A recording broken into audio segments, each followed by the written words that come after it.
One, two. One, two. One, two. Azure. One, two. One, two. One, two. One, two. In it.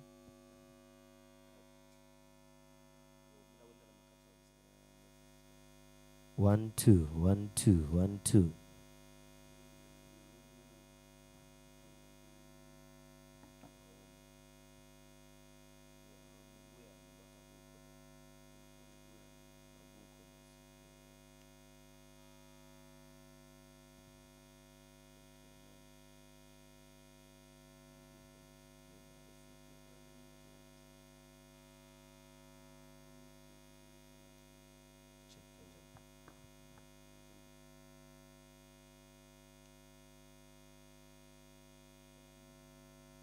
One, one.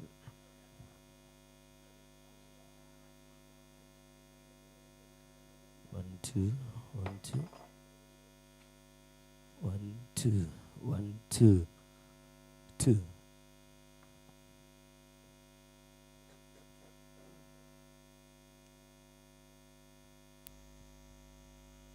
One, two. One, two. One, two. Yeah, I. Says corner.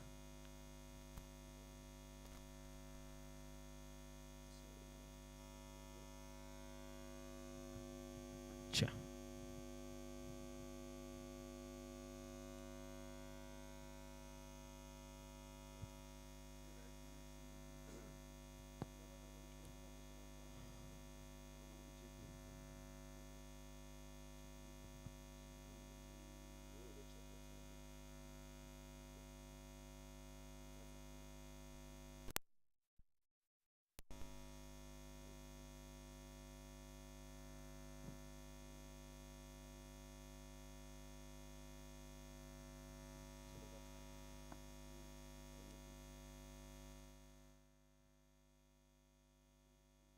One, one, one.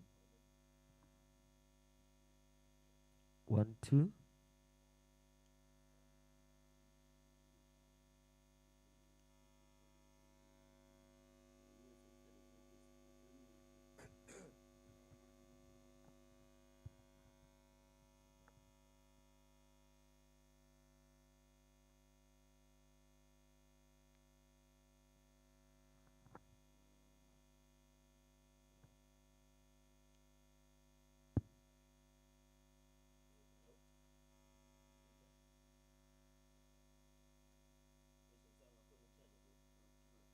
One, two.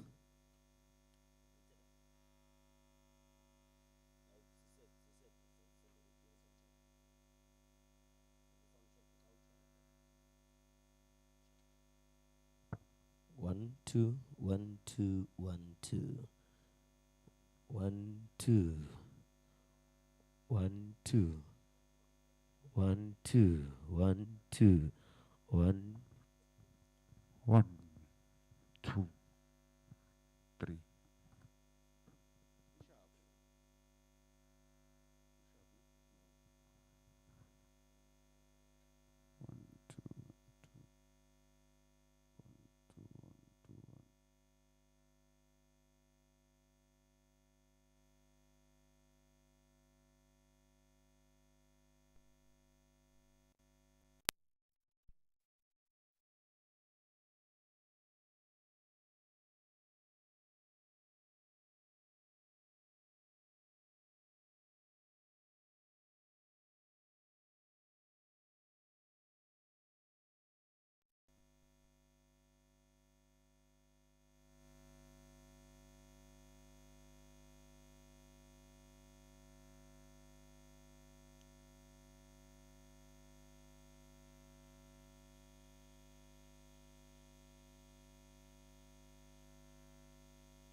Good morning, ladies and gentlemen. May we get started? Those that are still outside are requested to come and join us. My name is Bongani Chauke. I think I introduced myself yesterday. I'll be your program director for the day. Because of human rights issues, I think yesterday when we had to pray, some other people were concerned.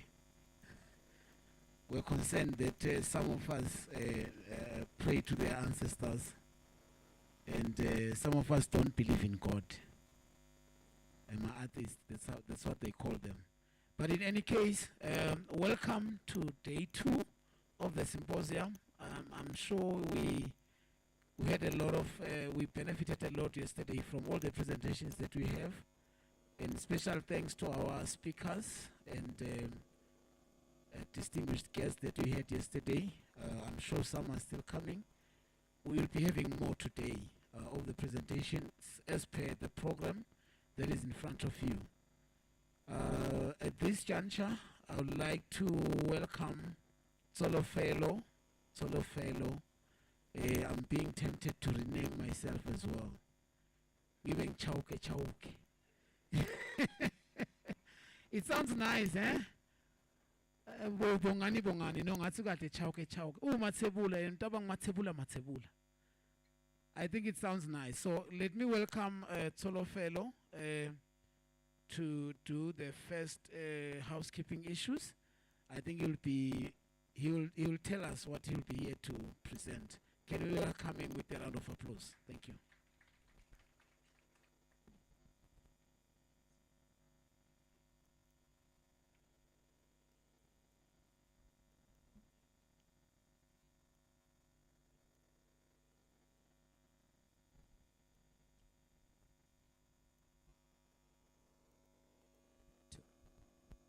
Perfect. Are we all good this morning? I'm not actually doing housekeeping. The idea was to have a 15-20 minute recap of some of the key issues we discussed yesterday. But I don't want to stand up here and tell you what I heard yesterday. I would like to, engage in a conversation about what are some of the key things that we took away from yesterday, and how do we think we can use those moving forward. So I don't need a roving mic per se. I'm very notorious for picking on people. So when I give you the mic, please just top 2 things that you learned yesterday and how you're going to use it. Back in school, whenever the teacher asked a question, you look down and you don't want to be seen. So I'm going to start with you here, sir. Top 2 things you learned yesterday. What do you think was? Oh, you were not in yesterday. You were here. Please just start with your name, your organization or institution, and what some of your takeaways were. Okay, good morning. My name is Epson Bima. I come from UNESCO, the University of Eswatini. Okay, yesterday it was a very informative session.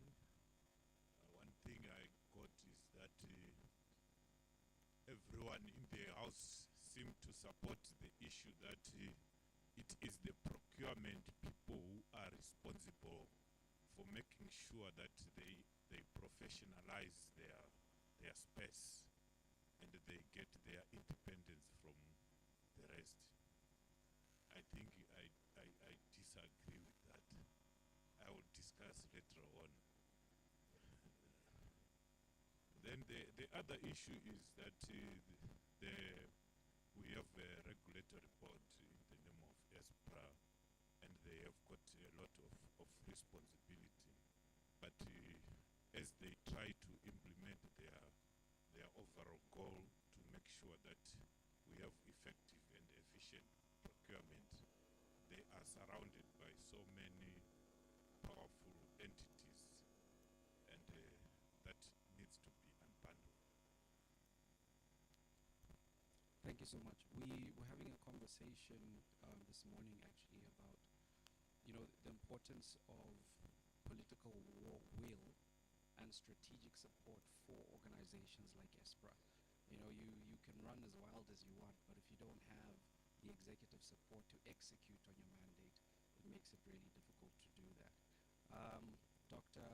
Easy was shouting at me yesterday, although I'm not an organizer, about how we had 4 speeches and 2 panels, and there was only one woman on stage. So I'm going to pick on some women to try and balance that equation. Name, organization, what did you learn? I thought you would balance the equation by going that side. Yeah. I am Nolwazi Gwebu. I'm from MTN. What was the question again? Okay. I would like to borrow from Zozibini Tunzi. I learned that we should take up space. We shouldn't be invited. We shouldn't wait to be invited to these spaces. But instead, we can sometimes invite ourselves to these spaces and make ourselves visible. That's essentially what I took from the panel discussions. Thank you. Thank you so much. And I think that's a really important thing. I don't know about Eswatini, but in Botswana, we grow up, the Setswana word for it is rebonolo, right? And basically what that means is we are overly compliant. So we're rub your hands together, yes sir, thank you sir. And what happens when you grow up in a culture like that is whenever you do feel like taking up space and feel like being assertive, your culture kicks in and you sort of close yourself down. You're apologetic about being in spaces, which makes it difficult for you to be seen and to grow. Don't worry, I'm not coming to you. Name, institution, some insights from yesterday.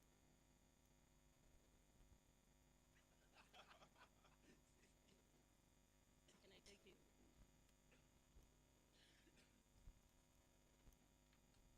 Thank you. My name is Kazile Lamini from Municipal Council of Mbabane. Since I'm talking on behalf of her, she's from the Municipal Council of Manzini.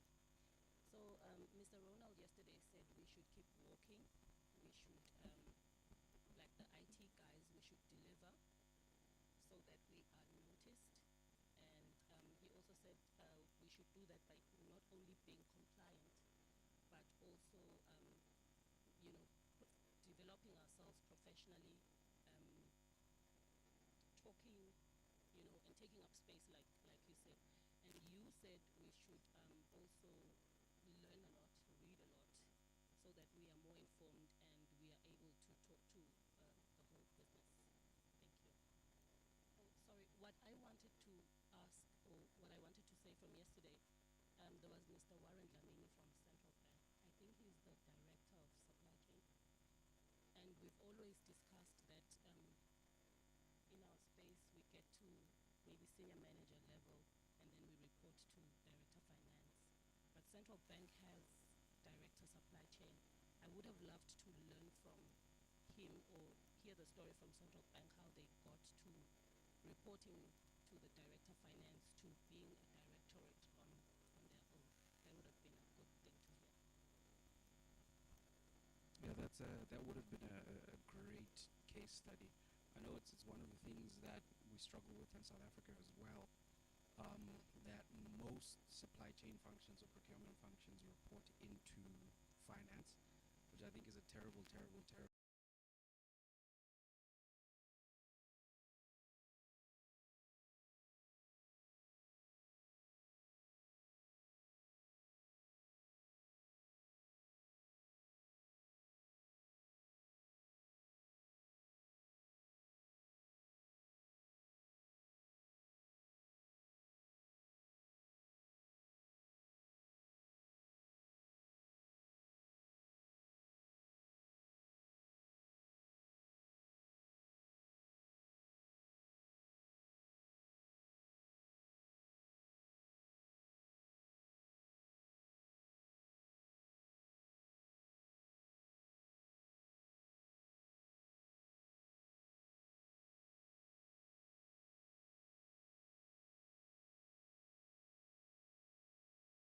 session, who was very frustrated and pointed out that there's no triple bottom line.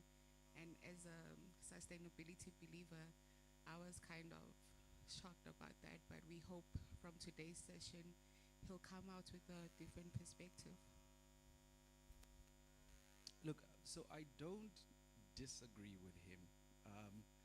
One of the things that happens a lot in corporate spaces is we are very good at posturing, which means we will believe whatever we need to believe for as long as it's convenient to believe that thing. But I think in many private organizations, if there are two competing interests, right, people and planet and profit, the organization is always going to choose profit first. When it's convenient, people and planet will come into the fold. So I think he does have a point there. He's a very passionate gentleman. So maybe we should give him another chance to tell us what his key takeaway was. Okay, thank you. My key takeaway from yesterday, because I don't want to sound rebellious today, so I'll just go. My key takeaway was that the belief. Oh, so for me, when I saw the panel there, I wanted to learn what is the view of the higher ups, the powers that be, about procurement. But what we got yesterday was that they think of us as just unable to think strategically. We are just tactical. Actually, what I heard from there was that procurement people do not speak anything outside procurement, and our procurement is even there. We limit ourselves to just being a compliance kind of. So they want us to. So my key takeaway was that we need to. I think it's what everyone has said here. To present, come with a new value proposition of the procurement as a function, not because I think Ronald says something like, don't concentrate on the individual, concentrate on the function itself. So we need to raise the profile of procurement by playing the game like you other corporates play. Thank you. Thank you so much. Look, I think it's important for us to clarify whenever we have these conversations, because it's easy to sound critical. And I think we do need to be critical of ourselves, to say, here's where we're falling short and here's where we can improve. But that is not to say that there isn't great work that's being done within difficult circumstances. I mean, some of the most inspiring conversations I've had with public sector employees in South Africa is discovering that you have one person responsible for more than 100 RFQs a month, responsible for sitting on bid committees, responsible for fixing scopes that are insufficient that they're getting, responsible for following up with suppliers.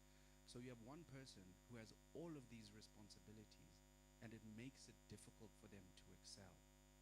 Now, we need to be able to empathize with that and say, how do we fix the structures around our procurement professionals to empower them to do well?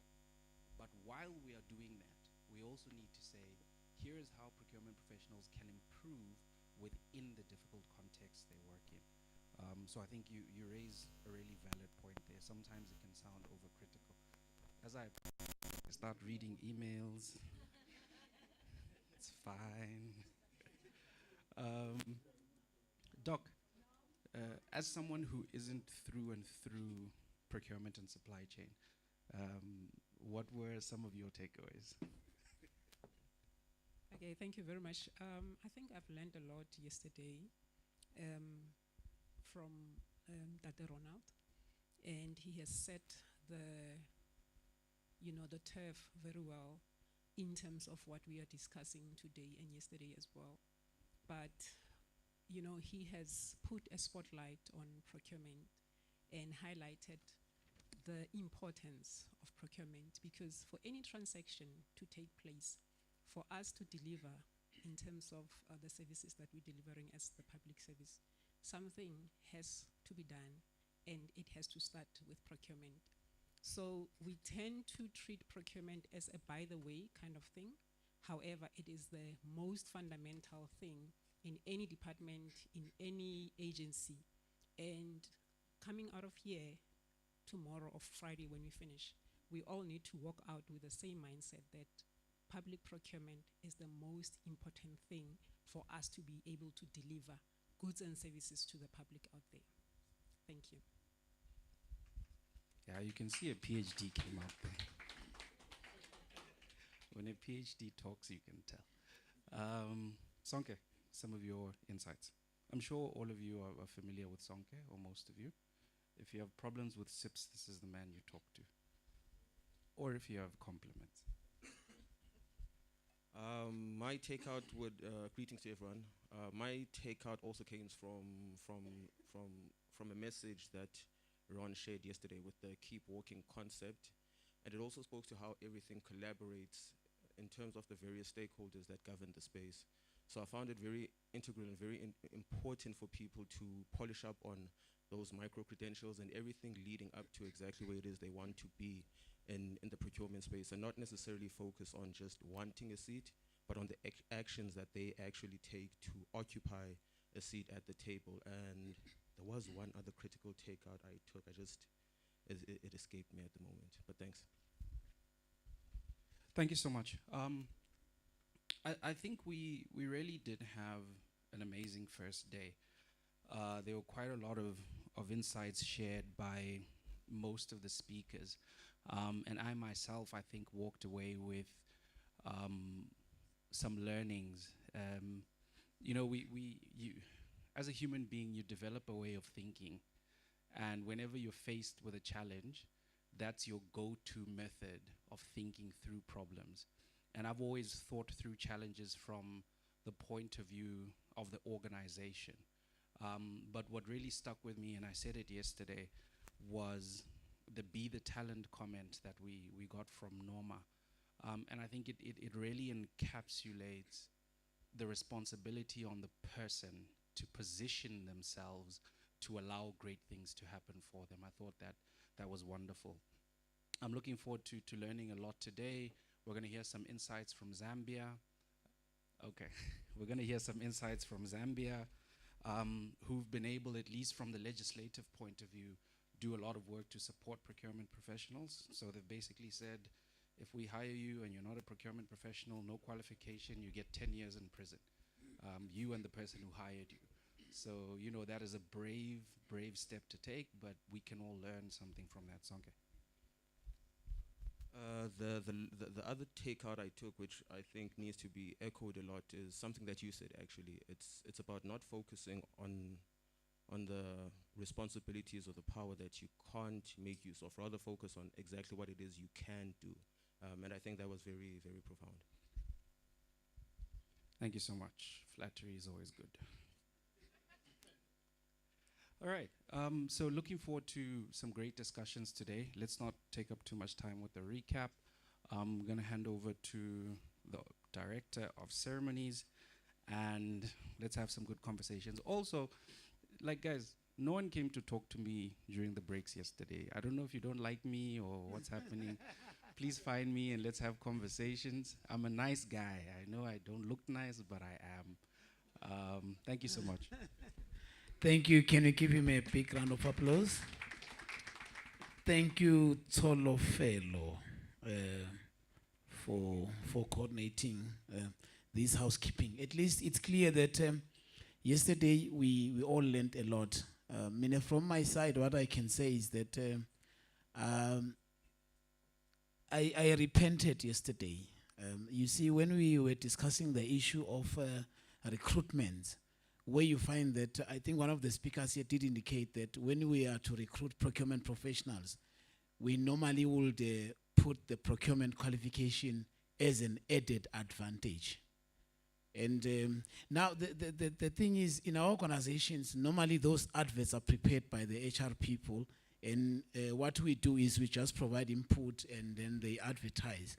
But now, from yesterday, I'm going to take the lead. I'll make it a point that if it's a recruitment for a procurement professional, procurement must be the main requirement for one to qualify to be interviewed. So I think that is what I actually learned yesterday, and it's not fair. Basically, it's not fair. I always say it at work where I'm working, when I'm discussing with the executives. We do cross paths sometimes when we talk about the other professions, and my stance has always been, if someone has to work in procurement, they must have the passion for the profession. And how do you see that? You see that by the studies that they've done, the continuous professional development that they're doing. So basically, I always fight those battles very hard. I always say, if someone is to work under procurement, I want to see the passion. Otherwise, we won't be able to find each other in our line of duty. Thank you. Can we welcome our next speaker today? Our first speaker for today is pardon us from the programs. We had Mangaliso Mohammed, but is no longer available. We have, however, we have Nozipho Mziyago. Nozipho Mziyago is a sustainable environmental specialist who works for Eswatini Electricity Company. And whilst she come up front to take the podium, I would like to request Mr. Bongegile Mkhonto and Mr. Sipos Tungo to be ready for panel discussions after the presentations. May we welcome her with a round of applause. You can do better. You can do better. Please welcome her. Let's welcome her with a big round of applause. She's a specialist, mind you. Thank you.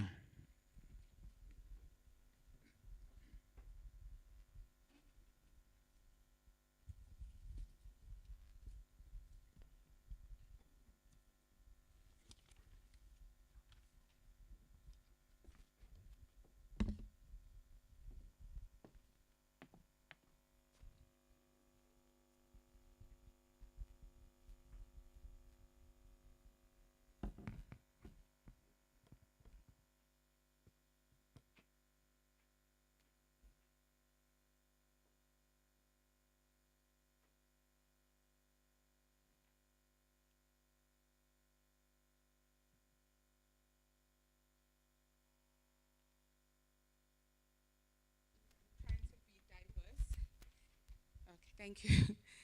Good morning. Dumelang, I think Tolo has left, but I'm sure I would have received all of his here, okay? Sanbonani. I think I've covered all languages today. My name is Nozipho Mziyago, representing Eswatini Electricity Company. Thank you so very much for the, yes, okay. Now that we're good, before we begin on the presentation, I just have 3 statements to make. The first one is, I am a sustainability believer. I'm not moving from that one. And I believe I have a passion for it, so that has taken me to continuously learn about it. So it's not a matter of being an expert, it's a matter of continuous improvement and growth. The second statement is that I've been given 15 minutes to make this overview presentation by the program director and by this person I'm carrying. So trust me, it will be really 15 minutes and I will not bore you. And last but not least, while I am representing Eswatini Electricity Company, this is my own perspective. So if there are any loose ends, please, it's only my responsibility and we can discuss it over tea, okay? Thank you very much. So as I mentioned, this is an overview perspective in terms of enhancing sustainable public procurement in line with the ESG framework. Now, many of us will be thinking, the pointer's not working, sorry.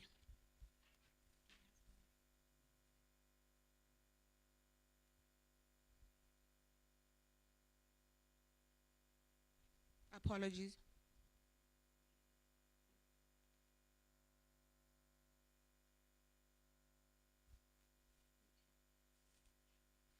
Okay, thank you for your patience.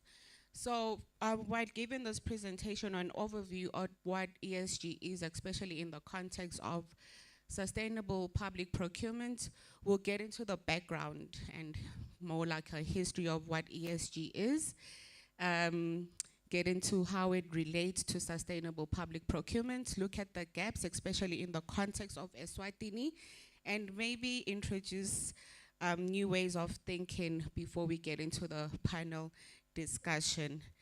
Now, many of us confuse ESG with sustainability. Am I right? What's the first thought? Sustainability, right? CSR, who's heard of that? CSR as well. Many say, oh, we do ESG because we have corporate social responsibility policy.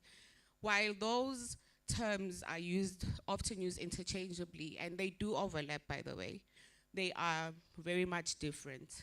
So we need to first define what ESG is, especially if you want to put it to use in our procurement policies. Let's start with the history. You'll remember in the 1970s, a whole lot of work incidents, labor issues. We had the international labor organizations. We had people coming out with studies showing the diverse degradation of the environment. And from then onwards, we then had EHS, Environmental Health and Safety, which became a discipline focusing on the management of those risks, especially in the workplace. How are manufacturing companies, how are manufacturing companies producing their goods? Do they really pollute the environment, and how are they managing those things? And it became a compliance issue. So ESH, just in summary, really looks into the compliance. That's why we have your Occupational Health and Safety Acts, we have your Environmental Management Acts.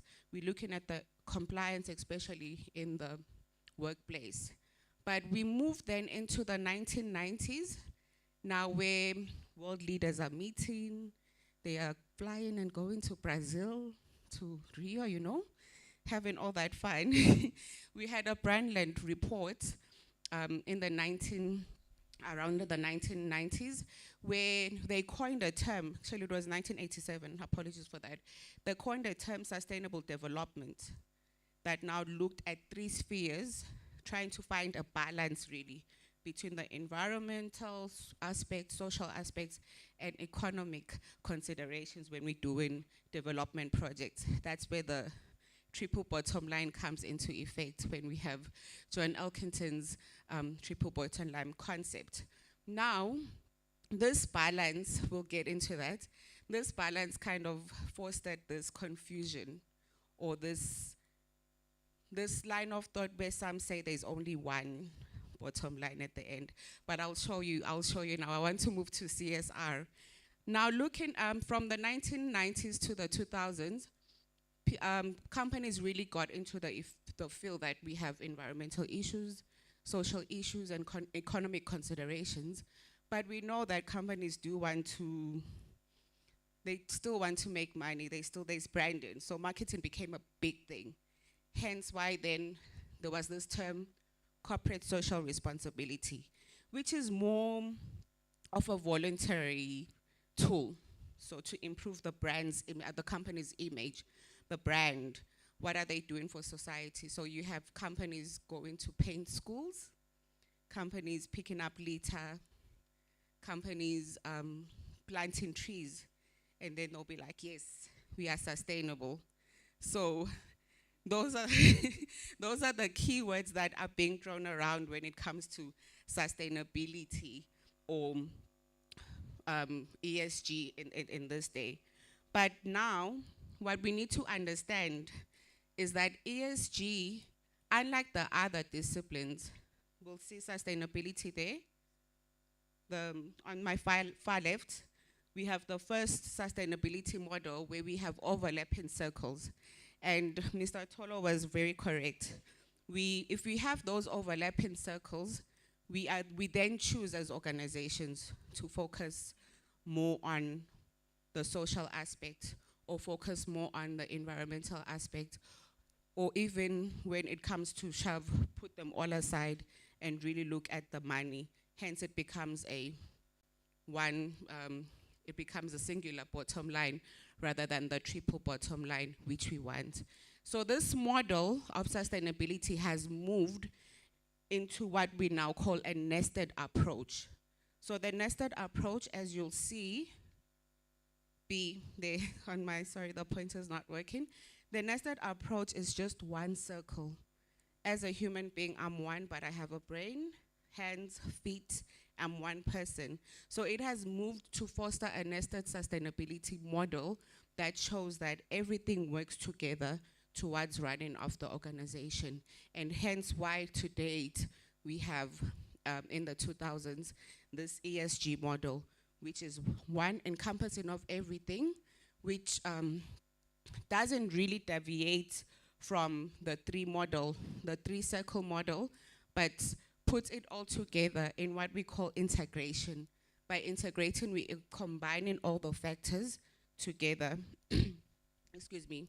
We're combining all the factors together so that they become whole. The governance part is brought in because you've heard of what happened to Uber, right? Uber, some time ago, had issues not only on the social landscape, but now their directors were in trouble and everything. So governance issues, the ethics aspect, sorry. Okay, thank you. The ethics aspect also come into play. So hence why today we have seen this evolution from EHS, sustainability, corporate social responsibility, to date, environmental social governance. One body, showing that everything at the end of the day is very important for the running of an effective business model. So it's not just about environmental factors. ESG is not just about the environment. It's not going green. ESG is not just about your board members. It's not just about social factors in the sense of maybe doing CSR duties, going to paint schools and volunteer in classes and stuff like that. CSG is how the business is run, considering all of those factors.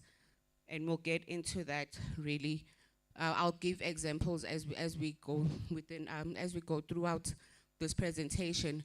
But what I want to emphasize is there's no one aspect that is greater than the other. There's no social there's no only just social in ESG. There's no governance factor in ESG. There's no environmental factor standing alone.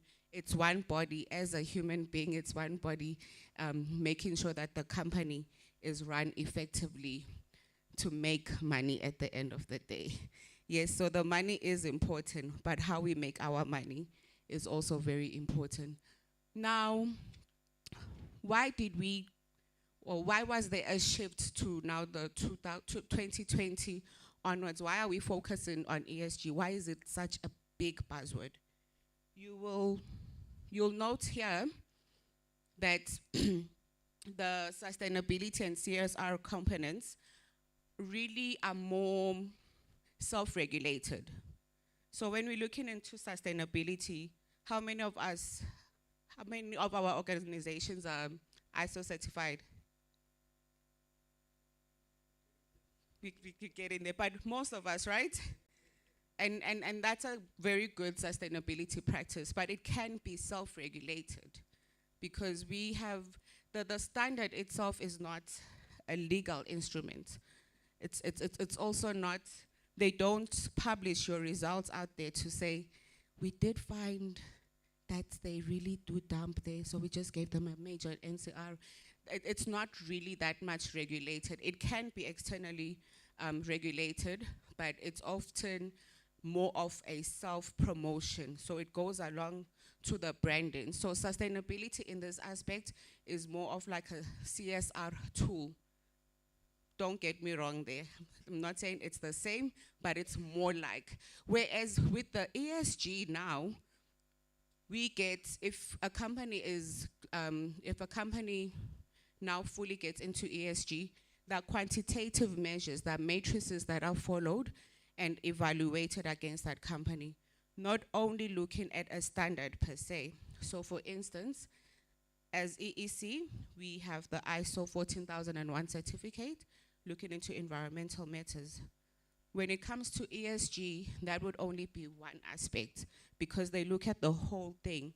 They don't only go into how you manage your environment, but they'll literally look into how well are you paying your employees. That's if you are. And that will be published. That will be published, and it will go beyond that. Has the board have had any scandals? That will be published. And all of those matrices are then combined to give you an ESG score. So it's very much more quantitative rather than qualitative, because we tell the auditors what they need to know, right, during audits. I've been in that space, trust me, I can write a very good story. And I do. And I do. So we tell them it's more qualitative. You say, I go out there and I give out money. I go out there, I donate. Just yesterday we were donating 50,000. But this ESG tool now, the framework is very quantitative, and it's directly related to the business evaluation. So it's no more just the financial statements involved. It's not just the financial statements, but it's how you're treating your staff. It's how you're treating your suppliers. It's how inclusive you are. So it's not just a matter of, we hired 2 girls out of 500. They will measure you according to that. So that's where the holistic framework of ESG comes into effect. And why is that important? It's important because it helps us as organizations, or as entities in this case, measure our business risk. They call them material risks and opportunities in the environmental, social, and governance areas. And then once we measure, so once we give the score, that quantitative score, we can indicate to our stakeholders. So if maybe we have a project we want to win with, or we want funding from World Bank, for instance, we can indicate that we have an ESG score of, this is hypothetical, of 10, and then we can show that we are a sustainable organization in all aspects of governance, social, and environmental. It also helps us to develop sustainable business models that contribute to the way our business is run at the end of the day. But most importantly is the assessing and quantification of our practices, not only looking into the environmental issues, but also the social issues and the governance issues. So unlike that older model of sustainability where we had 3 circles overlapping and competing with each other, there's no way you can choose to go the financial route only. There's no way you can choose as an organization to go the governance route only. There's no way you choose to go the environmental route only. You do have to be a jack of all trades, unfortunately. So ESG is not only one aspect, it's a holistic assessment and accountability of how an organization is run at the end of the day. But then, how does that fit in to sustainable public procurement? I think that's the question now. How do we fit in? I hope the overview on what ESG is now there. People do have an understanding. But now, how does it fit into sustainable procurement, especially the strategies we want to develop? Let me just emphasize that sustainable procurement is not green procurement. So it's not just buying green products. We don't want a verified thing that says green, and then that we will then we say, oh, but we abide by sustainable procurement. If we are embedding it into the ESG framework, it will definitely then have to encompass what? Governance factors, right? It will have to encompass societal factors, and will have to encompass environmental factors. So let me just ask you, is asking for ISO certification from suppliers enough? No. Okay, thank you. We'll get into that one. Another question, is doing supplier audits enough? Thank you. I think then we're on the right track. Is just merely collecting MSDS copies from our suppliers enough? No. Is assisting our suppliers to align with our ESG framework enough? Part of, right? Thank you. But it's a bigger question, right? I think what I wanted to show with the question is doing one thing is not enough. You cannot say, we do supplier audits, so we're on the right track. That's us, we're doing sustainable procurement. It's not enough. We are a whole body, remember, right? We're not only looking at one aspect. So we need to then embed that ESG framework within this procurement. We need to look at what we call life cycle assessments, look at how that, if we want to get a product, how is that raw material extracted? Who extracts it? Is it children? What does the law say? So are we using poor labor practices, yet we come back and say, as Nozippo's investments, we do not hire kids. Your product that you are using hired children. Your product that you are using is making people's livelihoods detrimental in Congo, for instance. So we need to look at what we are buying. And then it goes beyond that. If you are buying from some organization that has critical governance issues, do you really want to be sharing the same bed with that person? So it's not just about the product. It's not that the product has been certified green, but has that product gone through the right governance structures? Has that product really contributed to society? Are the people producing that product and working in good working conditions at work? What are their health and safety regulations? What are the rights of employees? Do you have pregnant women there just working all the way 9 months, coming back 5 months? I'm using that because, it affects me. But jokes aside, we do have to look at all of those things. Rights of employees are critical to your product. So it's not just about buying, and it's not just looking at it in a uni-dimensional area to say, no, as a company, I did supplier audits, or I bought something that is green. I'm following the sustainable procurement strategy. It is more than that, and we need to combine our social, environmental, and governance factors into our strategies as procurement aspects. Why is this important?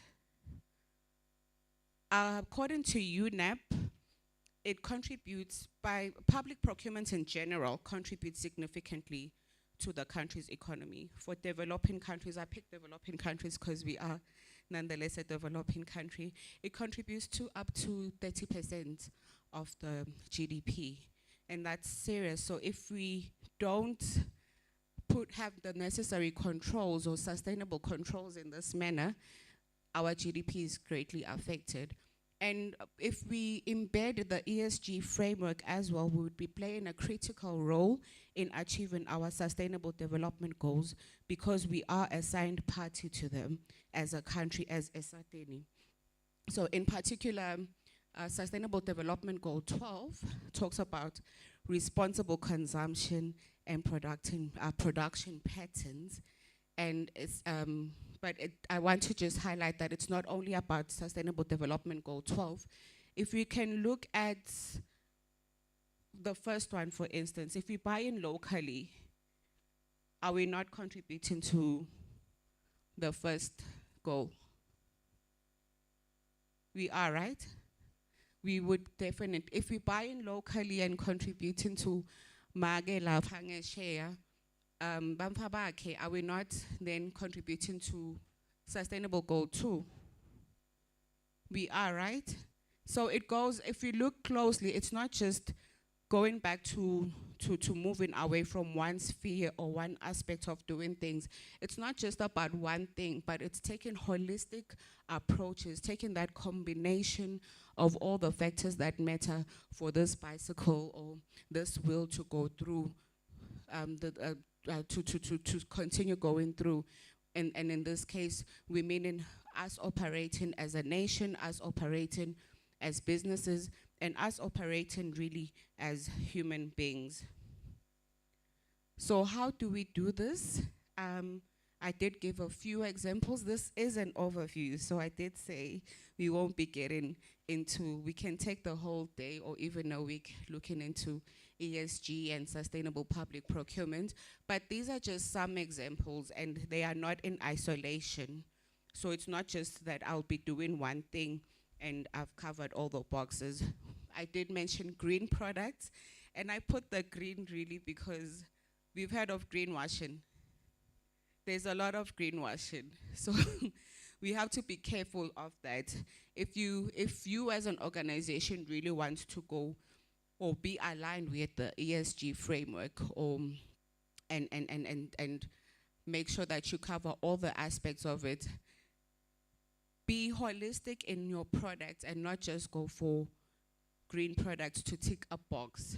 What are these green products? We have greater efficiency, products that use greater energy efficiency. We can look at cleaner technology, and also we can really look into products that are certified. And as much as maybe I may seem like I'm bad talking them, the certification does give the risk away from us in the sense that we cannot do everything as an organization. So having a third party verify those things is very important, because we don't also want to overstretch ourselves.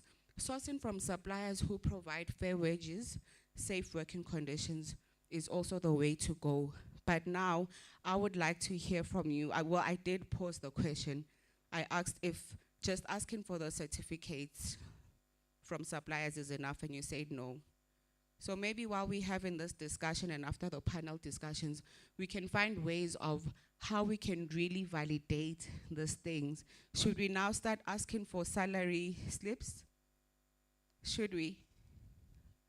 It will be cumbersome, right? Should we now go talking to every employee and asking, "Bakbadala mbamba yinlo 1.5?" You know, it would become a very cumbersome approach. So once things become hard, we know as human beings, we then stop doing them, and we don't want to do that. So we need to do this. We need to do these things, but do them in a very smart way that that is beneficial to our organizations as well. We can also source locally. I encourage sourcing locally, but we do have challenges, of course, when it comes to local procurement. We'll get into that.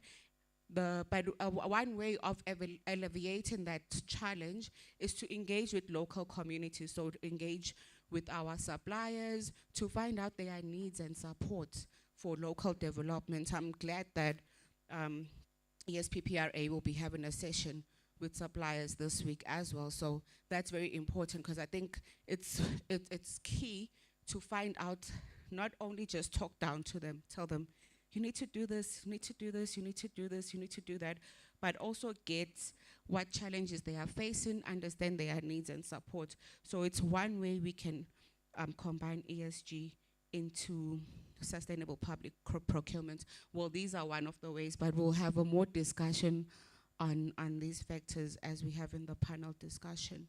What are the benefits? We can go on and on. There are really many of them, but financial performance is one of them. Efforts like paperless, they do work. Paper is expensive, guys. That's the honest truth. And I know not to put a spotlight on Hilton, but I'm definitely sure the notebooks that we have on our tables, most of us left them here yesterday, and today we'll leave them, or we'll just remove one paper. Even if you're taking notes, you'll probably still leave them here and they'll throw them away. So going paperless is one of the ways we can cut down on costs, because they'll buy another batch, most likely. They'll buy another batch, and I'm sure, well, I'm not sure. I think it's bought from SA. We don't know. So now that moves away from the principle of ESG. We're not buying locally. But nonetheless, if we look into these efforts like paperless, recycling, improving our risk management, at the end of the day, it does improve the business bottom line, and there is a return on investment. There's also, it offers competitive advantage. Competition is good for the economy, guys. We shouldn't run away from it. So it's good to brag that I scored a 10 while someone scored a 5, because that makes the one who scored a 5 want to score a 10. So competition is good for the economy, and it creates us to, it helps us to be more innovative, because we then try to access new markets, we try to look for new investors, we're looking for new opportunities, and that really creates a sustainable value chain at the end of the day. And it also makes us to become more compliant with legislation. There's a professor who once said, legislation is a minimum requirement. Don't kill Ms. Tungo. It's a minimum requirement. So the mere fact that you are ticking the boxes of legislation, it means that you are on the right track. It does not mean you've reached the glass ceiling of doing something good. So when you adopt this ESG frameworks, when you embed them into your sustainable procurement principles, you would really be going beyond compliance, and you would ensuring that you have no problems with your authorities. Now they're not coming in and saying, Nozipo's investments is under investigation for A, B, and C. So that's one way of looking at it. And last but not least, stakeholder expectations are very much met. Everyone is woke now, for lack of a better term. We are the woke generation. People do know their rights. People do know that you should not be buying a product from Bangladesh, for instance. It's a huge thing.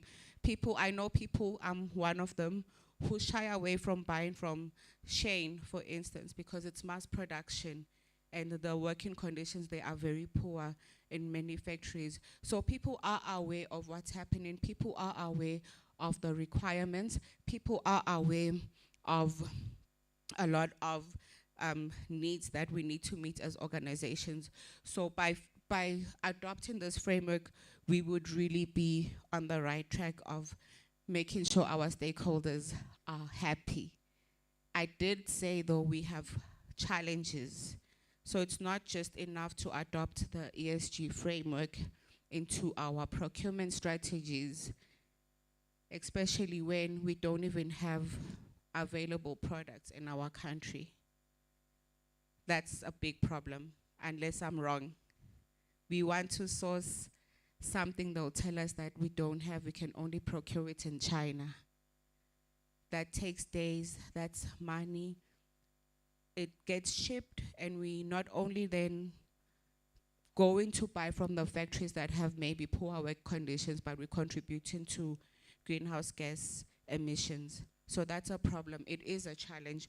Yes, we want to be sustainable in our procurement approach, but we don't have the available services or products in our country. So that's a challenge that we have to look at.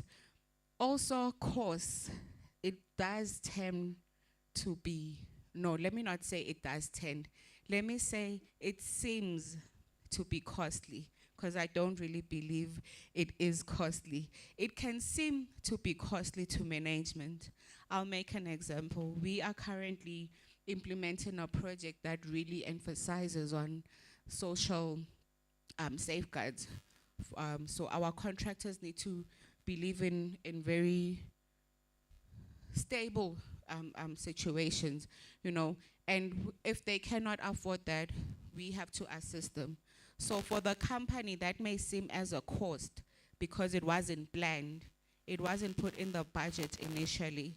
So then it goes back to the adequate planning. If we put the ESG or consider the ESG framework as a unit, as a whole, we won't come to this cost factors. And I believe that holistic thinking really moves us from the financial implications. While it is a challenge though, I believe this is a challenge that can really be overcome if we all just put our heads together. There is also a fear, another challenge is that there's also a fear of integration or a fear of added duties. Someone did mention that now as procurement specialists, we have to be, I'm paraphrasing, but we have to be more strategic. We have to think outside of the box. I don't really think it's thinking outside the box. I just think it's incorporating all of the aspects. Because people then do think it's added work, ang patalwa for this. That's what they usually say. I don't get paid for this thing. Yimpo ya bono zip. We've heard that a lot of times. I know it's an environmental thing. Now we are again moving from looking at ESG as a holistic framework and looking at it as an environmental thing. But it's not, if we can change our mindset and change the way we look at things, then it can really help the organization to be holistic and put it incorporated into our processes in a nice way. And I think this will take, it can take time, but I think it's also, it should be intentional. It shouldn't be pushed down on people so that they really understand what it is when we are saying we are integrating and going holistic. And another big problem, I think, especially in the context of Eswatini, again, legislators who are here and authorities alike should not kill me, but I think another challenge for the country is that we lack customized guidelines, policies and strategies. And when I say customize, we know in Europe, ESG is a big thing. They have frameworks in place, they have legal instruments.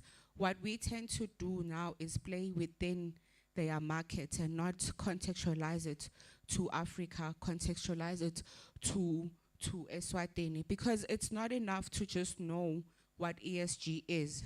That's okay. ESG is universal.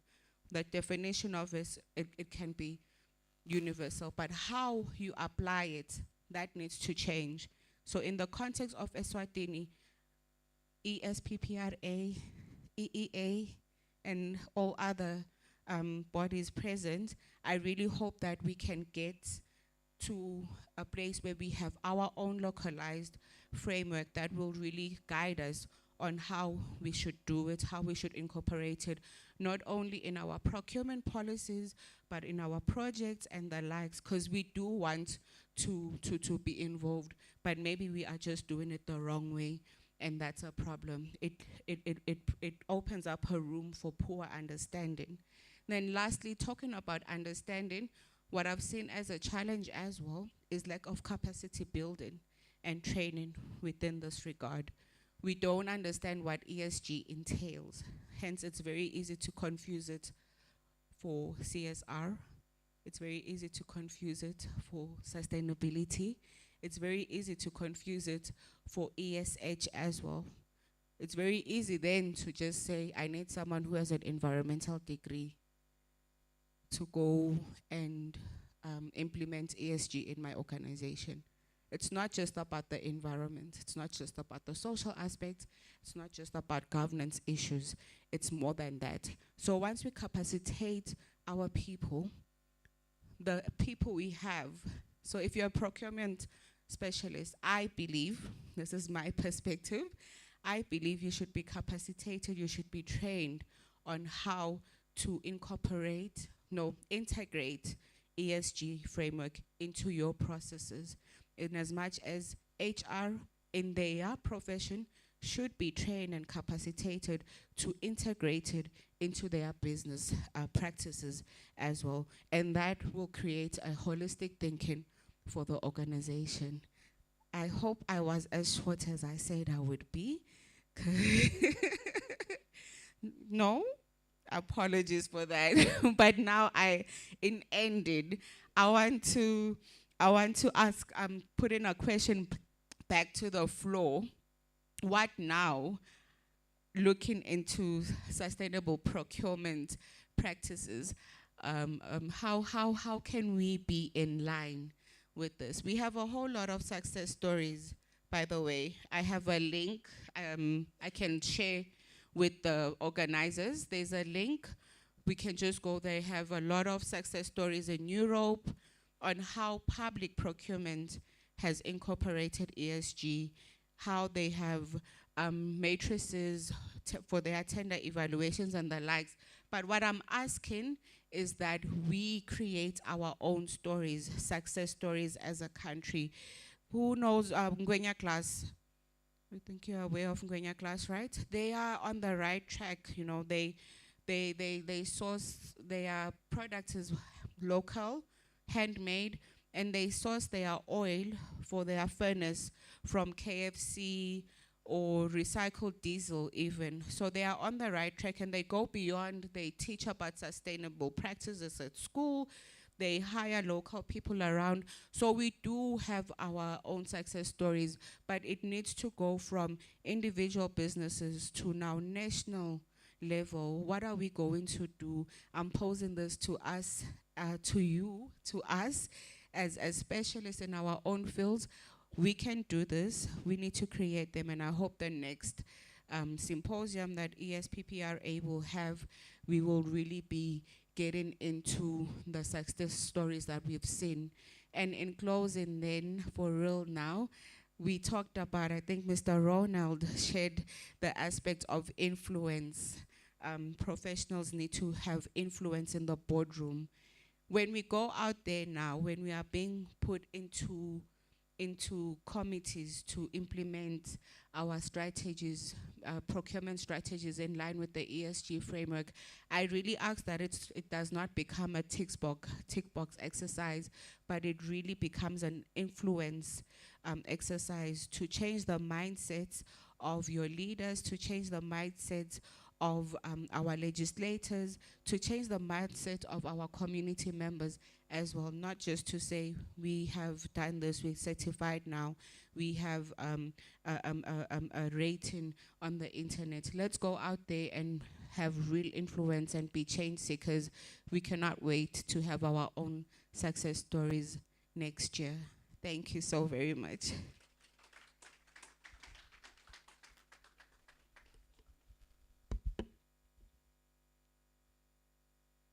Thank you, Nozipho, for such an informative presentation. I think we need to all embrace the sustainable procurement agenda. I know that locally in Eswatini, we're still not yet there. The last time I checked, they were still developing a standard for sustainable procurement. So I think at some stage, it will come to the fore, and we will have to implement it or include it in our policies and our procurement practices. Special welcome again to Esppra CEO and Honorable Babem Mhlanga, and also PEU Director Magem Kalipi. Can we give them a round of applause for joining us? I would like to welcome Sibongenko Simamba, who is Eswatini Water Services Corporation environmentalist. He will be the moderator for the panel discussions. He will be joined by Nozipho Mziago, who's already here. Miss Bongagile Mkondo, as I call their names, may they please take the podium. Also Mr.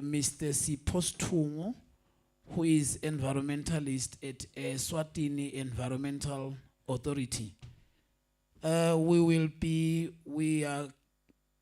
We're giving you 20 minutes. I think by 10:30, we need to have our tea break. Thank you.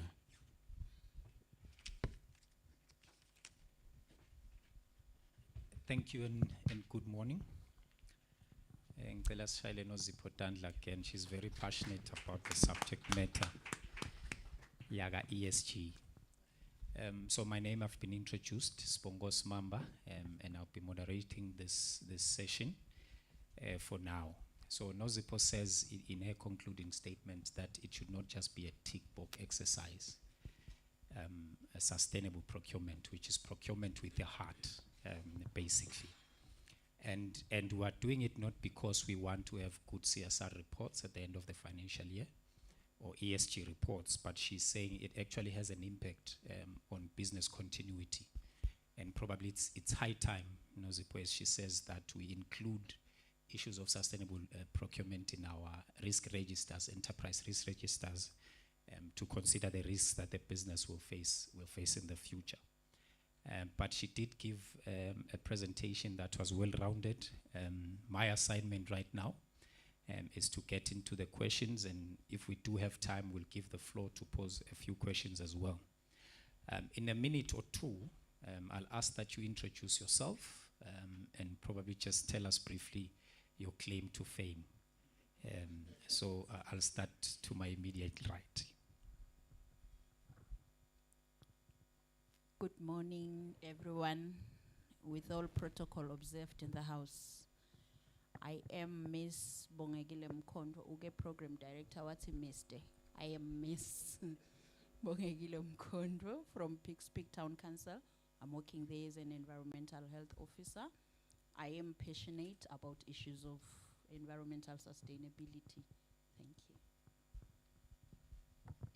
you. A very good morning to you all. All protocols observed. I am Siposi Tungwa, as introduced, from the Eswatini Environment Authority. I've been practicing as an environmentalist for over 15 years now. From the private sector, and then for the past 7 years I've been with the Eswatini Environment Authority, so I have relatively a good understanding of the procurement as far as environment professionals is concerned, and for private sector and for public sector, because I've had the privilege to experience how that exercise influences environment management. Thank you.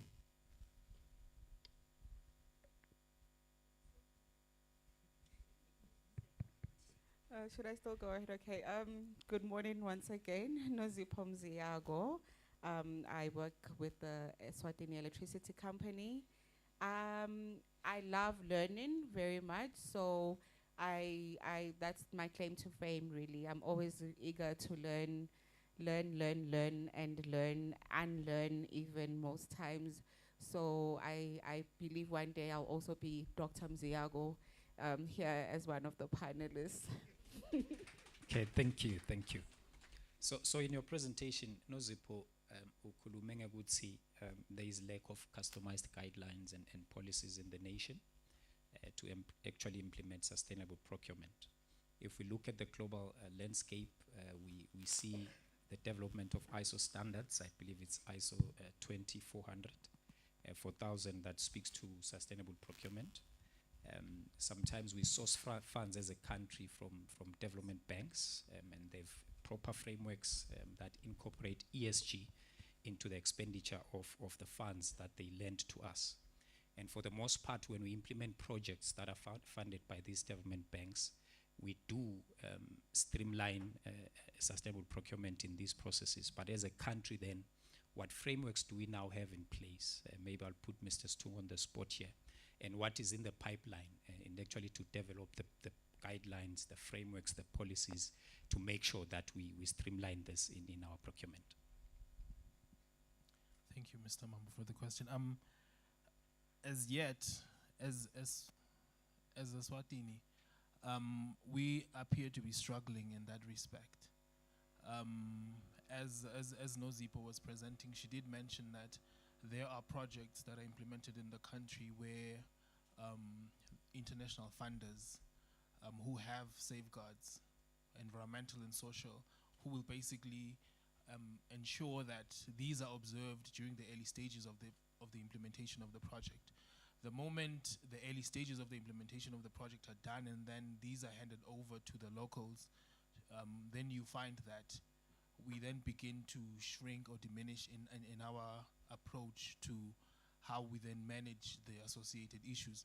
Therefore, in that respect, that is why I'm of the view that we seem to be falling behind. We do not yet have, in my understanding, we do not yet have policies or instruments that we are enforcing or applying in the country that are actually fostering or encouraging the approach of ESG.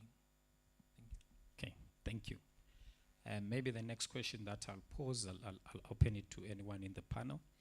I was introduced as an environmental specialist, but I'm now in the human capital space. And I do know that the CEO, Esppra, as well, stepped from environment now into the procurement space. And the discussions that we had yesterday spoke about people that don't have the procurement background being thrust into procurement and whether that is a good or bad thing. Now we want to bring in the cross-functional perspective to say, we are saying ESG is part and parcel of procurement and should be streamlined in this. And should we now see environment and social specialists sitting in the procurement function, or is there a way that we can adequately capacitate procurement professionals to actually be able to streamline and implement this in their various spaces? Any taker?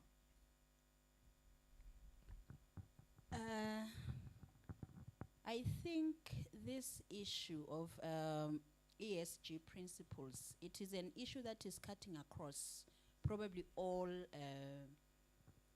professions, more so that even the procurement in the procuring entities, it does not only involve the procurement specialists per se.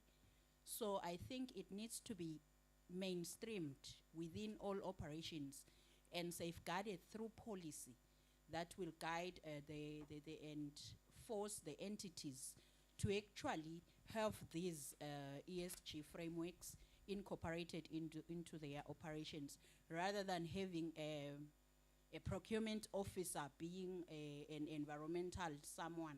I think that one would be too far-fetched, because that would mean diverting altogether the procurement profession. Maybe it could be an added advantage if it happens that that procurement specialist has some understanding of the environmental principles. However, I still believe the main requirement for procurement specialists should be procurement qualifications. Thank you. Okay. Do you have anything to add, Ms. Esppra? Yes, just to add on that one, I think you did highlight at first that you yourself moved from, you're now in the human capital space, and that's not a problem at all. Going back to Mr. Chawuke, he did emphasize it even today, the issue of passion. It's okay to capacitate and train your staff because you want them to be holistic and have the ESG framework within their agenda while they're doing their processes. But if someone does not have a passion to continue learning and unlearn maybe other traditional aspects that they had within that process, then it becomes a process. So the owners, I really think, should be within. I know we like putting leadership on the platform, but they do earn a lot of money and they should be put on the platform. The onus is on leadership to now choose the right people, to get into those change profiles, if I can put it that way, to choose the right people to drive that agenda, because you cannot always be saying I trained them but they're not doing the work. Choose the right people in the sense of passion. Are they passionate about what they're doing? And then the passionate will come with the added advantages that she's talked about. So if that person is passionate, you can see that they are actually building up their capacity as well. They're trying to learn more. They're doing a lot of trainings, maybe online. We have a lot of available resources on the internet when it comes to ESG, so anyone can be in the know about them. Anyone can really go into there, but the onus really is for leadership to see who is the rightful person to place in those positions. So the big talent Yes. comes in again today. So one of the challenges that you mentioned, Nozipo, yesterday, and I'll pose this question before we open for questions from the floor, was the cost issue. And now we have SMEs that do some form of procurement.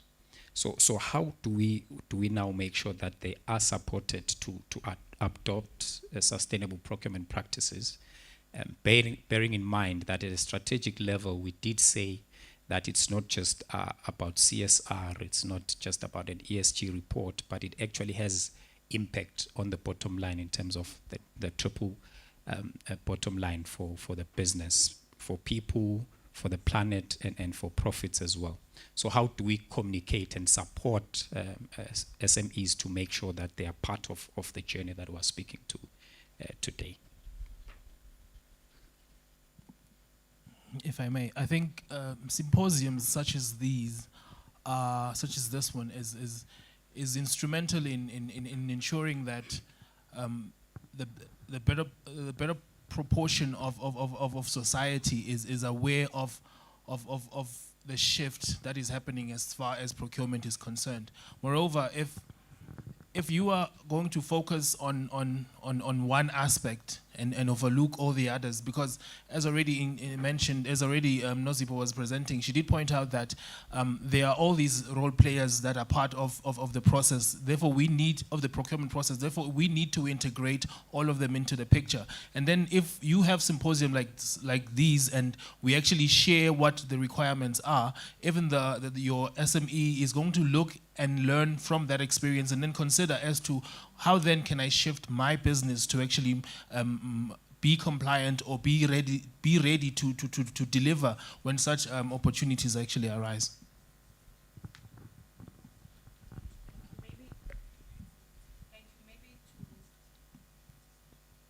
Okay, thank you.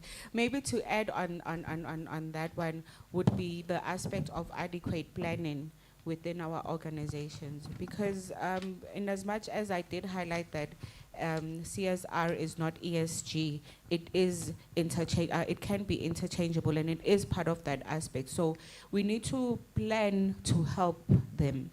It shouldn't be a matter of now I have to help an SME because I'm supposed to, but it should be planning to do better for that SME, planning to do better for that local supplier. And that means we have to have a budget allocated to assist in them. That's where it all starts. If we don't have budgets for this, that's when then our leaders will say, Simosha imali, we're spending a lot of money on this ESG thing. So let's budget, let's adequately plan for it, and let's then see how far we can stretch ourselves, because not adequately planning, sometimes we then find that we are now in a deep fix. Maybe that particular SME says they want to have a Range Rover for their duty to be implemented, so we find ourselves buying that Range Rover. But if we plan and we have adequate boundaries in place, we can really then say we've done our part and we want our products in return. I think it has to be planning at first. Okay. I'm looking for. Oh, okay. Thank you. I think also it is an issue of building capacity throughout the supply chain. Every role player in procurement be capacitated, be trained, and their roles and expectations be clearly stated. I think that one is a challenge to the agency, Mr. Matebula, because really we do have our suppliers out there, especially those who are still, I don't want to say, I don't want to sound to be belittling them, but those who are still young in business. So as we, as a country, want to take this direction, we need to bring them, take them along, singabashi emova, so that we go into this journey together. As alluded by the presentation from Nozipo, that this is not a one-man show. We need to collaborate. Thank you. Okay, so one of the challenges, and I think I have a particular interest in you, Mr. Stumo, responding to this one, that Nozipo mentioned, is that one of the issues around sustainable procurement is buying green, right? and she mentioned the challenge around availability of what to buy in the country. So we don't have enough recycled material to buy as an option. We probably don't have as much option for circular economy as we would want to have. So how do we now create or stimulate that space to give businesses options in terms of buying green? That is a challenging one, Mr. Mamba. As you've already mentioned, we are a country that seems to be pursuing those who are actually leading in that space. More often than not, you will find that your reclaimers will complain that, or rather those who are in the reclaiming space will complain that as much as they are collecting all of these recyclable materials, there is not enough to actually attract an investor who will set up shop in the country to then process whatever has been collected as recyclables. So at the end of the day, you find that we still, as a country, have to export our recyclables for the production of green produce. Therefore, if as a country we were to migrate in that direction where we would actually have a recycling company, because right now we have pseudo recycling companies who are basically collecting recyclables to ship them out for recycling. So we are falling behind in that space. So that is the biggest limitation. Of course, buying green is not necessarily the main thing. Is part of a big puzzle. So if we continue to look at it as part of the big puzzle, I think then we are taking baby steps at present, which is what is feasible. As one of the speakers actually mentioned, that we need not focus on where our limitations lie, but let us look at where our capabilities are and then excel at that while we are still figuring out how then can we move and then actually expand our territory. Which is great. And one is tempted to actually ask, where are the opportunities that we should actually be exploiting? Where have we positioned ourselves well as a country that we can actually take advantage of that to grow? But probably because of time, I do want to give each of our panel members just a minute for a parting shot. So what are those thoughts that you'd want to leave us with on the topic of ensuring that entities are procuring to provide for their needs and those of their stakeholders, but while ensuring that they are able to do so and be able to do business in the future as well? I'll start with you. Thank you. I think this one is a challenge to everyone in the house. We acknowledge that as a nation, we are a passive nation. We are a consuming nation. So there is a gap there we need to fill as a nation. So I think in as far as ESG framework is concerned, we can mainstream this into our operations through the specifications that we prepare for what we want to procure, all our goods and services. And also our evaluation criterion, it should be in a way that it taps into the ESG space to see how far we can comply. We may seem to be far, but we can get somewhere in no time if we have the passion and the will to do so. Thank you. Integration. We want to move towards, we want to incorporate ESG into our procurement processes. We have professionals in the procurement space. Those professionals, when they are actually executing their duties, they're executing them for the benefit of the entire organization. If you are executing it for the benefit of the organization, you have personnel within the organization who are going to make use for whatever is being procured. They have a better understanding of what instrument or whatever tool is being purchased. Therefore, if you are going to purchase it, then you need to integrate them into the procurement process. if you integrate your environmentalist in the procurement process, then you will not, at the end of the day, sit with a product that, from an environment perspective, is not going to be sustainable.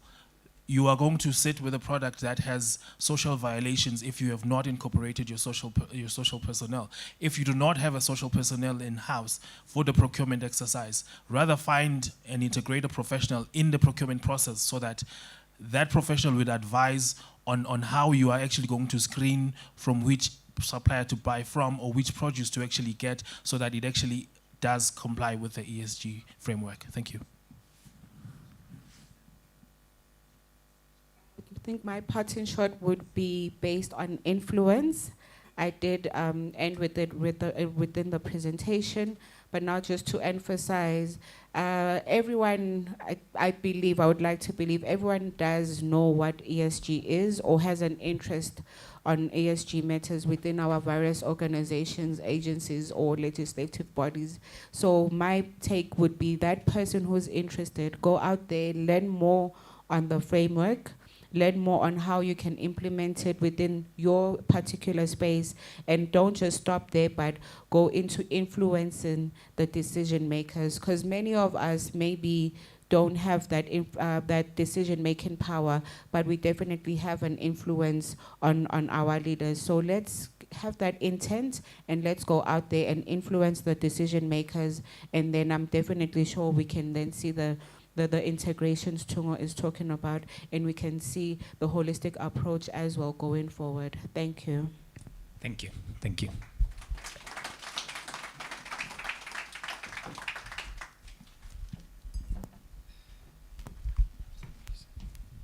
Thank you, Mr. Mamba, with your panelists.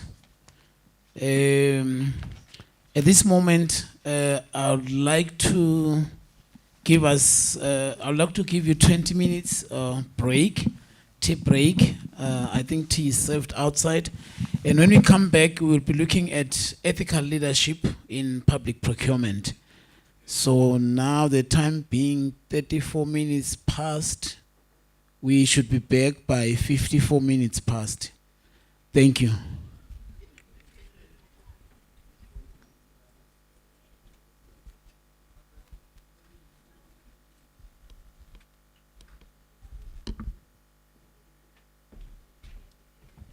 Ngicela siphuthume bekunene, we are already behind time. Maswata ngwata banjani, now Kuruma, they take their own time. That is why we've been branded. There is no hurry in Swaziland. There is no hurry in Eswatini. Let's go for tea, people, and be back in 20 minutes. Thank you.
2, 2, 2. 1, 2.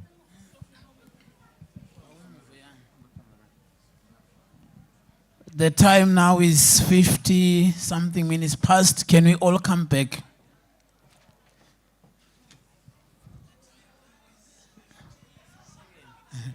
Sicela labangaphandle bangene.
Okay, welcome back everyone.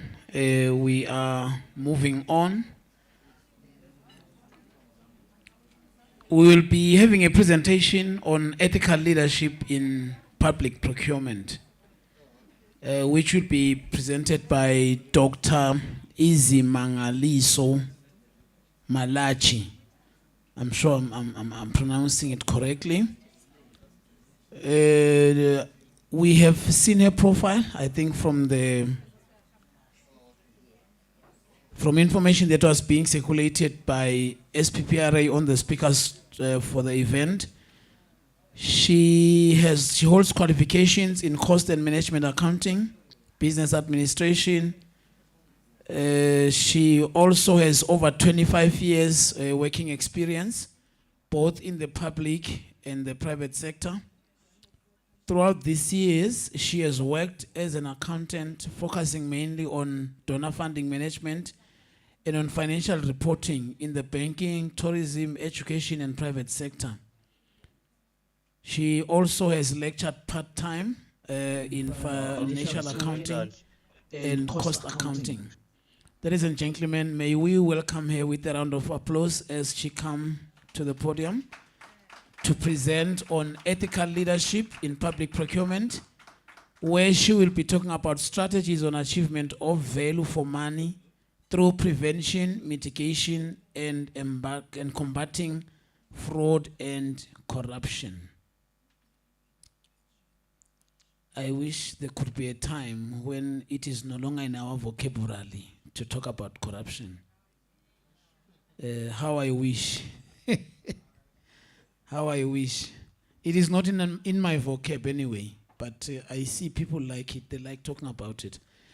Thank you. You're welcome.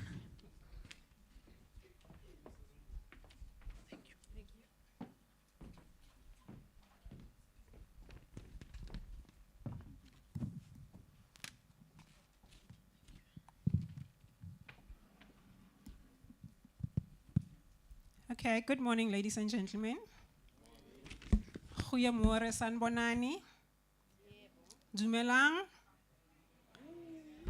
Molweni. Absheni. No. Okay. I must get to number 12. I'm not there yet. I'm only halfway through. Right. Thank you very much for being here. A big thank you to the organizers for inviting me to be here this morning. I'm quite honored to be standing in front of you, and I must acknowledge that as I stand here, I'm not only representing myself, I'm representing women, both past and present. Yes. So as it has been said, I'm Izimangaliso Malachi, and thank you, Mr. Program Director. You pronounce it very well, and I'm glad I'm not like Solofelo. I don't have to take the surname Matebula, because I already have a surname.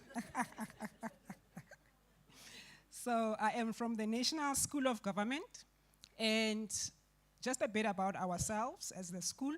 We are the training arm of government in South Africa. We train public servants. We train youth who are aspiring to come into the public service. We train traditional leaders, and we train board members as well, CEO, board members. So please, we would like to get to train board members in Eswatini. So that is the work that we do as the National School of Government. So I've been asked to come and speak to you about ethics. And MC said the word corruption. And I asked myself, why at this day and age are we still talking about corruption? Because we're supposed to be knowing what is corruption, what to do, what not to do. We're supposed to be knowing what is ethics. And I thought, I'm going to take it a step down, you know. We're going to go back to the basics. We're going to go back to Ethics 101, if there is such a class. So that's where we're going. I'm not going to lecture, but I'm going to talk to you about ethics. So what is ethics?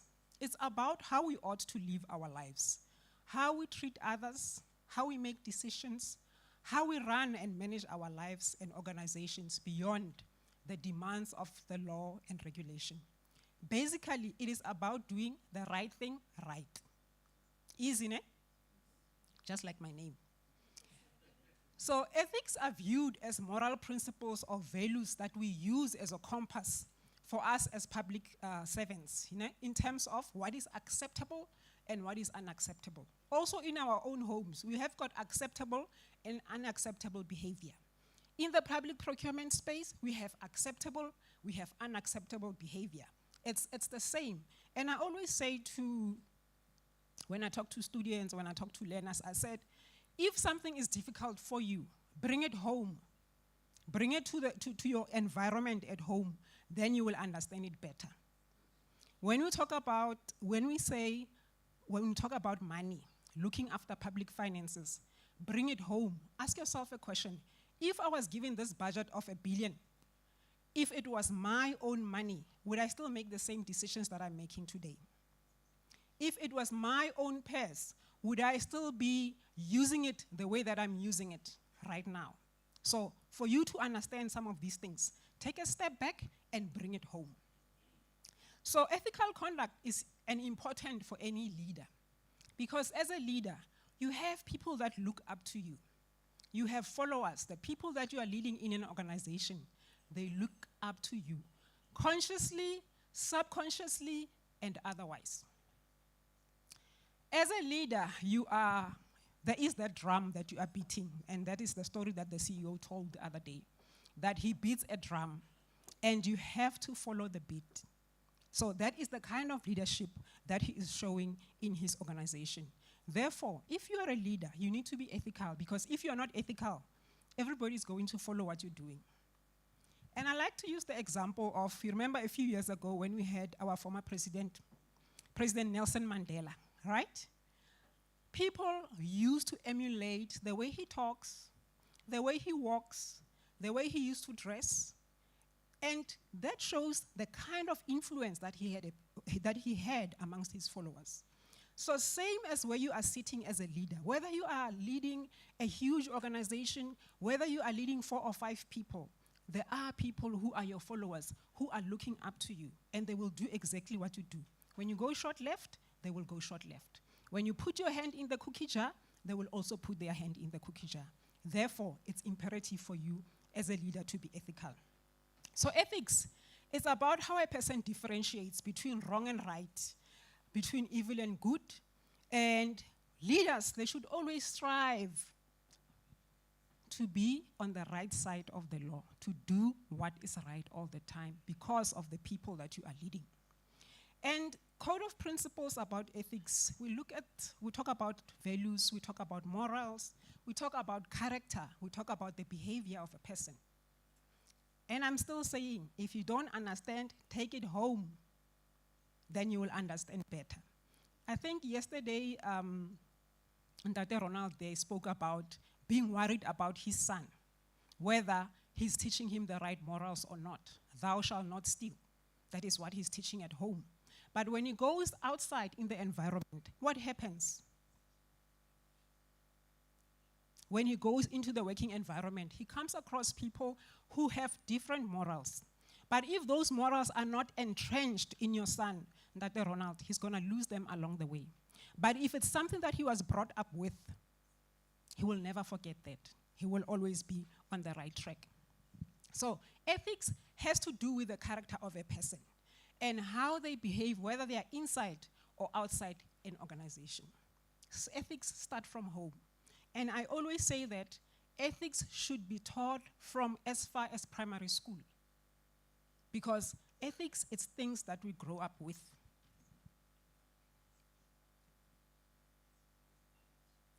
Okay, it's not moving.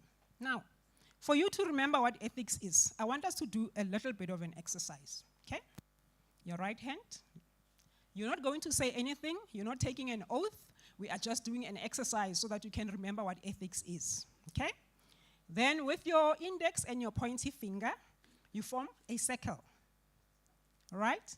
Then look at your neighbor through the circle, okay? Can you see your neighbor through the circle? Right. Okay, now you take your circle and you put it on your chin. Put the circle on your chin, all right? Put the circle on your chin. Okay, no, I said you don't talk. You put the circle on your chin. Okay, there we go. Everybody on your chin. Thank you very much. Where is your chin? It's here. So, all right?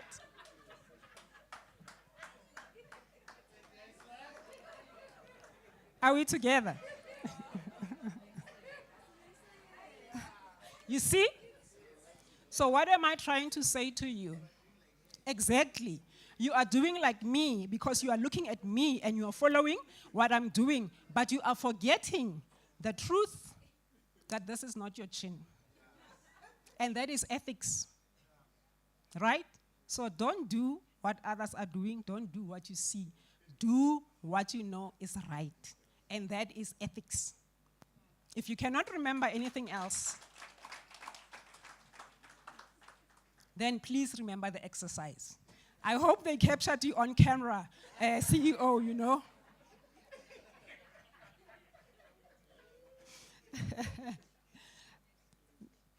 All right. No, man, your thing is, yes. So, ethical leadership is a manifestation of honesty, credibility, concern, doing the right thing, openness to communication. Personal life that is based on moral standards. We all have moral standards, whether we like it or not, especially us as Africans. You know, we are brought in homes that have got morals that we abide to and that we have grown into. Being fair in decision making, values, ethics, punishment and reward application. And one of the speakers also yesterday spoke about it, the punishment and the reward system. And finally, role modeling. As an ethical leader, you are a role model to others, people that you are leading. Ethical leadership is simply a matter of leaders having good character, right values, and being a person of strong character. You are not going to be influenced when you see Easy saying, put your circle on your chin, and you put it on your cheek, because that's what I'm doing. So you must be a person of good character. The demonstration of normatively appropriate conduct through personal actions and interpersonal relationships promotion of such conduct to follow us through a two-way communication and decision-making. So I said I'm going a step further. I'm going a step back. Ethics 101. Hence, I have gone into literature to extract the different meanings of ethical leadership. Okay. So what are the benefits of ethical leadership? And I must emphasize that ethics, it's not only for private procurement, it's not only for the public sector, it's for everyone, right? Both private and public, it cuts across. And it cuts across all professions. You go into the medical fraternity, they have got their own ethics that they must abide to. You go into the military, they have the ethics that they must abide with, okay? So the benefits are that there will be reduced misconduct in your organization. It will also improve employee satisfaction, and I think it was Dr. Ronald who spoke about it as well yesterday. There will be improved organizational performance. When you have an ethical leader in an organization, you will see the improvement that is there. You know, from the time when you walk through the door, you can tell what kind of leader is in that organization. You can simply tell by, whether an organization, the building is full of clutter, whether it's dirty, or if there's, khotlakatlakane. I don't know what's hlakatlakane in English. It's mixed up. You can tell the kind of leader at the helm, all right? Same as when somebody is ethical. You can, the environment becomes different in that organization. You can tell that we have an ethical leader who is at the helm. So ethical leadership is an important aspect in organizational operations in countries where there is a high incidence of corruption, okay? And it contributes towards shaping the morals and the values of employees. Very important to remember, you are influencing the people around you. People look up to you, and what do we say? What is the English adage? Monkey see, monkey do. I'm not saying you are monkeys, please don't misquote me, all right? And it is true. We have seen it, and it has happened. And there is literature, there are case studies to prove that we become who our leader is, or what the leader is doing. Ethical leaders, they influence their followers in a positive way. They make decisions that are in alignment with ethical values, and they teach about ethics. So they will always remind you that be ethical in your conduct, Be ethical when making decisions. Do not make decisions that will bring you or the organization into disrepute. Ethical leaders, they always remind their subordinates or other employees about the importance of being ethical all the time, and they are upholding ethics as part of their responsibilities. When you go and check their strategic plan, when you go and sit in their meetings, they will be advocating about ethics. Ethical leaders, they also influence the organizational culture and inspire the people around them. If you want to know how one person can inspire, just think about a tea bag. You take a tea bag, when it's sitting there, it does not have any influence. But once you put it inside boiling water, what does it do? It changes the color of the water. So that is an ethical leader, and that is what they do. Ethical leadership is associated with transformational aspects such as inspirational motivation, concern for people and values, and that brings into underscoring integrity, honesty, and fair-mindedness, setting standards and expectations regarding appropriate and inappropriate conduct. And they always hold people accountable. You cannot pass the monkey as an ethical leader. You need to be accountable for your actions, for the words that you say, and for what you do. And we might think that, ethics, it's not important. But trust me, it is important because it also reflects on the kind of leader that you are. And as I said, we have different ethical conducts that we must adhere to. Simple one. As the NSG, we do a lot of work with the military in South Africa. And one of the things that we had to learn, when I would go and shake hands or hug somebody that I know, I had to be conscientized to say, hey, Dr. Izzy, here, You cannot hug an officer when they are wearing a uniform because it is unethical. It will be misconduct on their side to hug me back while they are wearing a uniform, right?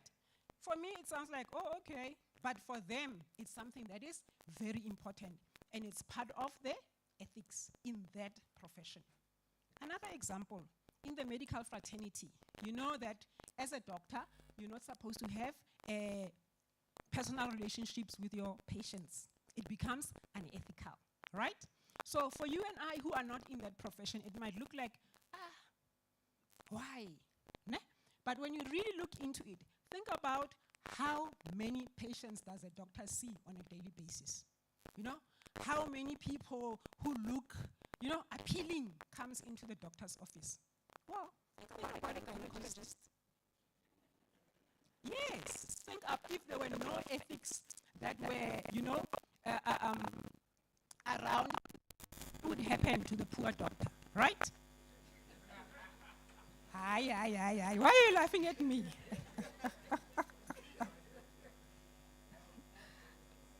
Exactly, the poor doctor, right? But do you get my gist? Are we together?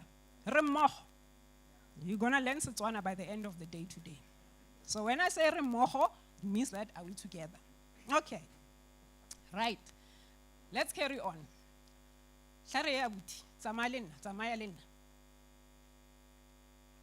Right. So, ethical leadership. 8 traits of ethical leadership. Number 1, EDI. It means that as a leader, you are aware and you promote equality, you promote diversity, and you promote inclusion as a leader. Transparency, transparent, and you are approachable as a leader. Empathetic. You are able to show empathy and compassion to the people that you work with. Socially responsible, not only to the organization, but also to the society at large. Because as an organization, you cannot exist in a vacuum. You have the society that is around you. It can be the citizens or the other organizations that you do business with. Trustworthy. Someone, it means that you are someone, those that you lead can be able to trust, and they can feel that this person is trustable. You lead by example. You lead with a positive mindset and a good work ethic. Sometimes we take small things, such as arriving at the office at 7 o'clock while we're all supposed to be there, or arriving at 9 while we're all supposed to be there at 8:30. It's a work ethic. And for you, it might look like, no, that's nothing. I've arrived at 9 o'clock, it's okay, I'll do my work. But it's a work ethic, right? Ethics, it's not only about corruption, but that is a work ethic, arriving on time at work, completing your leave form when you're taking leave. You call and you say that I am sick, and I go to the mall at lunch and I bump into you at the mall shopping. It's a work ethic, right? It sounds small, but it is.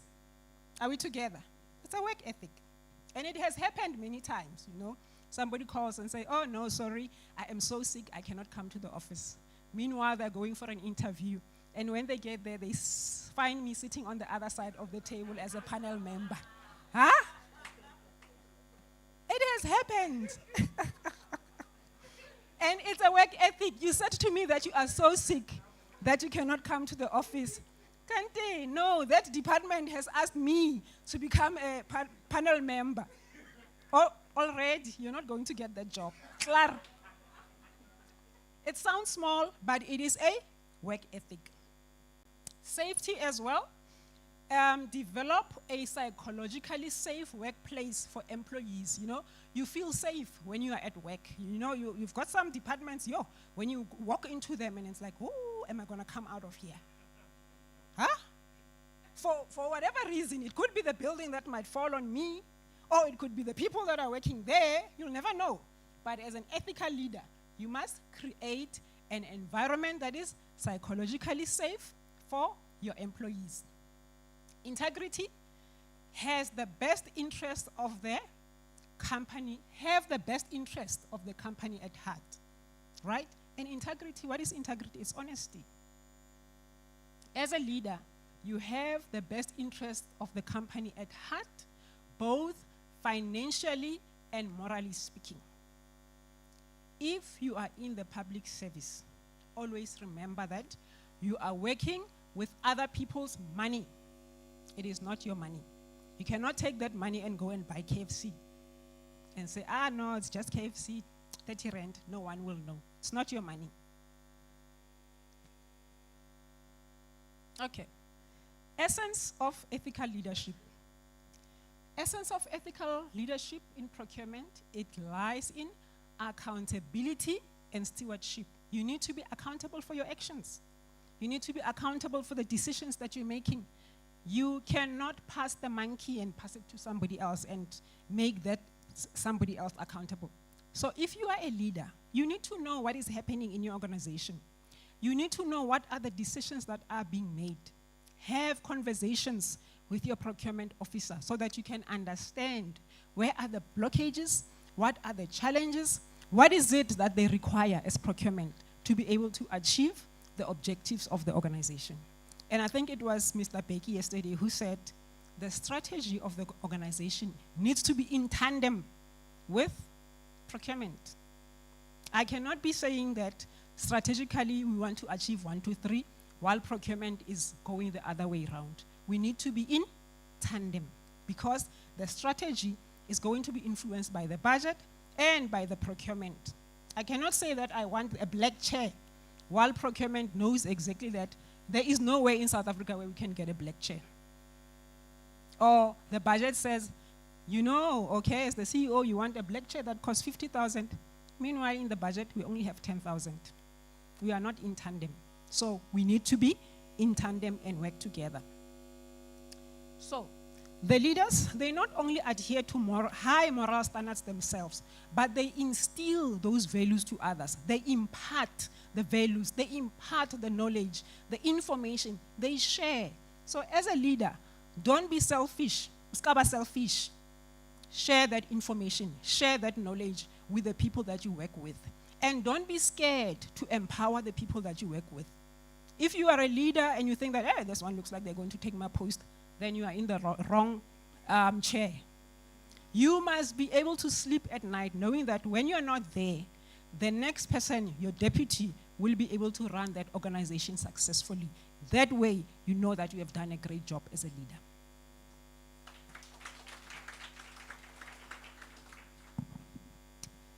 So, the approach is particularly vital in procurement and supply chain sectors, safeguarding resilience through integrity, fairness, and transparency. You know these things. These are the things that you live by on a daily basis as procurement officers. But these are the things that need to be understood by everyone else in your organization. Have advocacy sessions. Sis Cindy, have an advocacy session with your whole department. Invite them so that they can understand where you come from. When you say no, this cannot be done, they must know why you're saying no. Because sometimes people are just working in the dark because they don't understand. Call them to the table. Explain to them why they need to adhere to the rules and regulations of procurement. Okay, so why is ethical leadership so important? There we go again, those 3 words: honesty, fairness, and transparency. We are enhancing and protecting the standing of the profession, right? Utato Ronald talked about it yesterday, that, this profession, we take it as a by-the-way kind of thing. And it is the most important profession, let me tell you. When you look at this 4-legged table, that is how I think of procurement. Whole for finance has got 4 legs, right? There's procurement, there's budgets, there's financial management and expenditure, and then you have financial reporting. If any of the legs are not there, is this table going to stand? It's not going to stand. So why are you diminishing the importance of procurement? Remember I said, if you want to understand, bring it home. Table. Take off that one leg. Let's see if the table is going to stand. Or is it going to be like a three-legged pot now? It's going to stand on three legs. Procurement, it's very important. So we need to maintain the highest standard of integrity in our business relationships. And integrity, it's honesty, Bahayt. We have to be honest in our business dealings, right? I know we all want to drive those fancy cars, you know, the ones that have got a name and a surname. You know the cars that I'm talking about? Or Range Rover, ne? Mercedes Benz. But our salaries don't allow us, right? They don't allow us to drive those cars. But we aspire to drive those cars, isn't it? Then what do? We put our hand in the cookie jar. It's not our money, it's somebody else's money. How do you sleep knowing very well that you have taken $1 million that was supposed to build RDP houses, that was supposed to go and dig boreholes, that was supposed to send kids to school, and you have bought yourself a Range Rover? So that we can talk about you and say, whoa, did you see easy? Range Rover. Huh? But yet there are kids there who cannot go to school because of the Range Rover that I'm driving. Tomorrow when I drive that Range Rover into the wall of another house, are you surprised? No, because I took somebody else's money. And that's where corruption starts, because we want to be seen, right? We want to post, hey, I went on holiday. Not in Durban, in Dubai. We must promote the eradication of unethical business relationships. You know, people, when they look at us as the public service, they see the public purse. Say, that one, Dr. Easy. She works for the public sector. Scheme Sam. Why? Because I know she holds the public, she's the CFO. What I set her? I'm not going to set her anyone. It's the public money. That money is supposed to build RDP houses. So be careful of the kind of relationships that we build with the business people out there. We have to enhance proficiency and the stature of the profession. And I said, procurement is very important. So we must look at it with a different eye. We must not, when you hear the word procurement, like, oh, mahodu. Right? Mahodu, it's thieves. We cannot associate procurement with corruption. Yes, I said by the end of the day, CEO, you will know Setswana. Mahodu, it's thieves. Ensure full compliance with laws and regulations. I cannot emphasize this more than it has already been said, right? We work in the private sector. We live and breathe the public sector. And there are rules and regulations that govern us. We start from the Constitution. You have different acts. You have, policies internally that we have to adhere to. So if we break the rules, what are we saying? It's okay, let's do as we please. No. Even in your own homes, you have rules, right? Or don't you have rules in your homes? We all have rules. So why do you want to break the rules in the public service while you don't want other people to break the rules in your own house or in your own home? So it's very imperative that we comply with the laws and the regulations. And every country has got its own laws and regulations. And it's very important that when you go and do business in that country, you understand what are the laws and what are the regulations. Same as with the public sector. When somebody has to come and do business with us, they have to understand that they must comply with the laws and the regulations. When we say you can only procure from this amount to that amount, it means that I can only work within that threshold. R1 more than that, I'm already outside of the threshold. It means that I have not complied with what has been said. We together? Good, thank you. So, very importantly, ethics in procurement operations, it's a moving goalpost. You know that. Procurement professionals, you always need to keep abreast with the current developments, with the latest developments in terms of legislation and standards that are changing frequently. Today, this is the laws that are governing us as public procurement. Tomorrow, there's something else. There is a new act that has just been signed.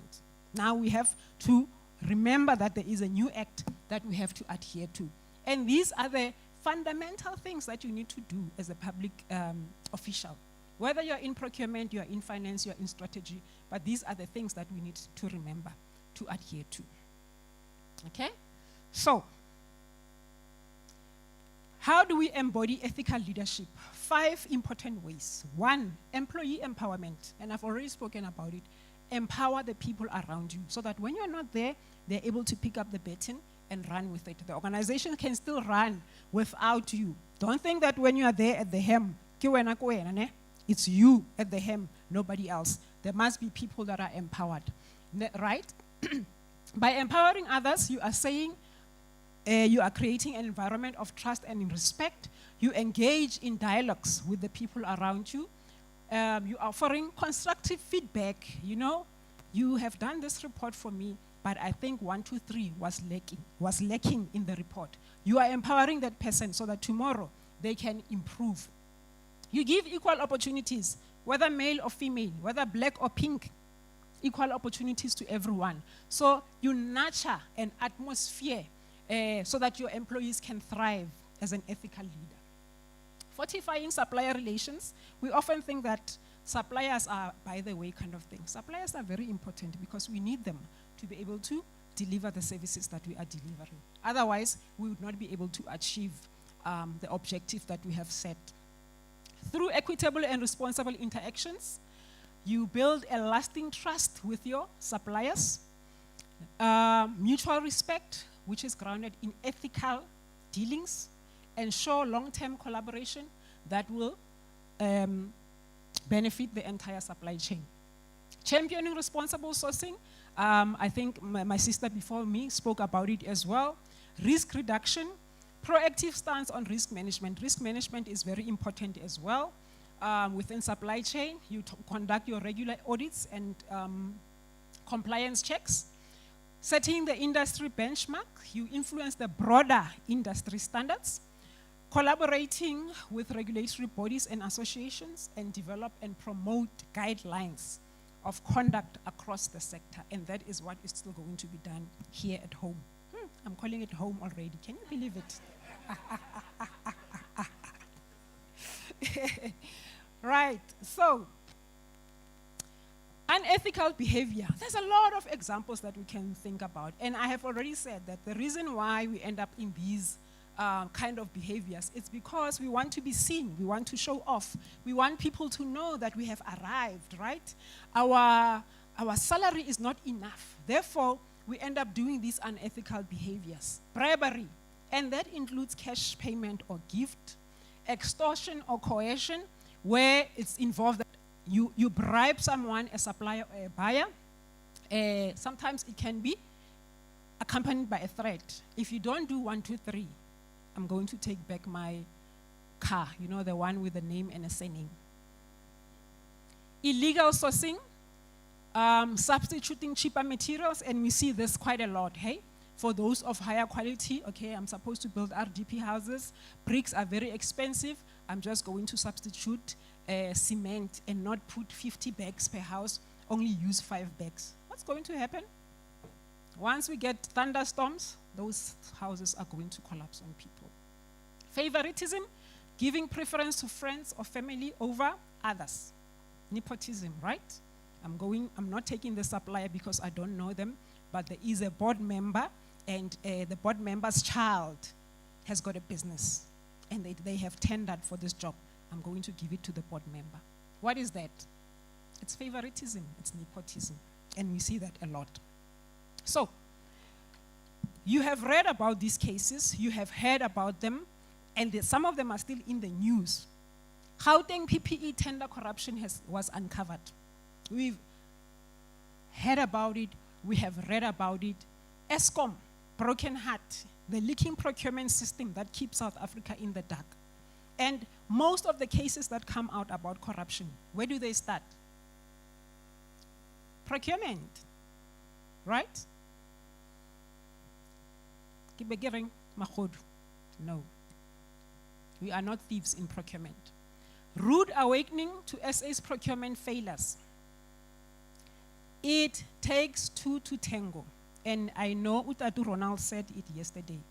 it takes two to tango. Businesses have also been culpable in dishonesty and in looting, because as the public service, we are seen as people who are looting the public's purse.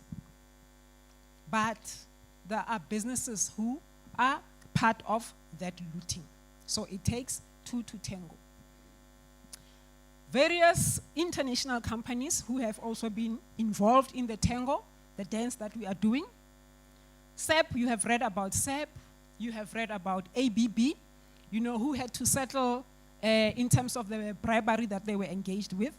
McKinsey, who was charged in South Africa. You have Bain and Company from the UK. They were barred from doing business in the UK because of the misconduct that they were involved in South Africa. There were two cases that were very prominent in South Africa. One, the VBS, the VBS Mutual Bank, right? You have read about it. The mastermind, the kingpin behind VBS, Matodzi, Mr. Matodzi, when he was asked, why did you do it? He's a BA graduate. He's been to university. He understands what we were doing here, ethics. Those who have read the dossier, he said, I wanted to belong, right? He wanted to be part of the elite. When you read that book, Stellenbosch Mafia, the kingpin behind, what was his name? Joost. What did he say? He said, I wanted to be part of the Stellenbosch Mafia. He was based in Pretoria originally, and he said, in my mind, I saw myself in those mountains in Stellenbosch. He wanted to belong. That's why he did what he did. Corruption. Why are we ending up in corrupt cases? Because we want to be part of the elite group. We want to have made it. We want to show off on social media. We want to go on holiday overseas, not across the border. Right? We want to wear shoes that have got a red bottom. Right? But yet we are public officials. You know the shoes that I'm talking about, right? Yes, you know the shoes that I'm talking about. We want to wear those clothes that have got a very big label that's standing here. So when I walk in, people can see that I have made it. That is why we end up with these cases. It's there. Go and read Stellenbosch Mafia. Joost said, I wanted to be part of the elite.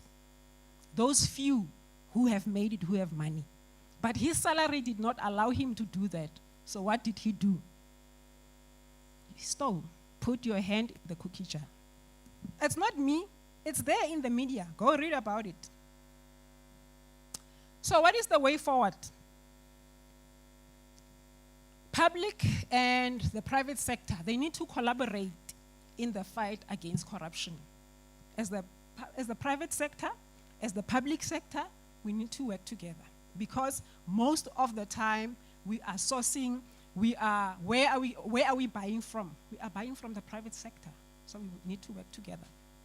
The public sector, consequence management needs to be implemented. There is that case, Estina Dairy Farm.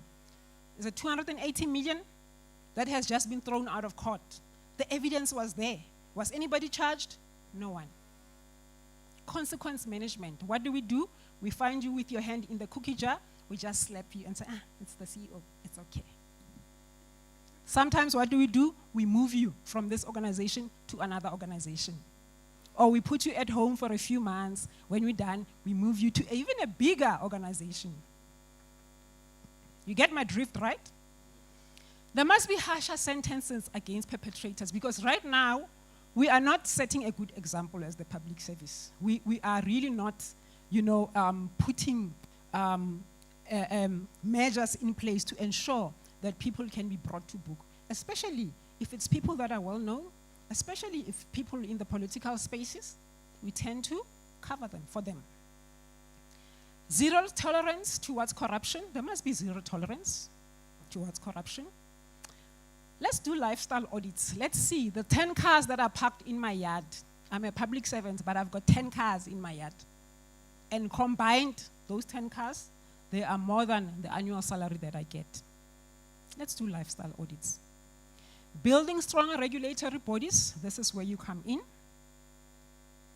Ethics must be part of the metric for measuring professionalism. And it has been spoken about yesterday that we need to professionalize the public procurement. Utatu Ronald spoke about it a lot, and ethics needs to be part of that.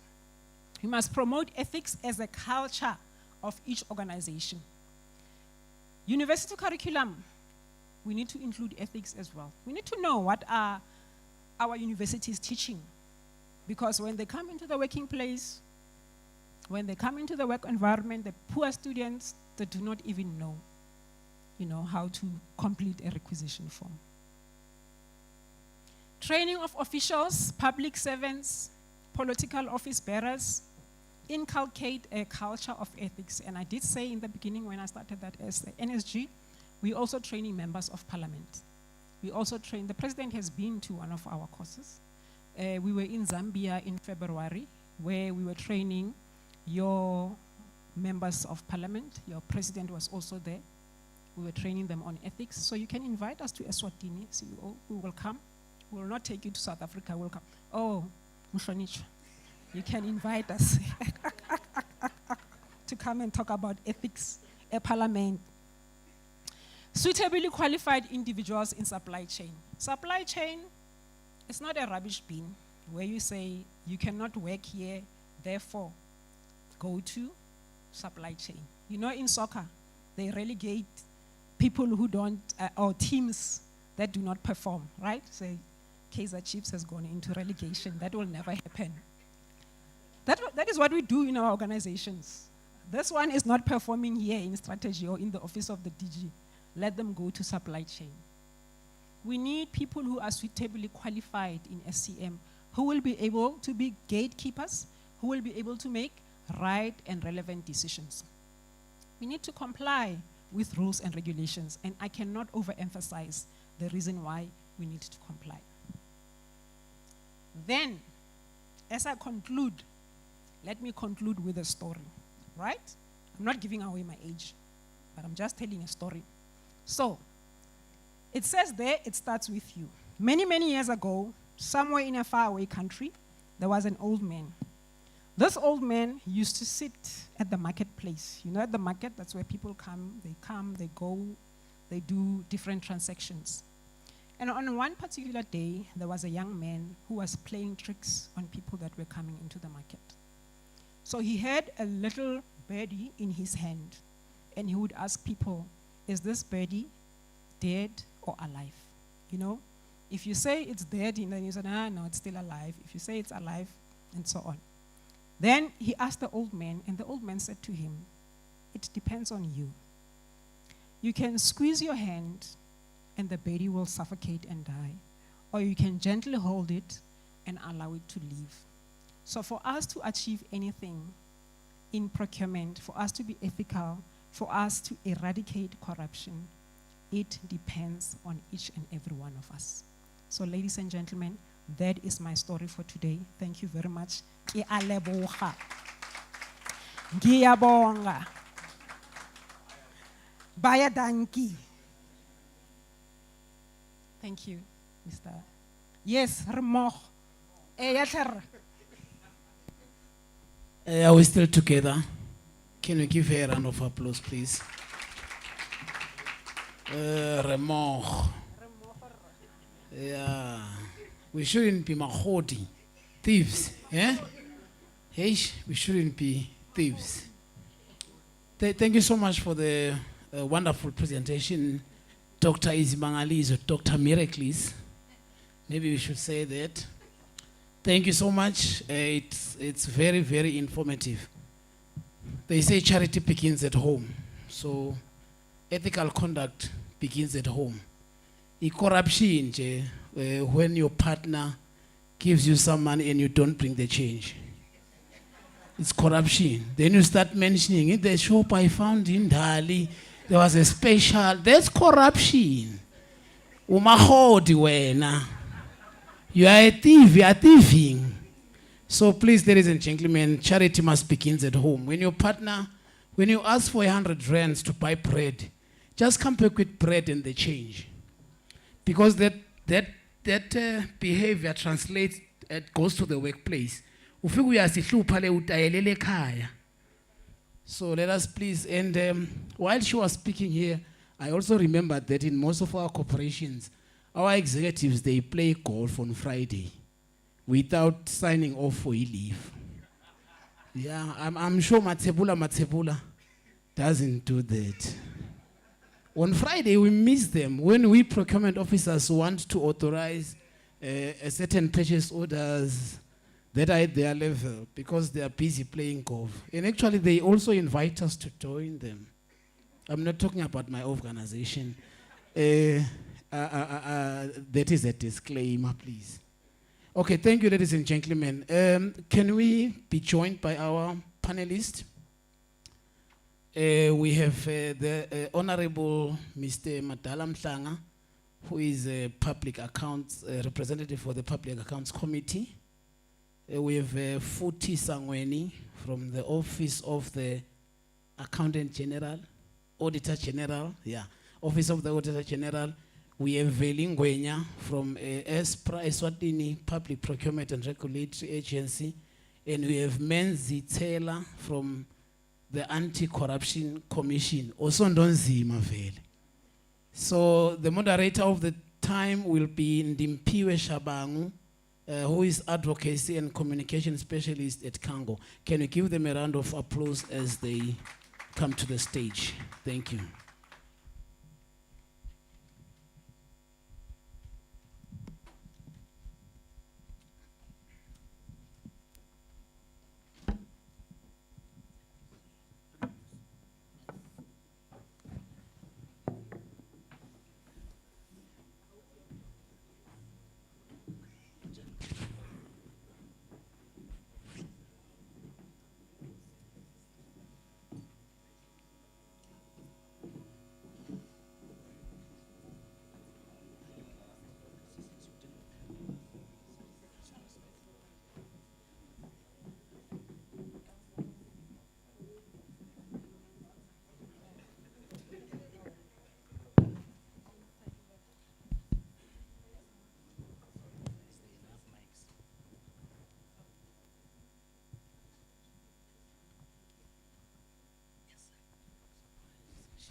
This looks like a very interesting topic. We are also joined by Diana Simelane from the Office of Internal Audit. Thank you.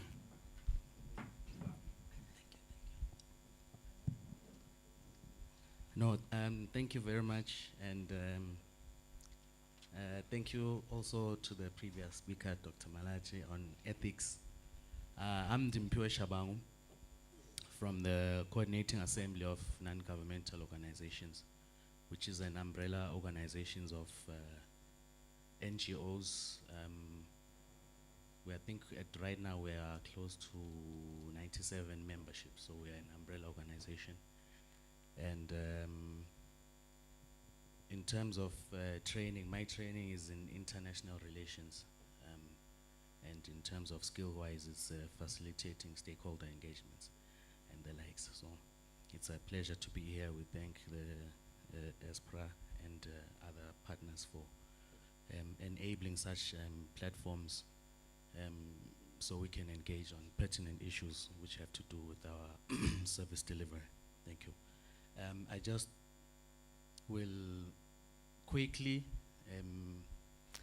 enable our panelists to introduce themselves briefly so we can know who's on the so we can know who we are talking to and interacting with. Thank you. Good morning. All observed. My name is Menzi Taylor. I'm an anti-corruption practitioner placed under the Prevention and Education Department. Good morning, colleagues. All protocol observed. My name is Diana Smelane. I work for the Internal Audit Office. I know there's another Diana Smelane here. I also sit with the Public Accounts Committee as a partner.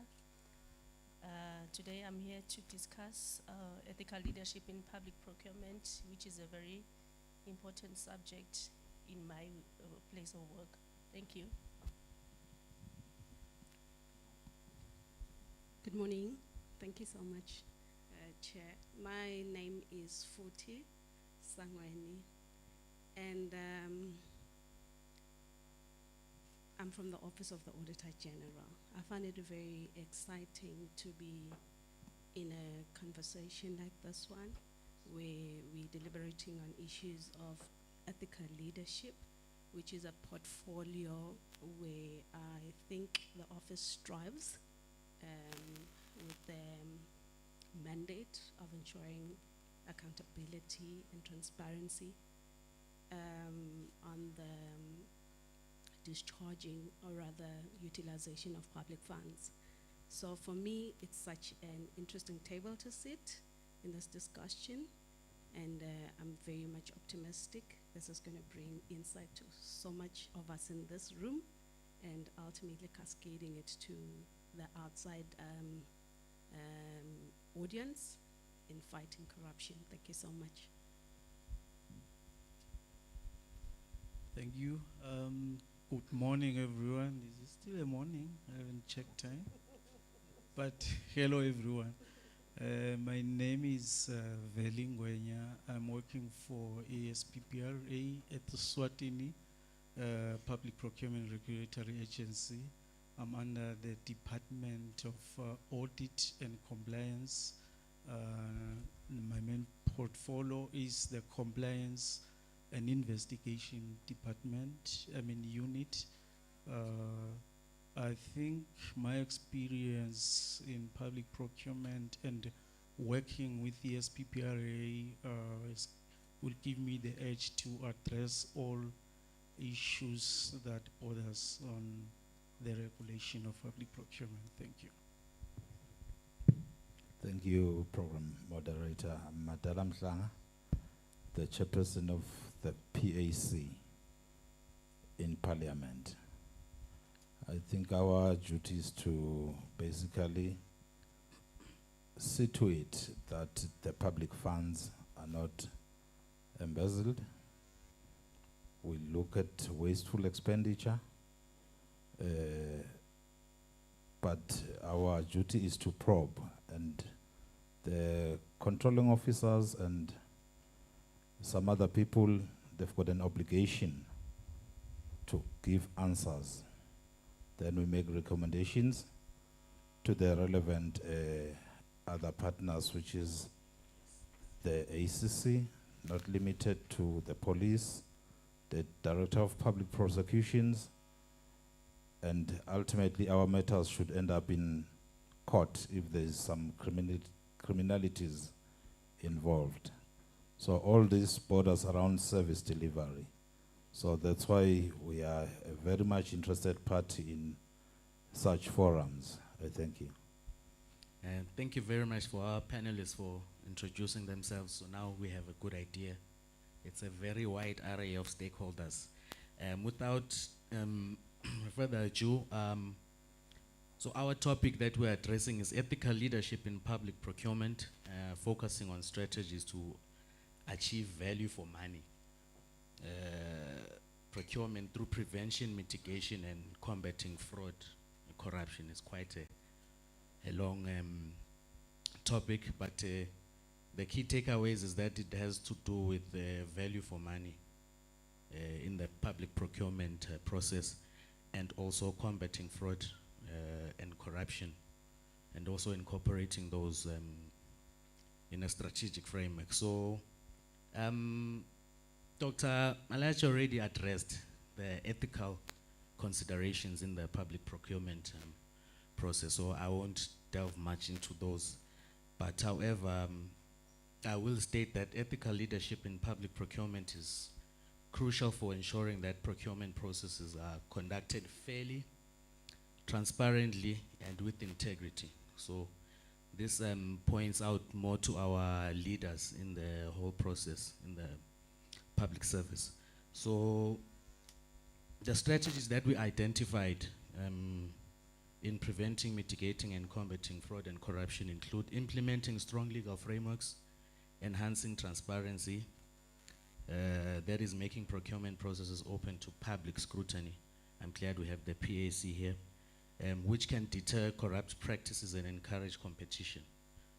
Build capacity, which is training procurement officials in ethical practices, and anti-corruption measures to ensure that they are equipped to handle procurement processes responsibly. And then another one is promoting integrity, encouraging a culture of integrity within public institutions.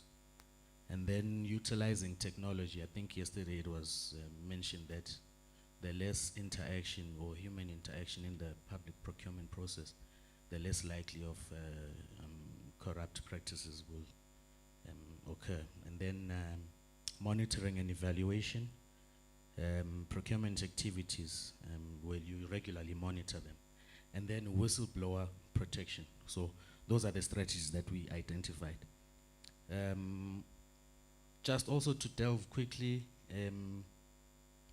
we all know of the issues which affect our public procurement in country, so I won't go into those, but however, I will want to state that the country's score on Transparency International, which is a corruption perception index. So a perception index is how the public perceives a certain office or services that are provided. So we dropped in the 2023 study by 13 points to 43 out of 100. So this is how the public perceives us, that we are addressing the corruption.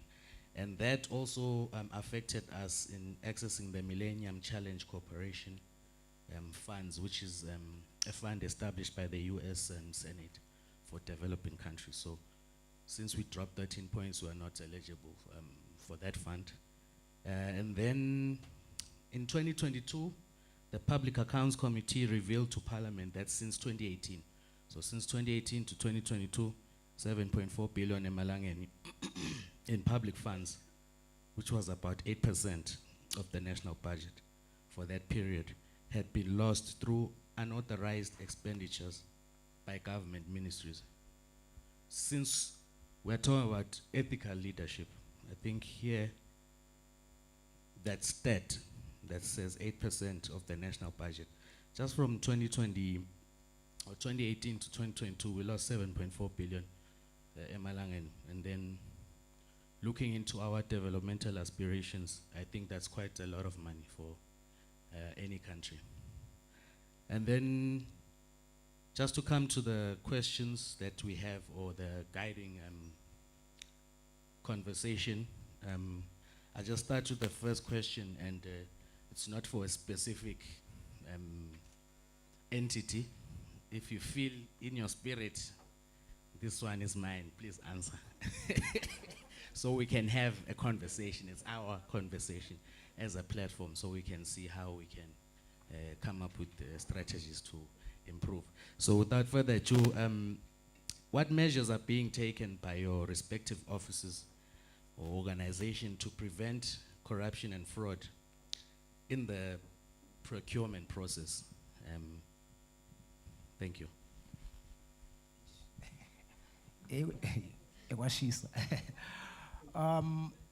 Maybe I may start off by saying corruption pays, and it pays well.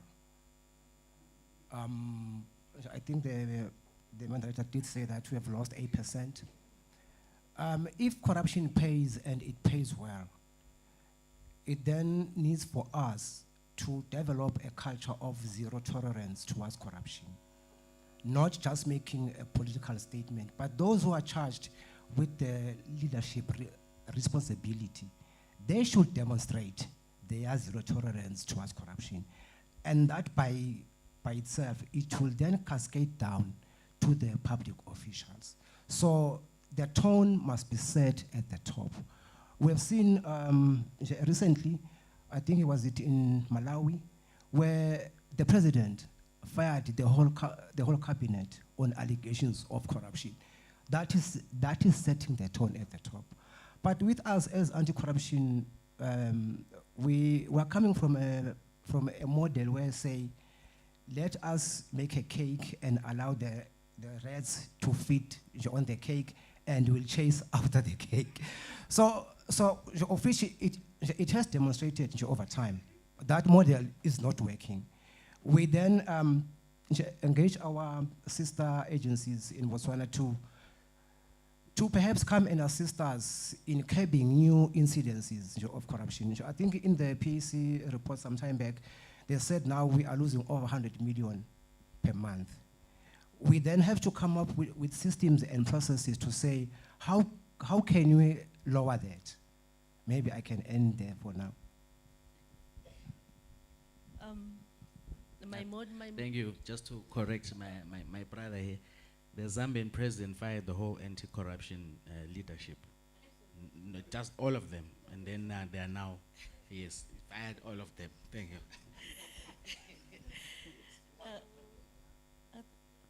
Oh, Zambia and Malawi. But I'm talking about Zambia. He fired all of them like 2 months ago. Thank you. Please continue. My moderator, you were asking what we do to prevent, not what you do when it's done. What measures? Yes, Yes, I just want to address that part.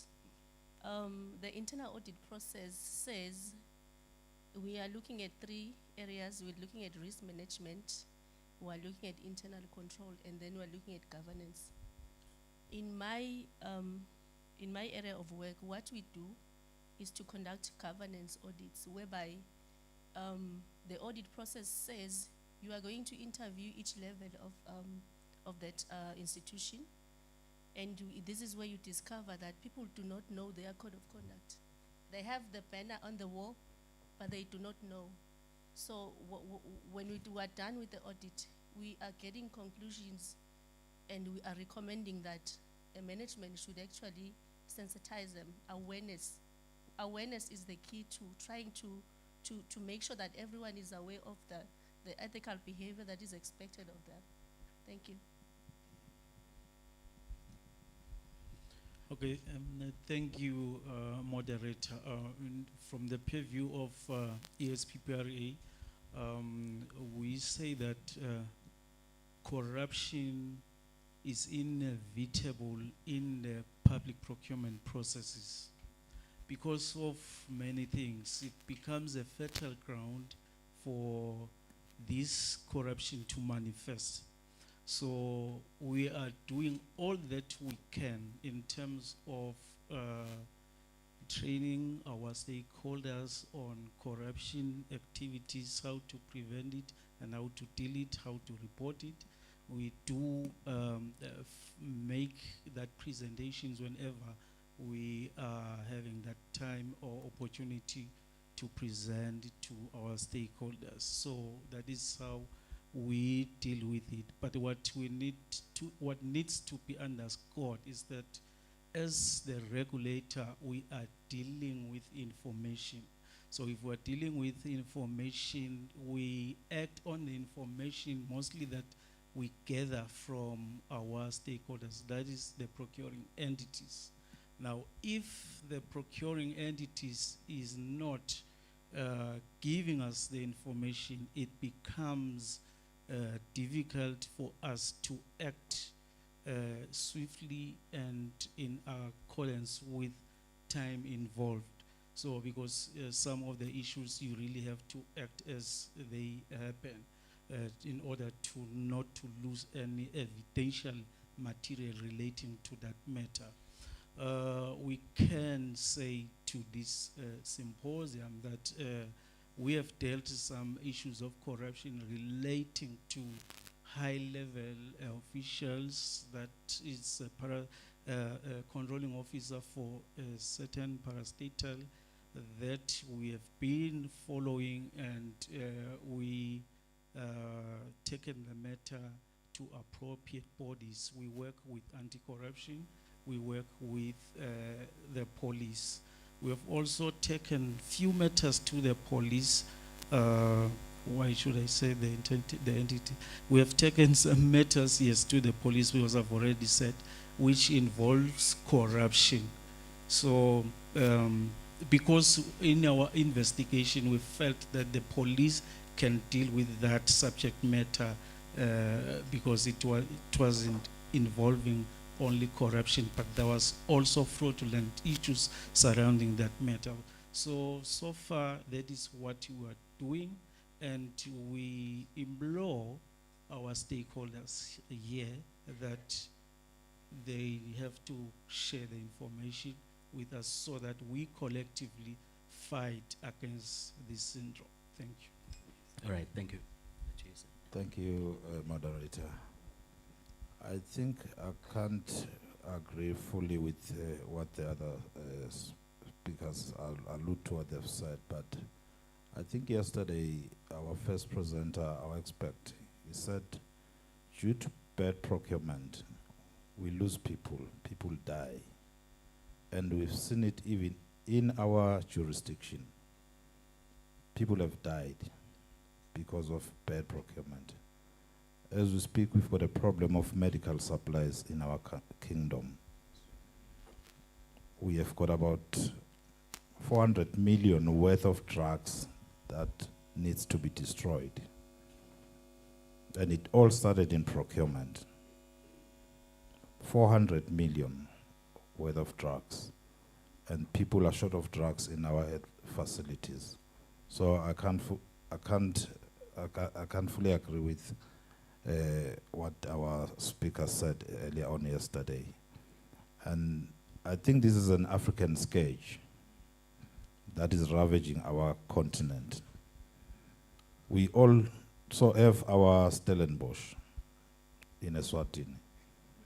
It's not only peculiar to the SA jurisdiction. We also have people who want to go to Stellenbosch in Eswatini.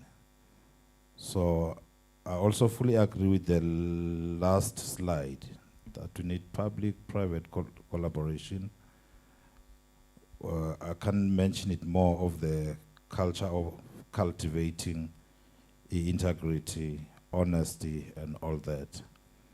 But having said that, I think as the procuring entity that is hosting the symposium, I've raised it with the Auditor General, and I'm happy to report that as we are working together with the Office of the Auditor General, we are in the process of introducing the model law, which I think will have a great impact when it comes to these issues.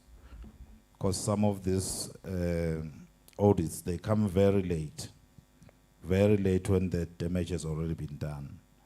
So it's imperative that from the onset, when they apply for the tender, it goes through Esppra and all that. The Auditor General is already there to see if there's a river in that bridge that is requested by a certain community. We've seen it in other member states where they build a multi-million bridge where there used to be a river. So those are the kind of things that are happening for real. So I think with the modern law, it will also cover citizen audits, whereby is this clinic where it has been built really viable, or it was for the kickbacks, if I may put it. So all those things, they are draining our economy.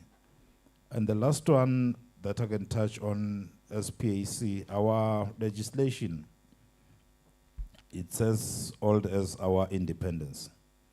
The legislation, which is the Privileges Act of 1968, whereby if, no matter what you have done, you have caused government to lose 20 million through your negligence, you are fined a paltry 400 Malangan.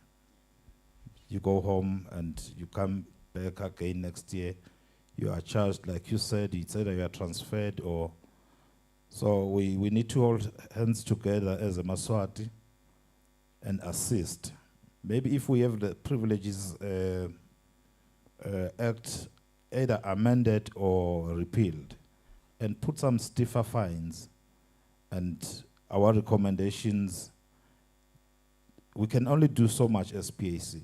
You might be aware, and I was speaking to the anti-corruption unit, that we most of these sittings or hearings we conduct with you, soon as you spot that there is some elements of criminality, you don't have to wait for the PAC to adopt that report. Hit the ground running. That's another gap that I think we can share with the House. So I think basically for now I can end the program, moderator. No, thank you. A lot of points raised there and suggestions as well. Obviously, we know the PAC can't pick up on everything and do everything. Which leads me to my next question, which is directed at Doctor, and then the other panelists, please jump in as you see fit. So, taking into consideration that the issue, or maybe issue is not the right word, the identification of focus is at leadership level. We've seen that stat I gave, and my brother here also said we lose 100 million in Malangani through corruption. Now we're talking about Boma unauthorized expenditures and the likes. There's controlling officers and senior management in every government ministry, since we're procuring goods for the public, which are public goods. So, Doctor, how can public procurement leaders ensure transparency and accountability in their process? Thank you very much. You know, I think I'll take it back home to what we're doing. We have what we call declaration of financial interests by every member who is in the SCM and the Public Procurement Office. So once a year, they have to declare their financial interests, and senior managers as well in the public service.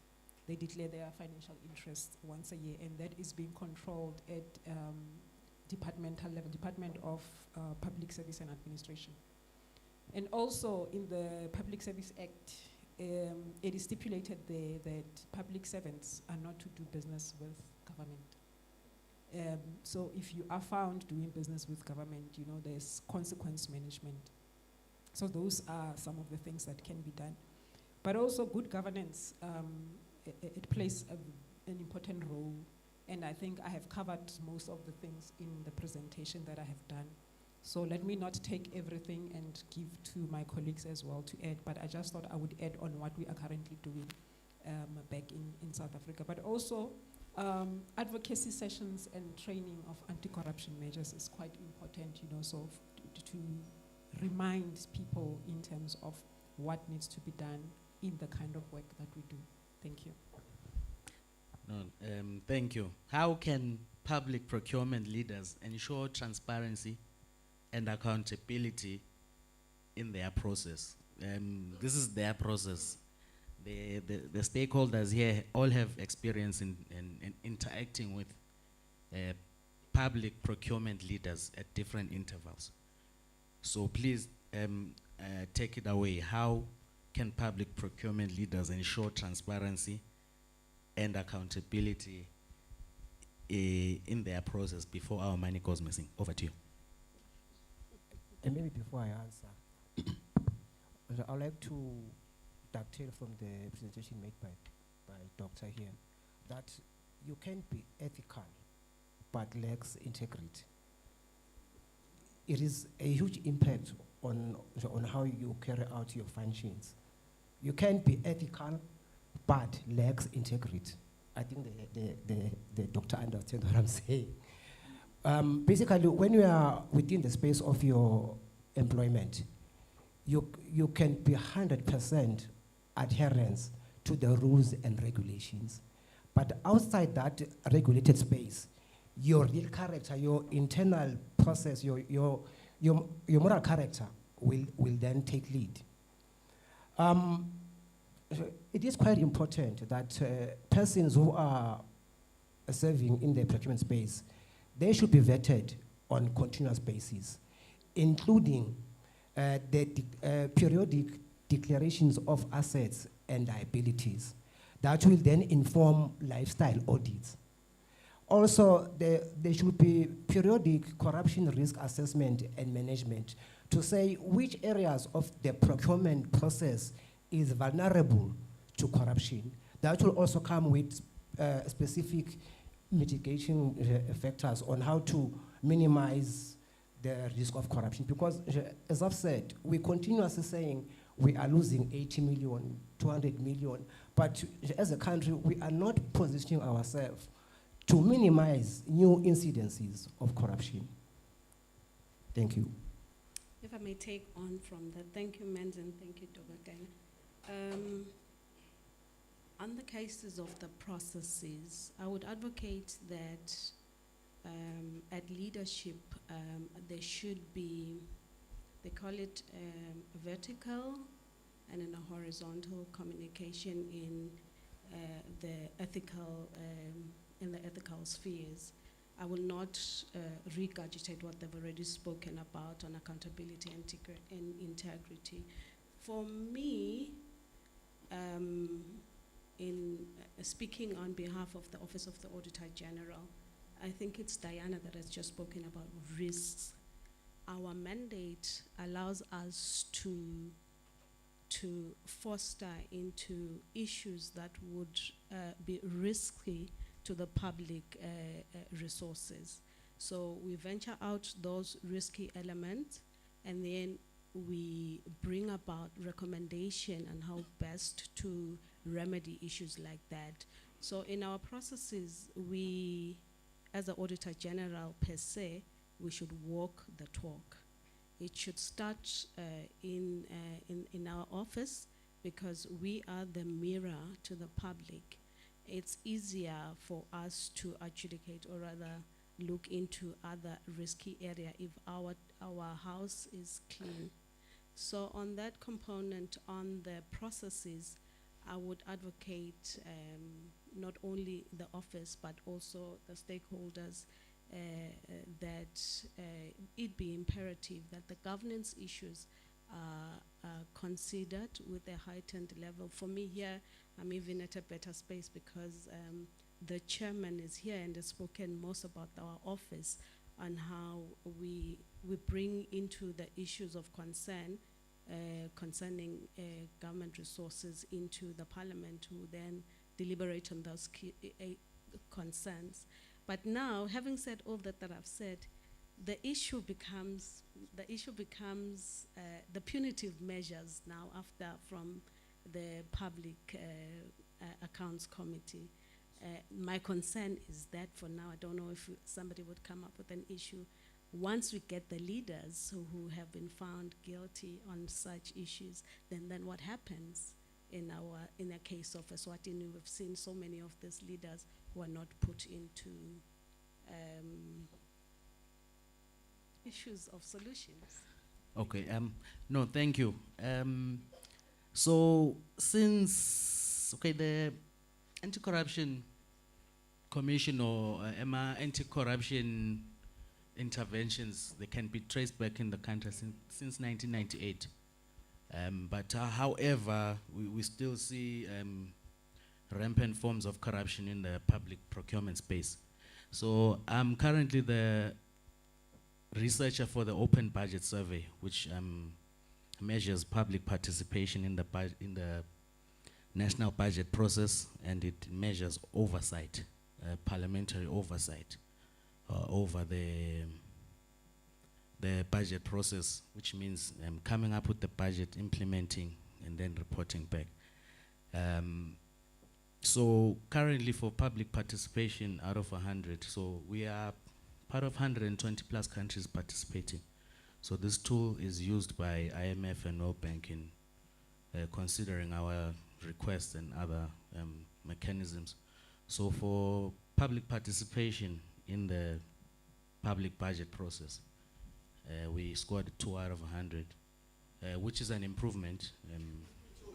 Yes, because when we started this is our 4th round. When we started, we were scoring 0. And then oversight, which is parliamentary oversight, we're scoring, I think this year's 43 out of 100. And then just to take back, when we started in 2017, there were certain measures we didn't put in place. That's why I'm saying it's an improvement. That 2 out of 100, we're now publishing our PAC sittings online to be accessed by everybody. That's a big step. Before we didn't, it wasn't available to the public. So there are improvements which are being done constantly.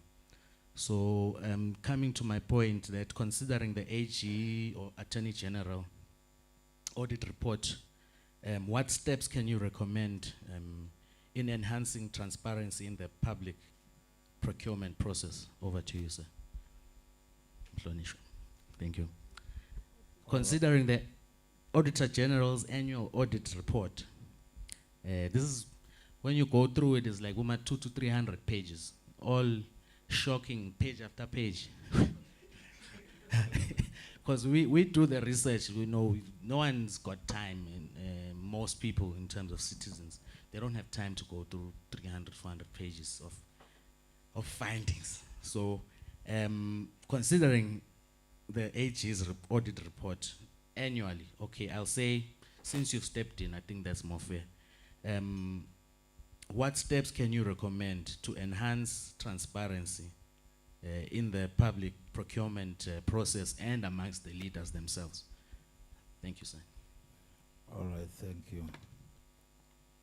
He's going to put me into trouble with my committee now, because I have to disclose the recommendations even before the community knows about them, but it's okay. I think considering the amount of, or the volume of the auditor's report, it's getting thicker year in, year out. And you're talking of procurement. That's why I think we are here. And the other speaker yesterday mentioned that there's about 17 ways of procuring that we have. But in Eswatini, we're using the, of late, it's the limited tender. Is it single source? Of late, it's single source. And that's where most of these shenanigans occur. I think people like Esppra, they need to also step in, because these people are manipulating the systems, even with these emergency orders. That's where they abuse the system. They were meant for specific situations, but of late it's a norm. So most of these millions are siphoned from those kind of procurement processes. Maybe it's a high time that it's open tender and all the other rest that I believe we do have at our disposal that could be used. And maybe to sound a little bit harsh on some, but even with our national events that we have in, year out, by now we know that there's going to be Umhlanga holiday, there's be festivities, there'll be Ndwala, there'll be Good Friday, but they come at the 11th hour. We're probably having Umhlanga on 28th, but they'll start pushing this thing around the 20th, 27 or so. So our agencies, they need to put a stop on those kind of rush orders. And I can assure you that in our recommendations, I said it yesterday, that it would be a requirement now. It would be in the PAC recommendations that all these entities, it's a must that they have procurement officers.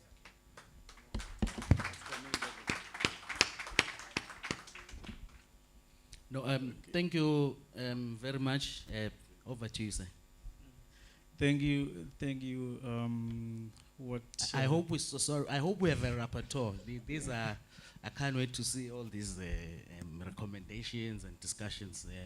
So our take home that we are also going to use to advocate. When I say advocate, I mean engage. Yes. Thank you. Please continue, sir. Thank you. Mine will be on the manipulation of the systems. As we've heard, then the regulator, the agency, comes in.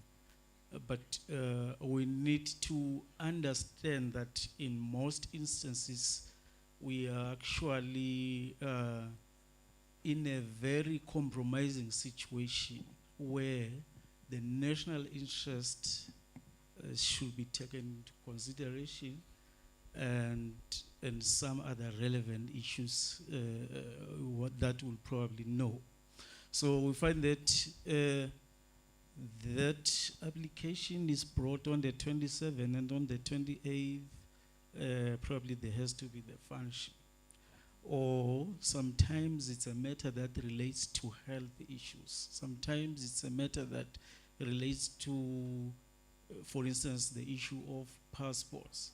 So we find ourselves in a very compromising situation. So it needs stakeholders involved to come to a decision and give guidance as to how to deal with these matters. That will also include reviewing the law itself so that it gives proper mandates, proper punitive measures in dealing with such a situation. As it stands, it is very difficult for the agency to operate as it will be perceived by the citizens to operate. No. Thank you very much. Before But I wanted to touch on the leadership aspect. Yes, on we the will point, put that yes. 2 seconds. It's Okay. getting hot, and the director All of right. program is looking at me Thank- like, hey. Thank you. On that one, from perspective of procurement, we say leadership is not at high level, but it's in every stage of the procurement. So when you are talking of ethical and integrity behavior, that you look at every stage of the procurement process, that has to be manifested in every stage. So we are saying that all parties involved must have the temperament to which is attuned to the ethical decision making process. That speaks to the procurement principles. They must ensure that there is value for money. They must ensure that they are accountable to their decisions. They must ensure that there is maximum competition, and all the principles that are 7 in total. Thank you. No, thank you. Keep the mic. So in terms of, have you done a capacity assessment to determine the needs of procurement officials in ethical practices and anti-corruption measures? Have you done a capacity assessment of that? Like, and if so, what have you seen needs to be done? That's just for yours. You have literally a minute to answer that, and then pass the mic around to my final question. That is for all the participants. Is there a mechanism in place to protect whistleblowers who report unethical or corrupt actions?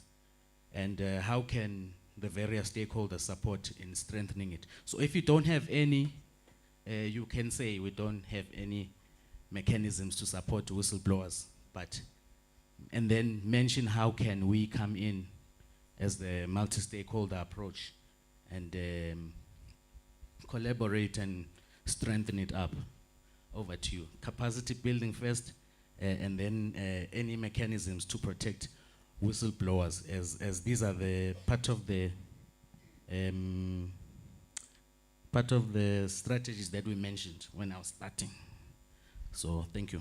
Okay, thank you, moderator. I think we do workload and capacity assessment, which is not necessarily directed to what you have asked us to respond to, but it is somewhat all-encompassing, because what we found from the assessment then speaks to what we're going to share with the procuring entities. So to a certain extent, yes, we do. And, but we haven't done in every procuring entity. is a project that I think we are dynamically with it. Yes, and the other aspect on the mechanism. Yes, for of whistleblowers. whistleblowing.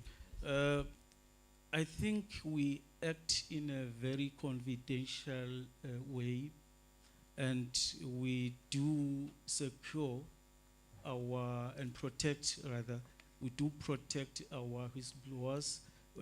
We haven't had any information that have blown out to media that has come to the edges in all the investigations that we have conducted, or all the audits, because some will speak to audits, but that hasn't blown to the media, meaning that there is that confidentiality aspect that we adhere to as an agency. Perfect. So you do have the mechanisms in place to protect whistleblowers?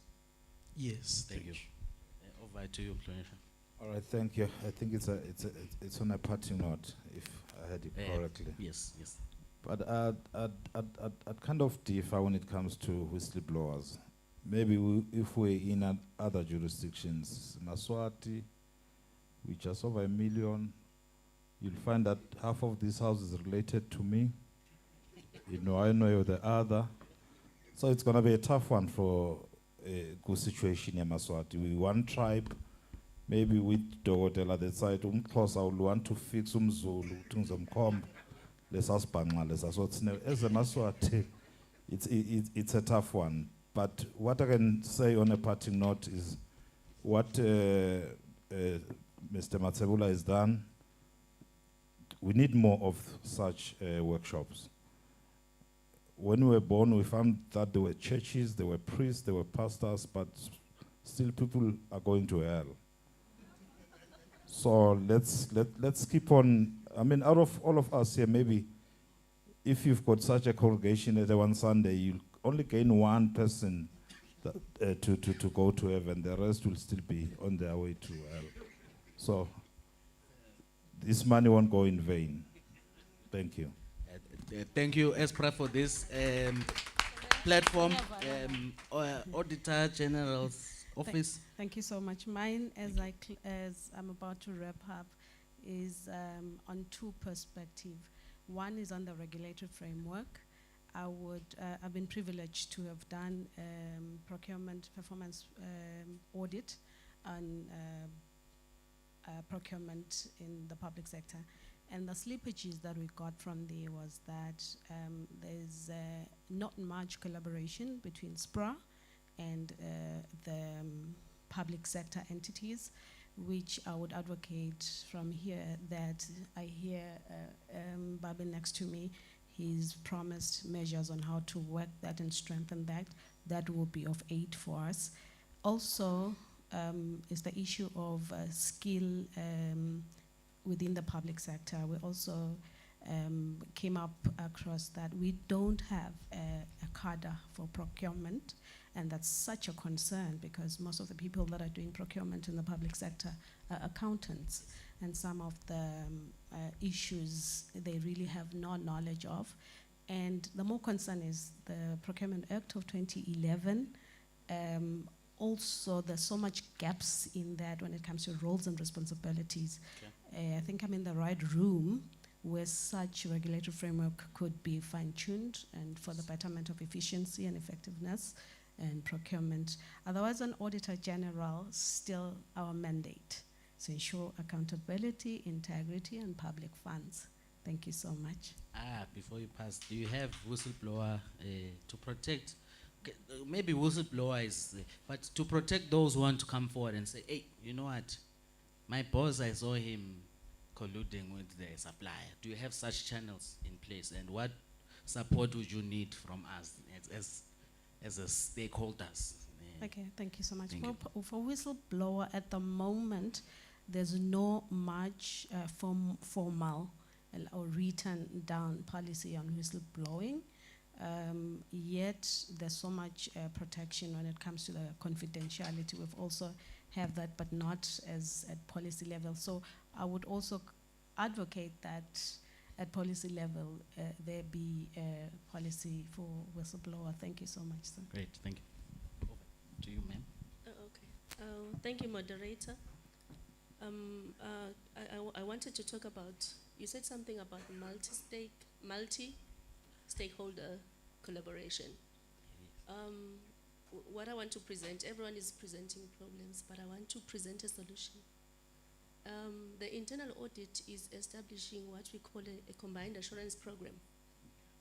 This program is going to address most of these problems whereby I don't know what his mandate is.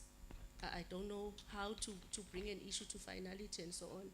So this program involves the anti-corruption, internal audit, auditor general, whereby some of us already are working on MOUs to say this is what you do up to here, and then you give it to whoever else, so that at some point in time, all issues are going to come to finality. And we're also going to be involving the Ministry of Justice to say, this backlog is too much.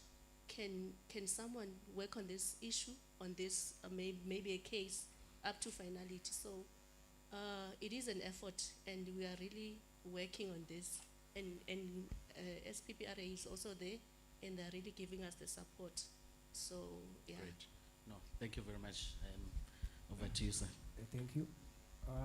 My parting notes will be the prevention and combating of corruption requires all stakeholders' commitment, the public sector, private sector, the civil society. As such, we do have, as a country, a standard, an anti-bribery standard system available at SWASA, at FE, which that standard incorporates provisions of the commitment of leadership, or rather persons holding positions of authority, in terms of taking care, or rather minimizing new incidences of corruption. And lastly, in as far as the protection of whistleblowers, our act only protects the identity of the complainant.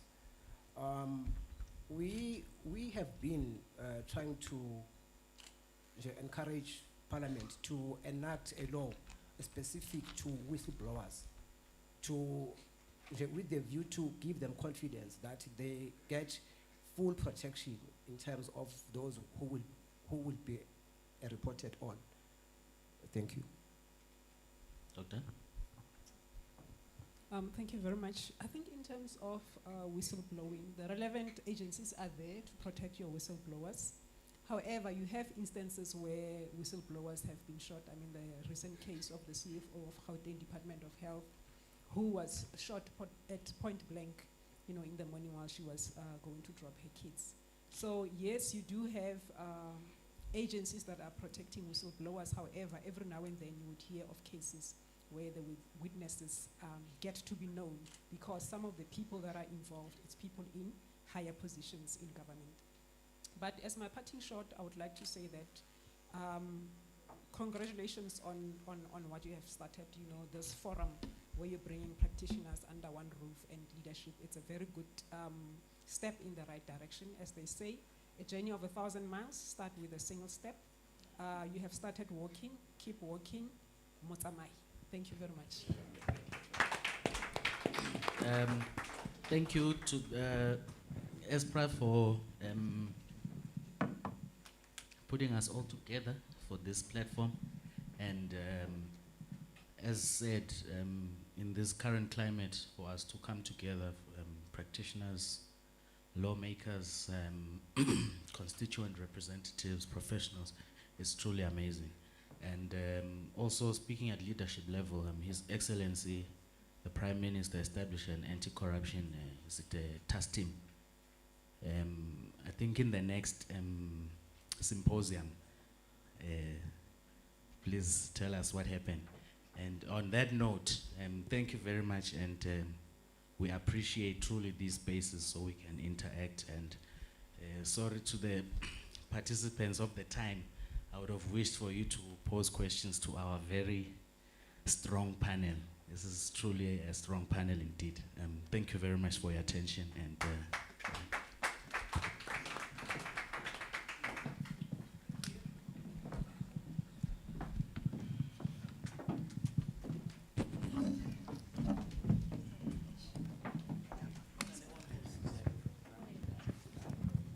Thank you to our moderator and our panelists. Ke a leboga. Ladies and gentlemen,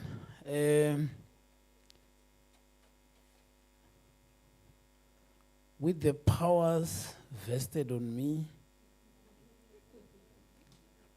by the organizers of the event, I will be twiggling the program a bit. I think this is a very contentious issue. My key takeaway here is that ethical conduct is an important element of a leader. And make no mistake, it does not necessarily mean it is only directed to procurement, but all leadership alike. And also, I've picked up that as leaders, we have to lead by example. So we will be going for lunch at 1 o'clock. I wish I would shorten the lunch time, but you see, dealing with adults, it's a nice nightmare at times. If you were old school going children, I will just give you 30 minutes. So we can, but hey, nine ngiyanazi. And the other thing, I'm saying, parliament.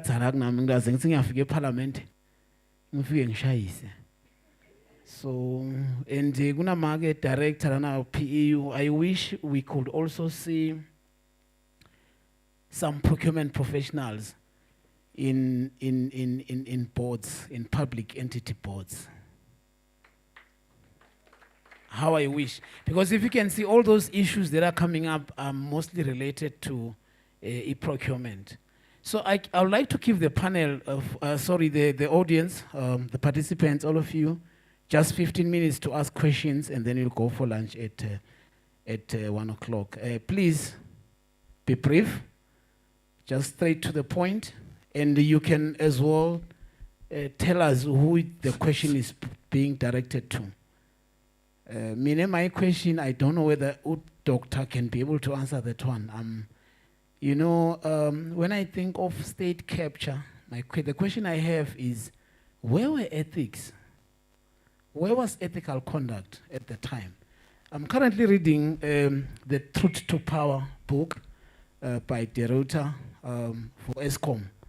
There's so many amazing things that were happening at Eskom, at least by what he's telling us in his book. I'm halfway through. So I'm also following very much Transnet issues because I want to work for a railways company.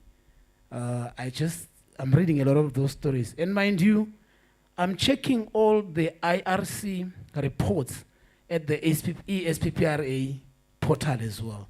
That's how busy I am, just to keep myself informed. Can I give this opportunity to anyone who may have a question? I wish to know. I really wish to know, where was ethical conduct? In all those Transnet issues, state capture issues, Eskom issues. You can start, Doctor, briefly. And then can I see any hands? Okay. Thank you very much. Ethics will always be there. It was there. And I actually want my colleagues who are not in the public service to answer this one question.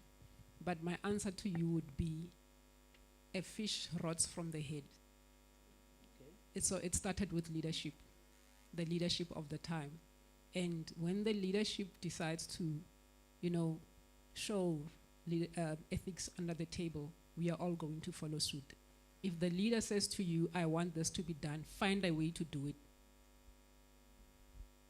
It's already an instruction. Find a way to do it. You are going to do it because you are too scared to lose your job. Maybe as the CFO or as the procurement director, you're going to find a way. And that is what has happened, and that is where we are currently. Hence, you have such a thick report of things that we are reading and that are shocking. And when you look at the caliber of people who have committed those acts, it's people who are well educated, people who are very experienced, who understand the environment that they work in. But my answer is a fish rots from the head, so it started with leadership. Thank you very much. Thank you. Mr. Makakula at the back. And who's next? I wish to pick 2 or 3 questions. Usho babe ukuthi who are you directing the question to? And then talandzela babe there and babe here.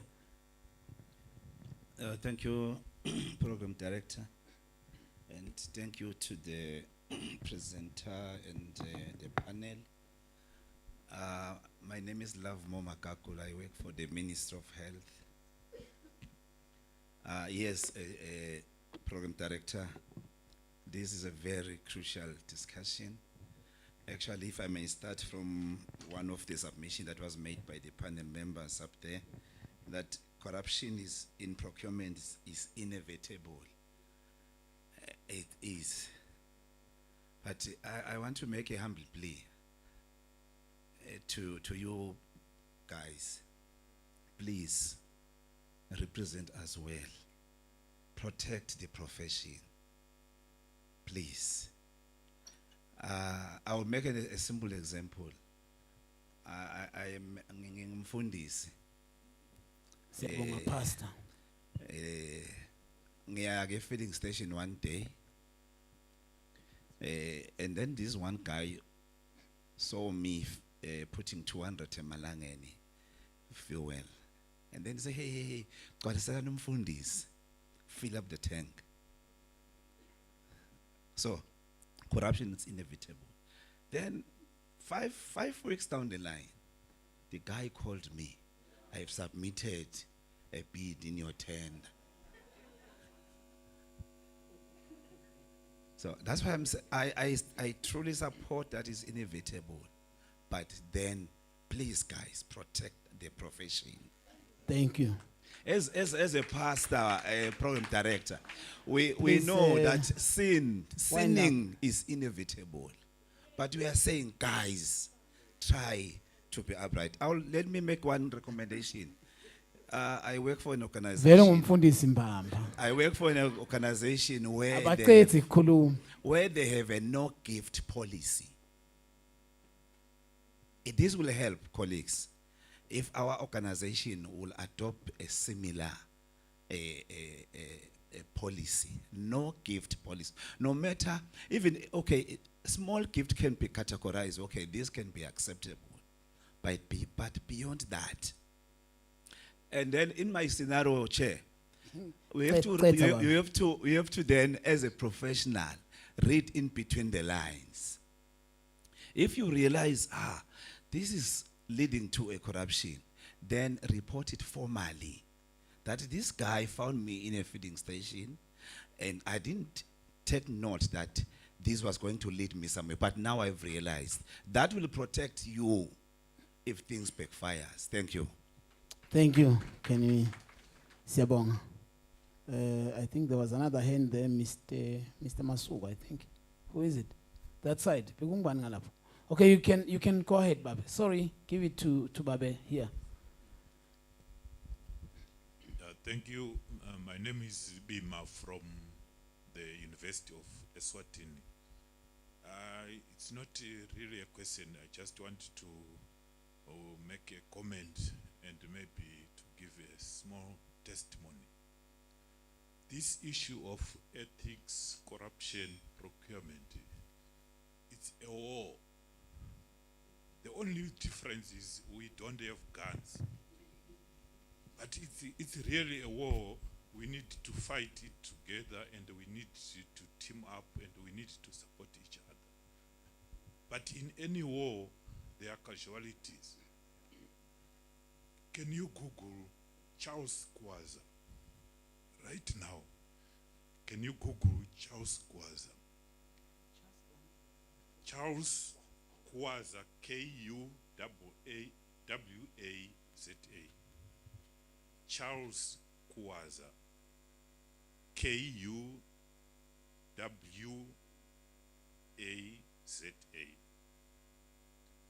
So what I'm saying here is, what we are doing here, as far as procurement is concerned, is fine for us.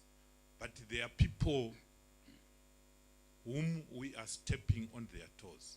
They are not happy, and they will be tracking you. So we need to work as a team, and all the stakeholders should actually come to support the people in procurement.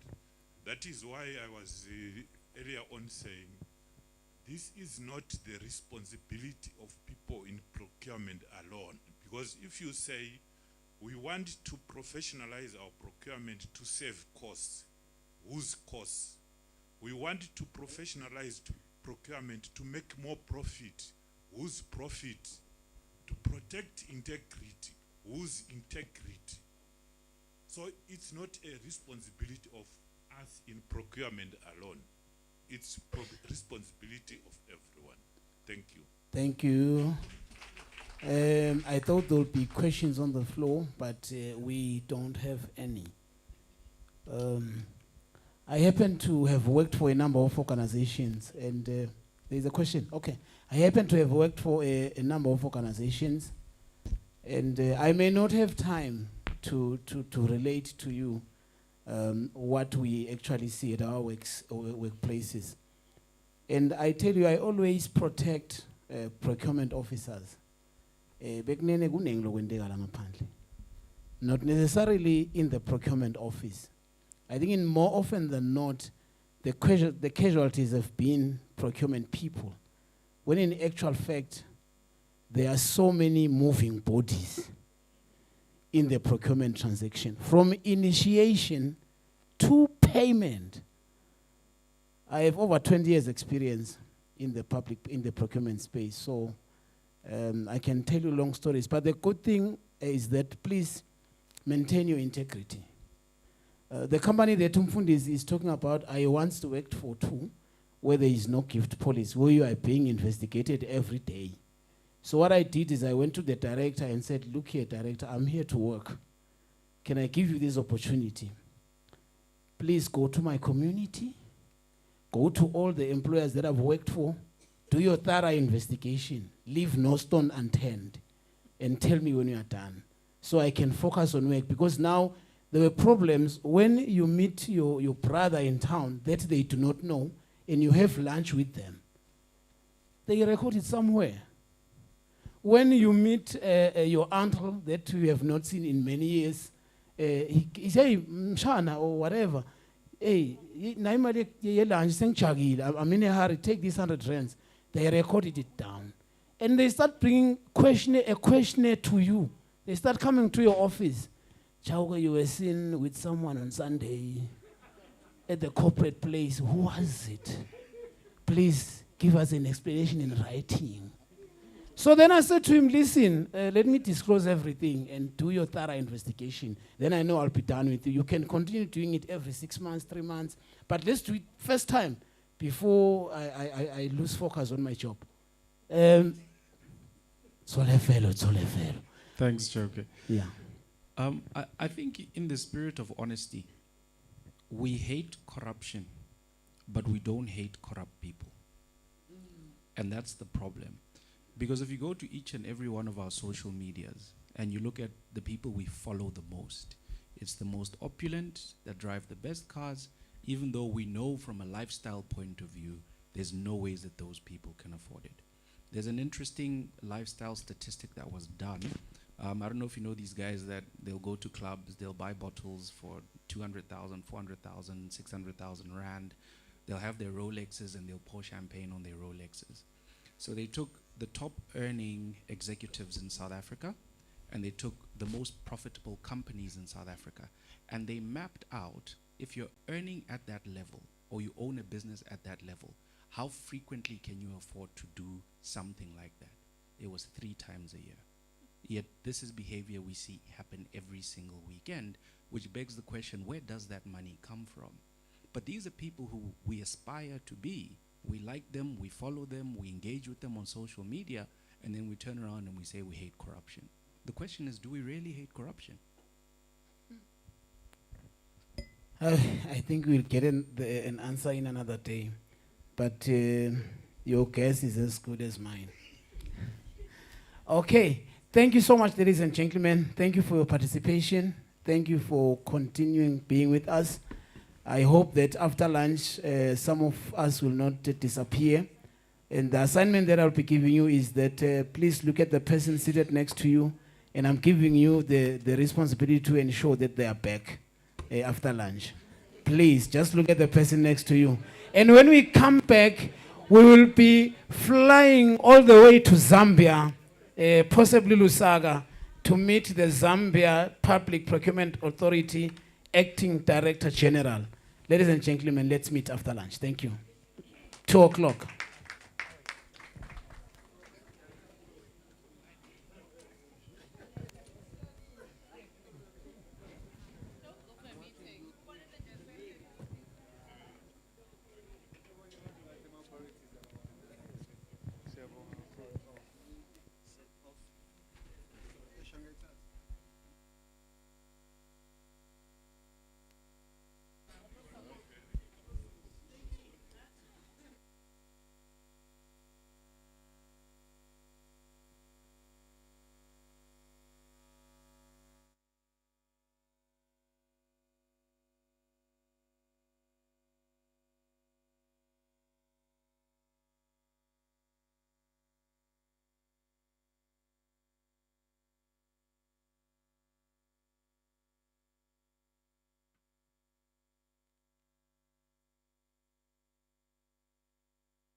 1, 2.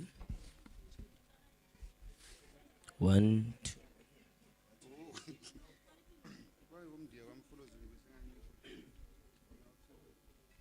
1, 2. 1, 2.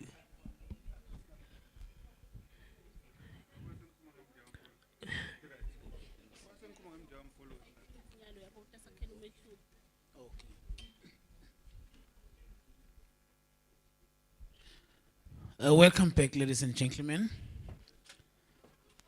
Can we have those who are still outside to come in so we can proceed?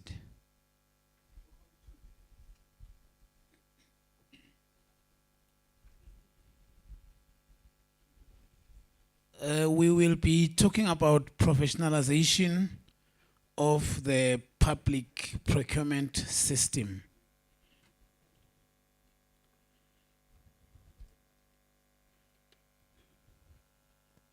We should embrace the power of imagination and assume we are in Zambia. That's powerful, you know, because everything that you can see around is a product of imagination.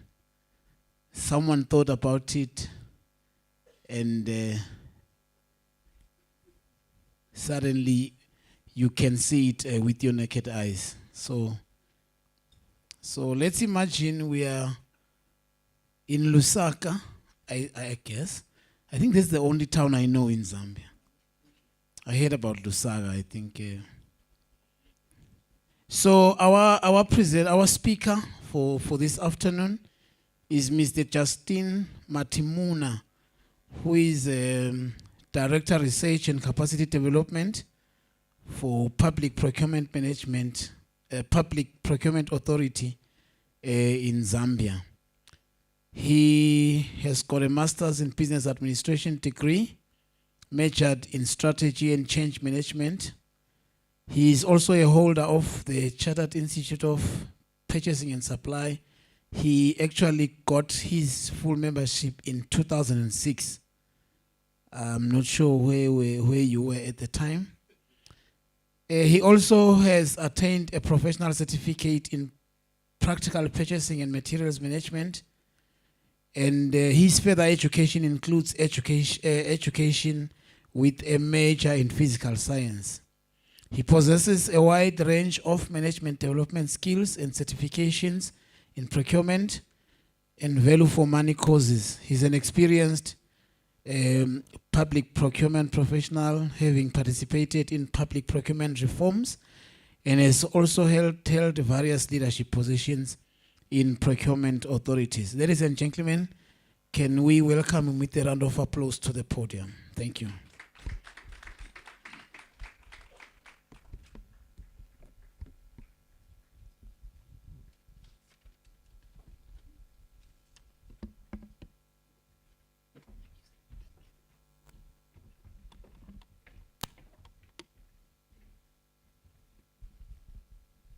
Good afternoon, everyone.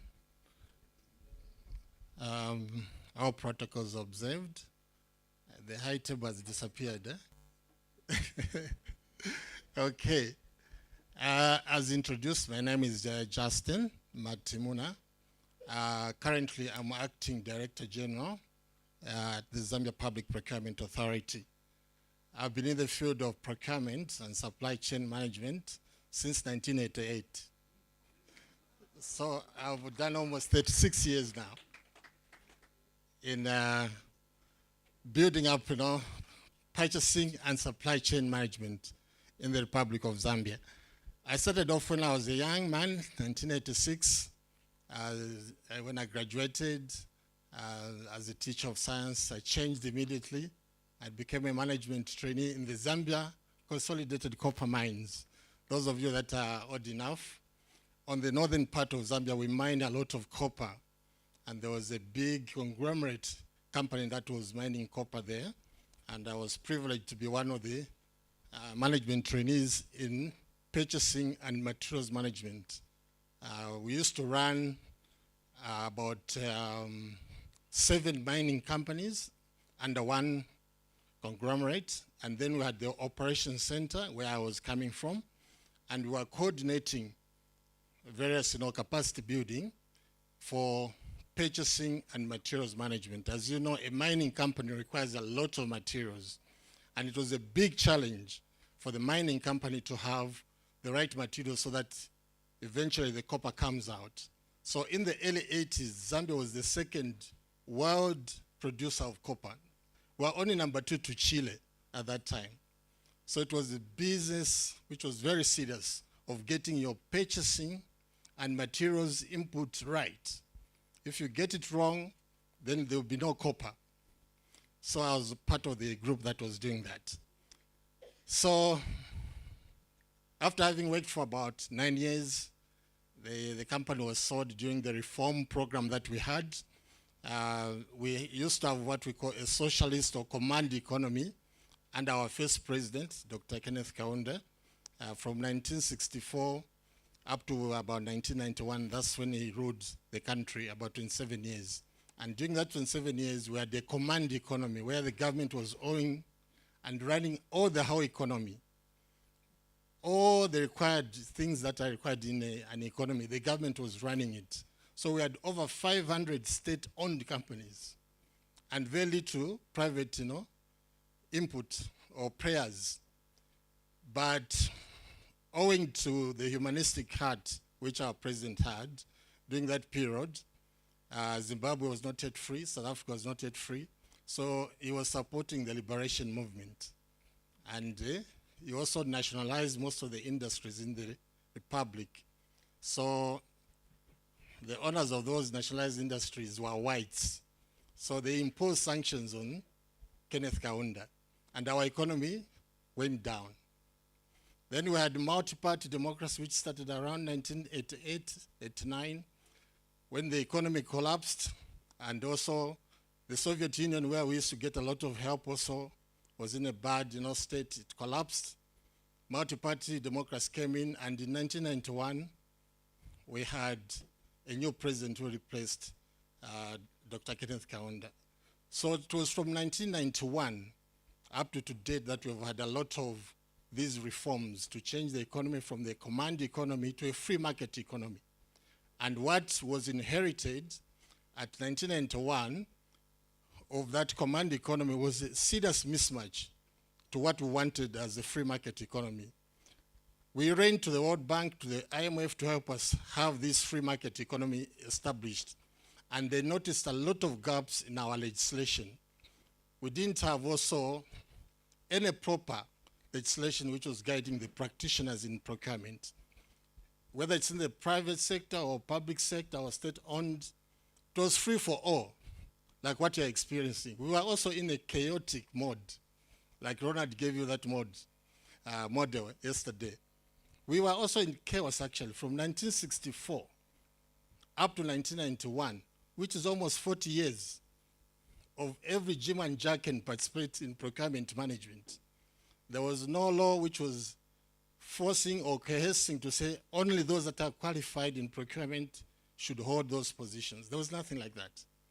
So until we learned it the hard way that we need professionals in this position of procurement for us to get it right.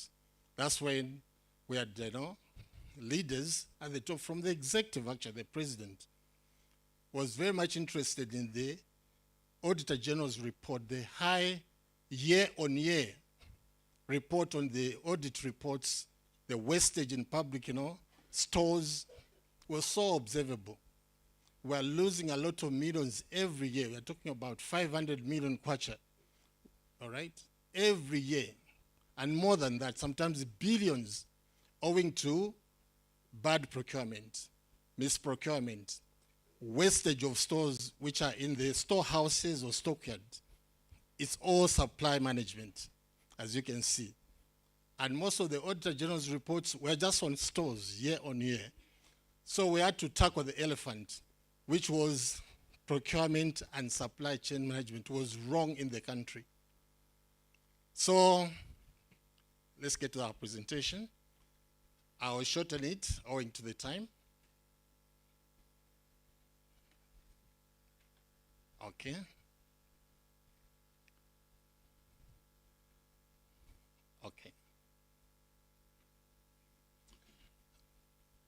I hope you can read because the write-up is very small there. I won't be able to cover most of those from A up to that should be D, is it?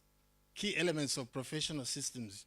I'll just go straight to the background to professionalization and capacity building. From 1996 to date, what has been our story in Zambia? So can you just move the slides? Just move it again up to where we'll get the title professionalization. Again.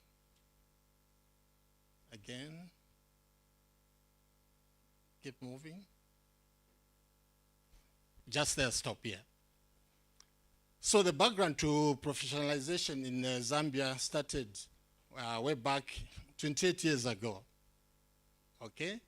And it involved the public procurement reforms being supported by our cooperating partners.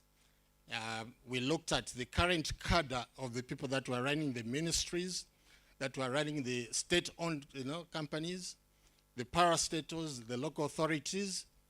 They were recognized as being in those jobs, and we couldn't remove them as not being qualified. We had to do a capacity building for everyone else who was in that position, if they were trainable. If they're not trainable, bye-bye, you're out.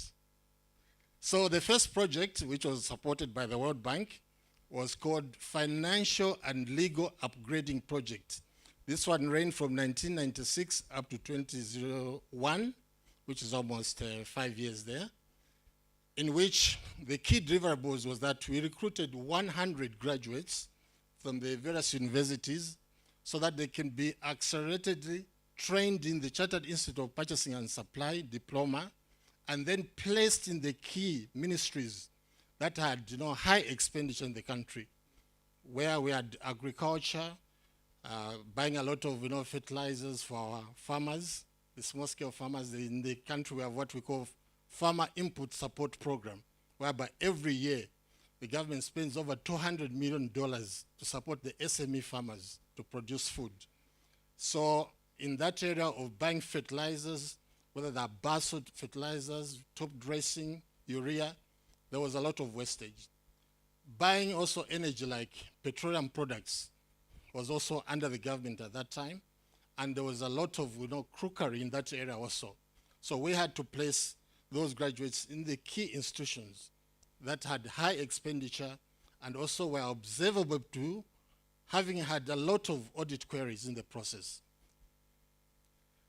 Also, the program sponsored the equipping of these procuring entities with basic resources like computers, copiers, motor vehicles, operating manuals, internet, because it was a manual procurement system, and most of the time the buyers needed to go out to the market and move around. They couldn't. If they want to make records of their tender transactions, it was a challenge. They didn't have the computers. So we had to buy them under that project. We bought over 600 PEs, motor vehicles.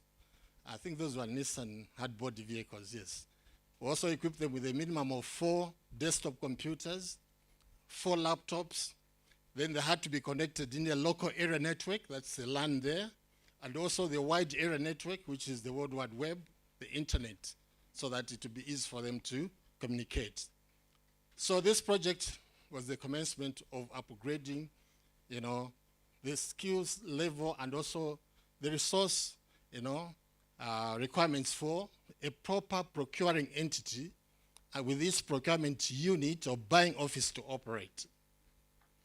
Then in 2001, again, we had another one in which we had, it was running parallel to that one. It was the Public Service Capacity Building and Accountability Project. This ran also for 5 years, in which cooperating partners later had given us some assistance to transform the economy, like African Development Bank, COMESA, the World Bank, IMF, sponsored a lot of programs of continuous capacity building as well, in which similar tasks were involved.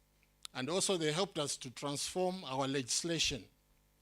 During that period from 1996 up to about 2006, we had legislation in public procurement called the Zambia National Tender Board, Chapter 394.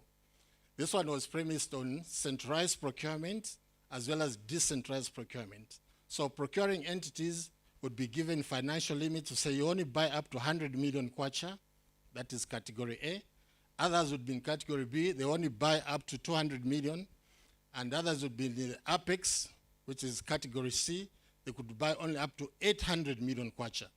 Once they exceed the threshold, they would surrender that procurement to the Zambia National Tender Board Secretariat to run the high-value procurement for them.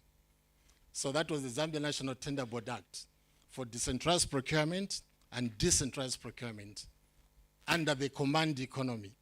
Now, when the economic dispensation changed, we were moving into the free market economy, that legislation was not adequate, and it had to be changed, amended, and repealed. So the PISCA project helped us to reform the public procurement legislation, where centralized procurement was removed, and we moved now to only decentralized procurement. Okay, let's move on.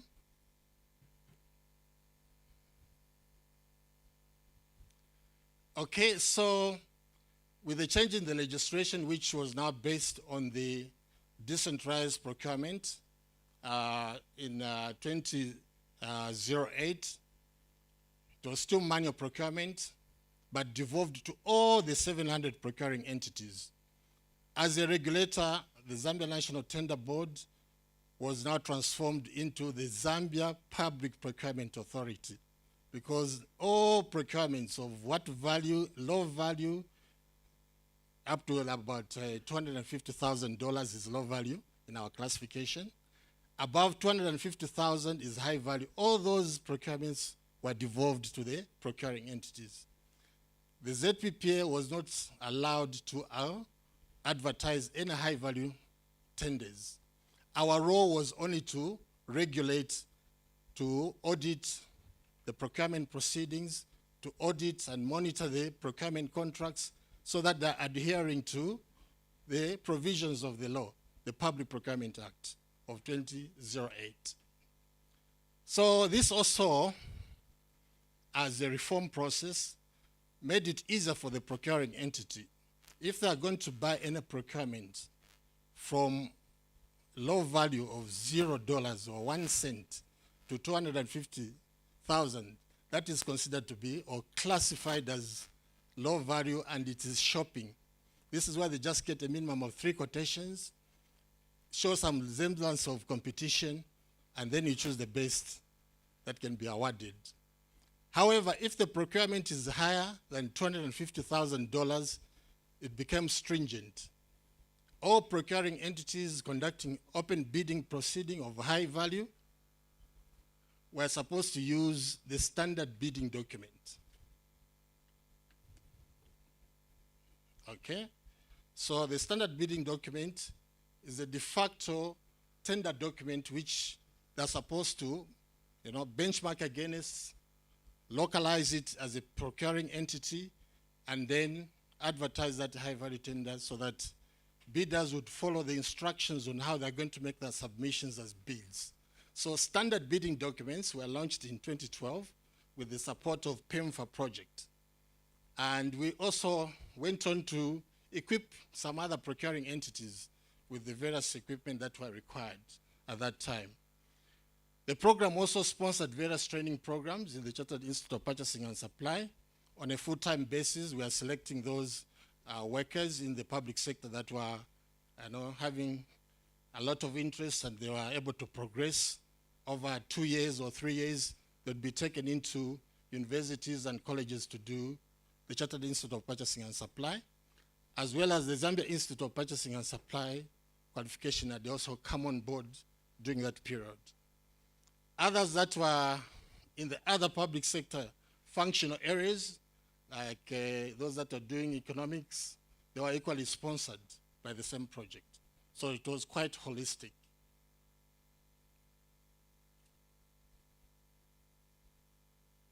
Just move it.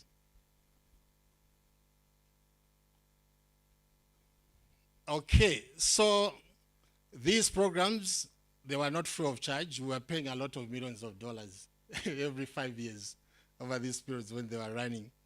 So the last one that we had from the World Bank and its other, funding operating agencies like German International Funding Aid, USAID, was called PEMFA. This is also went into programs that were, supporting public procurement. We're also sponsoring those that had the capacity to do master's degree in procurement and supply chain management in business administration. It also funded the digitalization of the public procurement, this project. We changed from manual procurement to digital procurement starting from 2016. The project was launched in 2016. Then there was a pilot for 2 years in which we selected about 12 procuring entities, those that are in urban areas, peri-urban areas, local authorities, state-owned, about 12 or so that we could learn from that pilot on the challenges of using the digital platform. So from 2009 to date, we've been roaring on an incremental basis for all the 700 procuring entities countrywide to be using the digital procurement platform, electronic government system as we call it, the EGP. However, during this period of launching the digital platform, we noticed that most procuring entities were ignoring this. Despite our enforcement, they would just say, we'll continue with manual procurement. After all, there's no legal backing to it. So it was until 2020 when we made it mandatory. The 2008 Public Procurement Act was repealed, and we now enacted the new Public Procurement Act number 8 of 2020, which is based on electronic procurement only. No manual procurement. And there's a provision or a section in our legislation which says all procuring entities shall use the electronic portal called the electronic government system for all their procurements. It's mandatory. We gave, within this legislation of 2020, a period of 3 years from 2021 April up to April 15th this year. That was 3 years.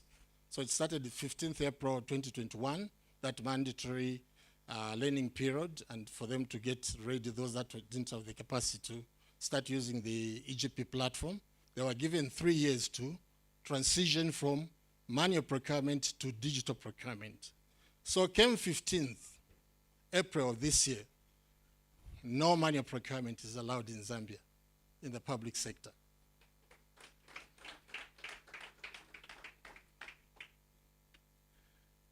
Okay, but the adherence is still a challenge. It's still a challenge, It's very observable about African countries, how we face similar developmental challenges. Lack of respect for the law amongst the controlling officers, whether they are permanent secretaries in the ministries or they are managing directors in state-owned enterprises. We have about 200 state-owned enterprises in the country right now. And we have got about 116 local authorities, whether they're municipal councils, city councils, district councils, town councils, 116. So if you add all those, they come to about 700 procuring entities. The compliance level is still a challenge. Only about 70 to 80% are complying. The rest are still hiding around and doing illegal manual procurement. So once we catch them, we sanction them. We can take legal administration sanctions. We can take also administrative sanctions where we can say this controlling officer as a permanent secretary is not adhering to the Public Finance Act of 2018 on expenditure, coupled with our Public Procurement Act of 2020, we report them to their employers, Who are the employers of this controlling officer is the secretary to the treasury. In Zambia, only the secretary to the treasury appoints a controlling officer in a ministry. Or even in the state-owned enterprise, it's the secretary to the treasury who appoints that, MD to be controlling the public expenditure under their control. So we report to them because our act does not give us powers to directly prosecute. So we report to them on an administrative basis that these have not been complying. Can you take action against them? So we would notice after 1 year or 2 years, those controlling officers are dropped by the appointing officer. Contract is terminated.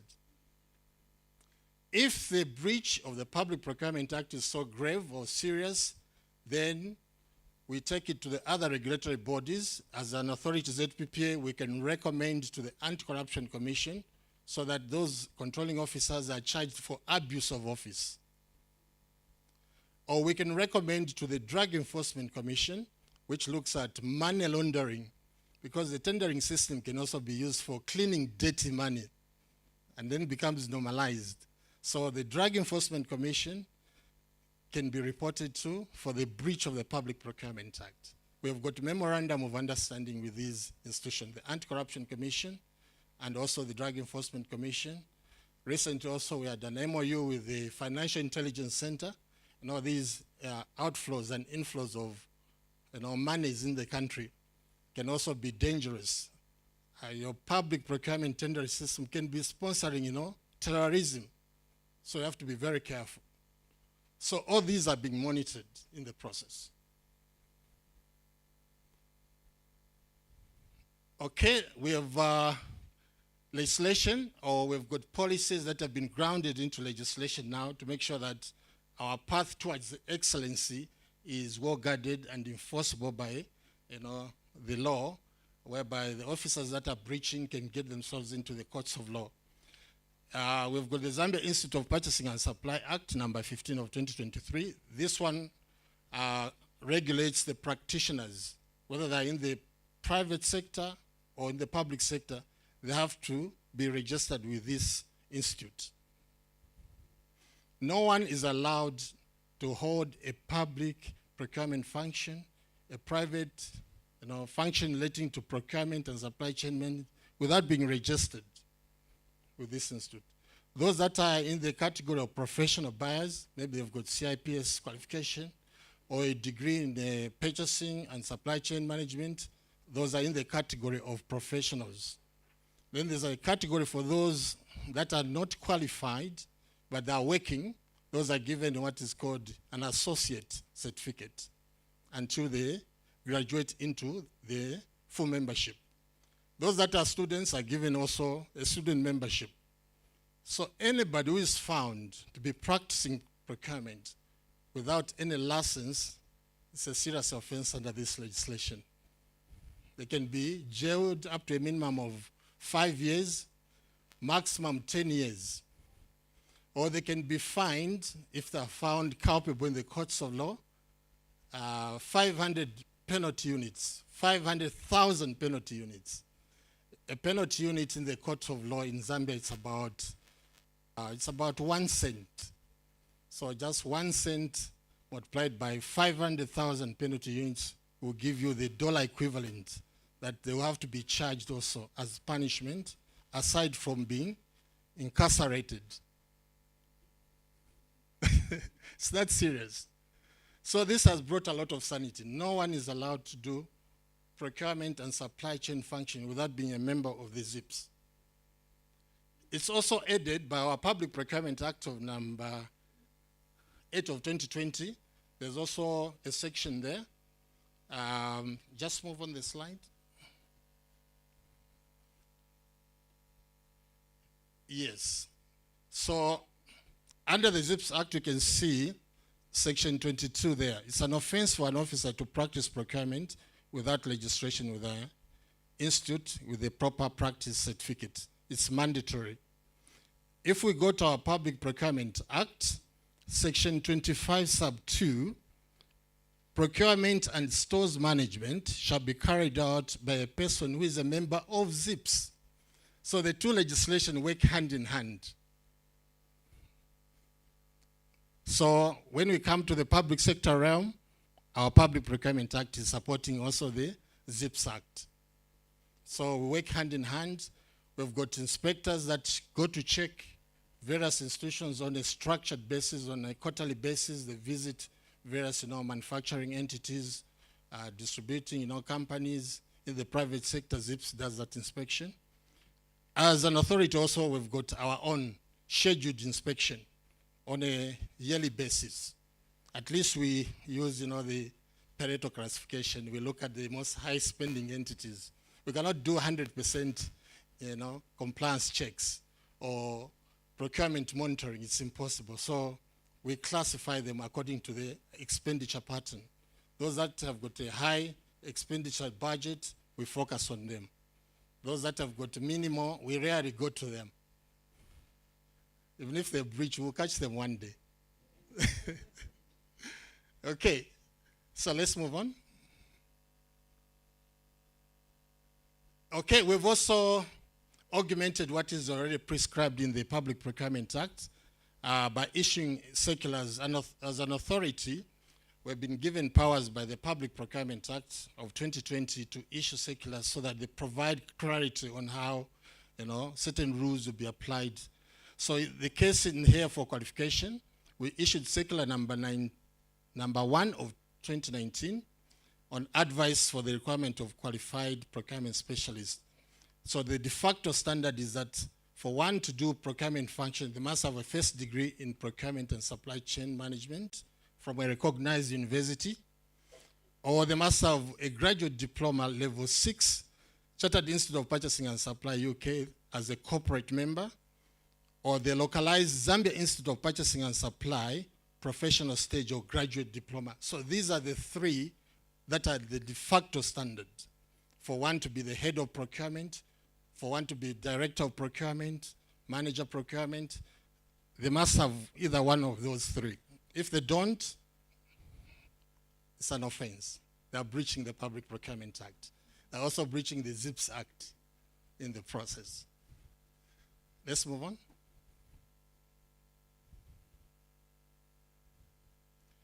So to date, in the Republic of Zambia, we've got 3,000 fully qualified procurement specialists, those with qualification either as a degree holder in procurement and supply chain management, or they've got a MCIPS, a corporate member, about 3,000. Out of that batch, about 70% are in the public sector procuring entities. So we've got about 2,100 that are running the procurement function in the ministries, in the local authorities, in the state-owned enterprises, so that there's sanity and there's professional acquisition of goods, works, and services. So at the time I was doing this slide, we had about 691 procuring entities that were managed by this qualified, cadre. Let's move on. So the organizations that are responsible for professionalization in Zambia from 2021, going back up to 2003, are listed as follows. You've got the ZIPS Act, is pushing to make sure that there's no one who is practicing without licensing.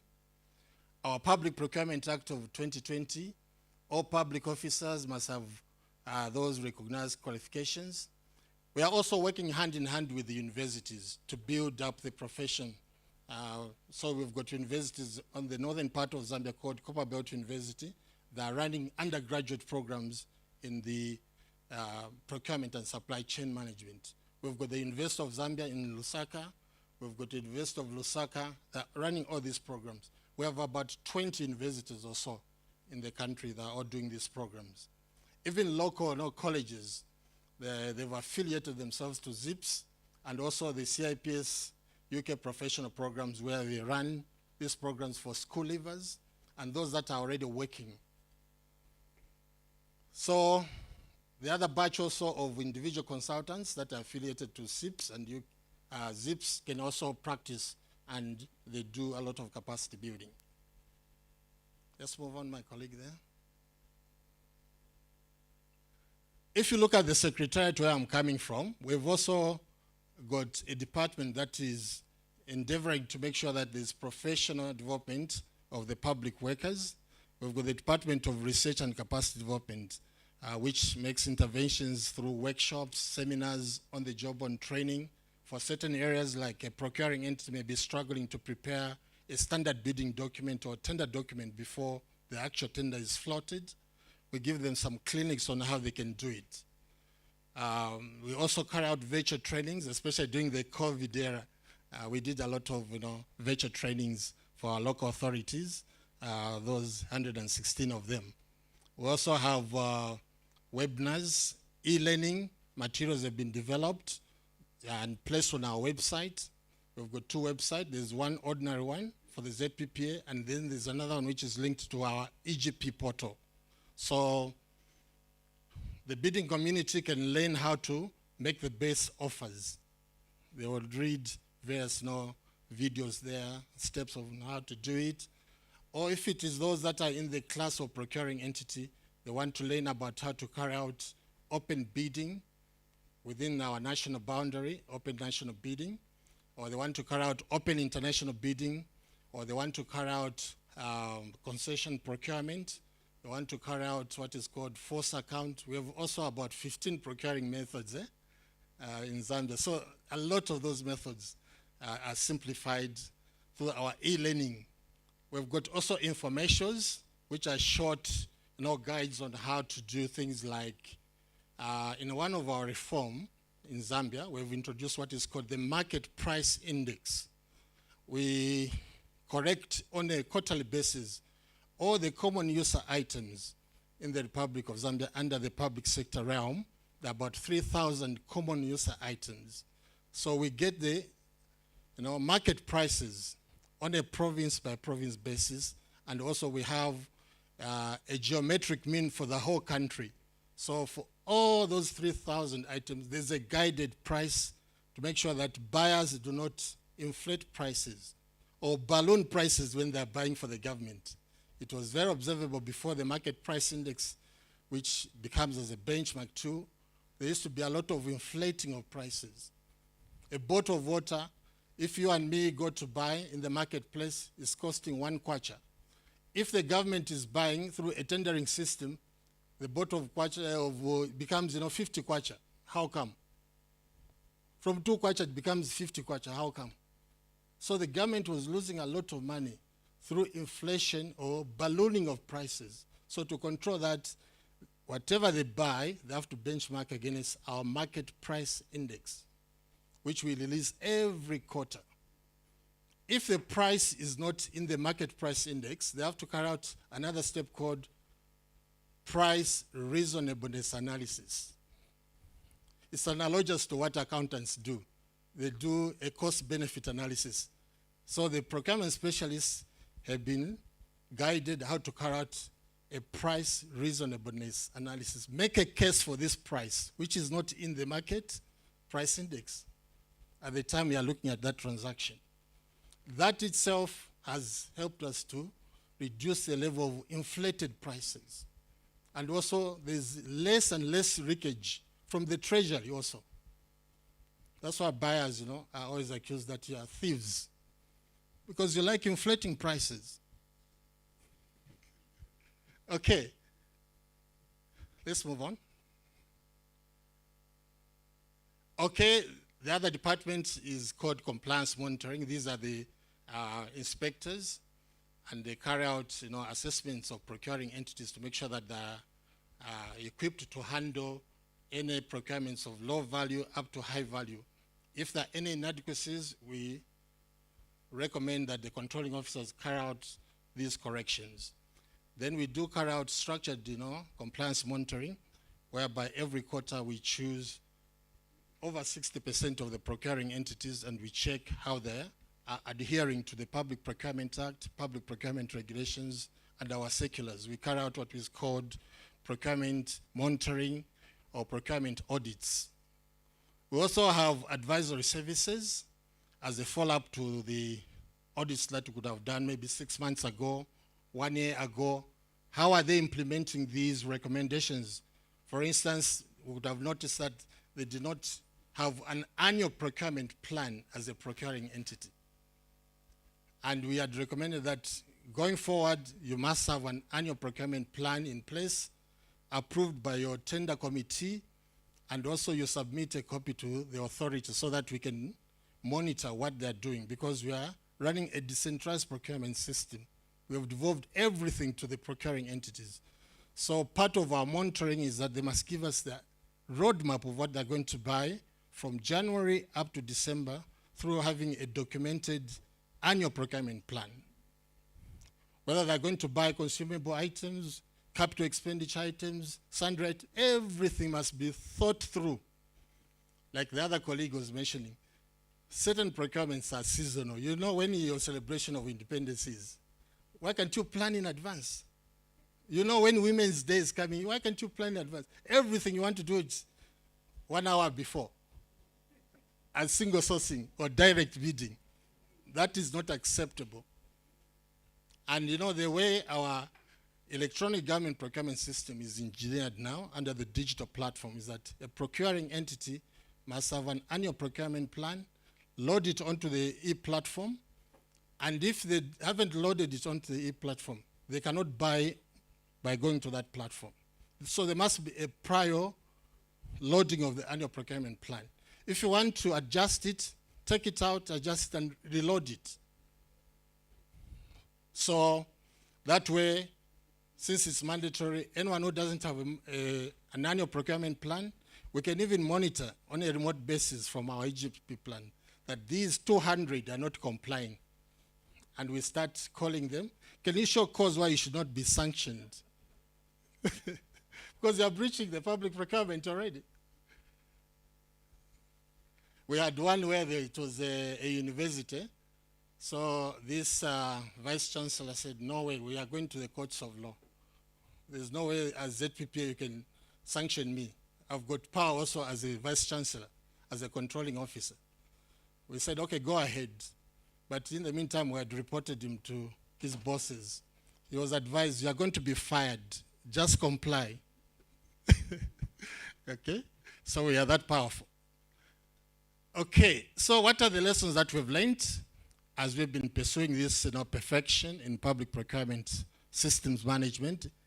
One, professionalization and capacity building is a continuous process that requires long-term investment in both human capital and non-human resource for public procurement to realize optimal operating environment for all players in the procurement and supply chain system. Secondly, you must get support from cooperating partners, development partners, so that they help you to continuously be improving your procurement management system. Like in our case, when our economy had collapsed and we were trying to rebuild it, we went to the World Bank, African Development Bank, and we got a lot of loans there. So ZPPA has continued to approach various cooperating partners so that they continuously help us to reform our public procurement, act regulations so that we have the best operating environment for both bidders and the procuring entities, stakeholders, those that are not even transacting in the public sector, but they've got an interest of what is happening. We have what we call open contracting data system. They can access to know the number of tenders that were floated in one financial year, which contracts were awarded to which bidders, which ones failed as tenders, or which contracts have been abandoned. So we do a lot of what is called data analytics at the moment. We can just go to the back end of our EGP system, and then we key into our data warehouse and get all the statistics about the transactions that are happening. I think I'll end here. Thanks a lot for listening.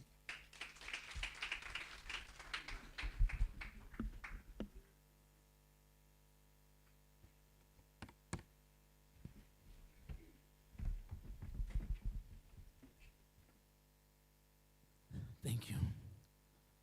That's a great, wonderful story of public procurement reforms. Can we give him another round of applause, please? You see, when people had already got their lunch, you can hear by the clapping of the hands, the lazy, very lazy hands. Can you please give him another round of applause, please? That's a very interesting story. I can say it's a radical evolution of the procurement system or the procurement reforms in Zambia. It's a beautiful story indeed. Awesome. Thank you so much. May I call the following panelists to come to the stage? Dr. Happison Bima, Acting Dean, Commerce, UNESCO, University of Eswatini. Mr. Sonke Mavumengwana, who is the SIPS Membership Development Manager. Mr. Ronald Mlalazi, I think we've heard him as one of our speakers yesterday, Commerce Age, South Africa. And also Mr. Mangaliso Sfunza, who is from the Eswatini Higher Education Council. Our moderator for this panel discussion will be Mr. Tsolofelo, Chief Growth Officer, Procure South Africa. Can we welcome them with a round of applause again? Thank you.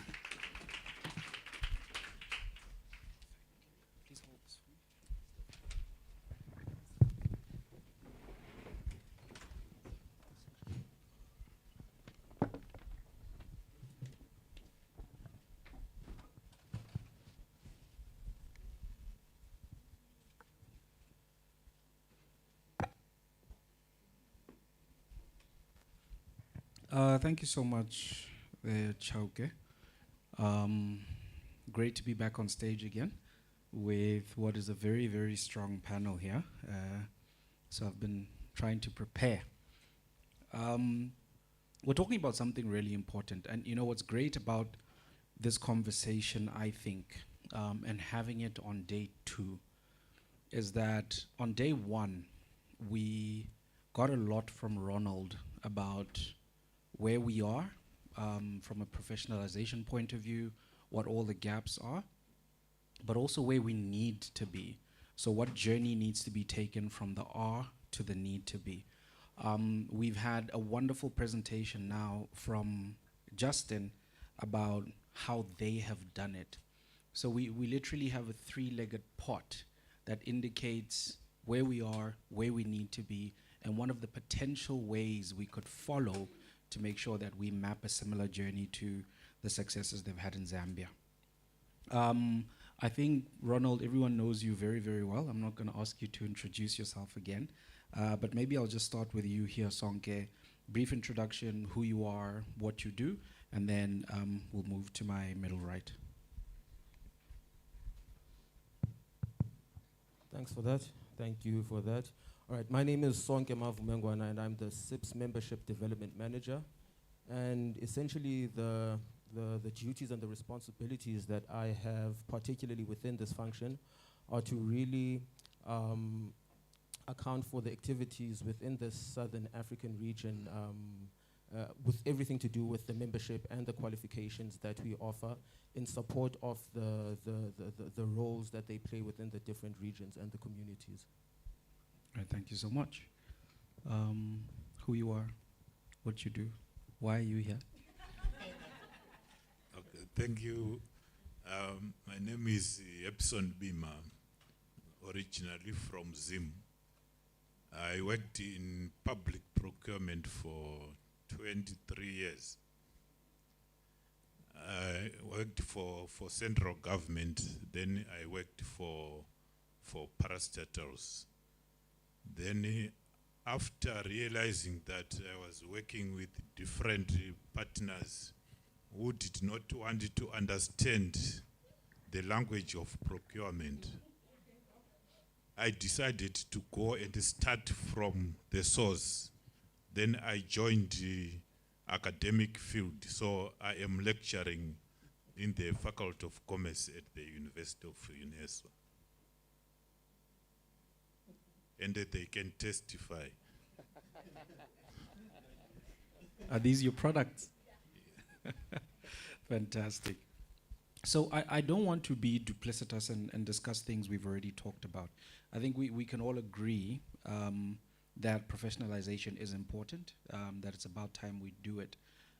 One of the things I picked up from Justin's presentation, I'll start with you, Ronald, is they seem to have had a lot of support from international donor organizations, because it isn't an inexpensive thing to do to professionalize on that scale.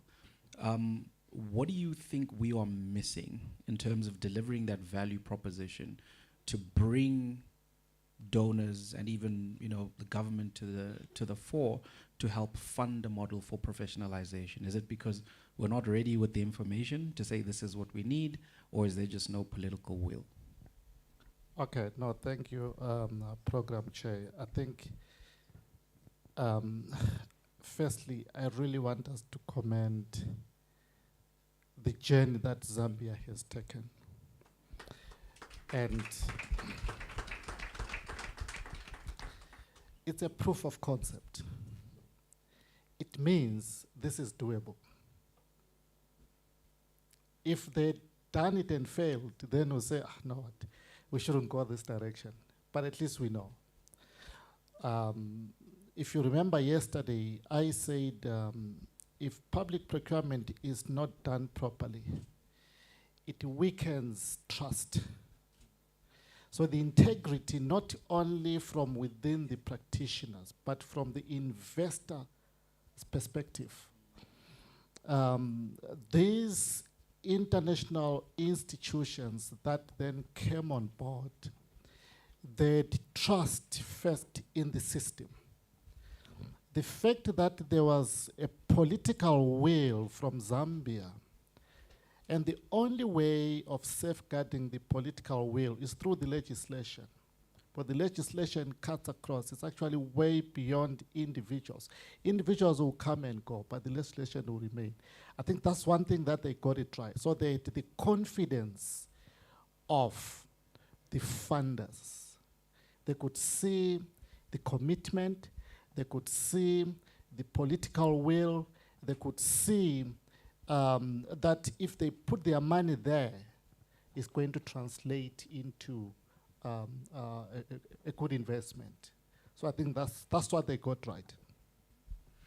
It's interesting. There's a very famous quote that good ideas don't survive politics because good ideas take money out of people's pockets. And it links to, I think, something you said yesterday about, the CPO shouldn't be our benchmark.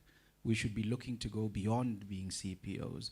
So if you have procurement professionals as members of parliament, if you have a procurement professional who's the president, it's easy for the social political will to lead through to where the decisions are made on that level. So I think, in order to have a legislative framework as brave as what Zambia did, you need a couple of leaders who say, you know what, if I die, I die.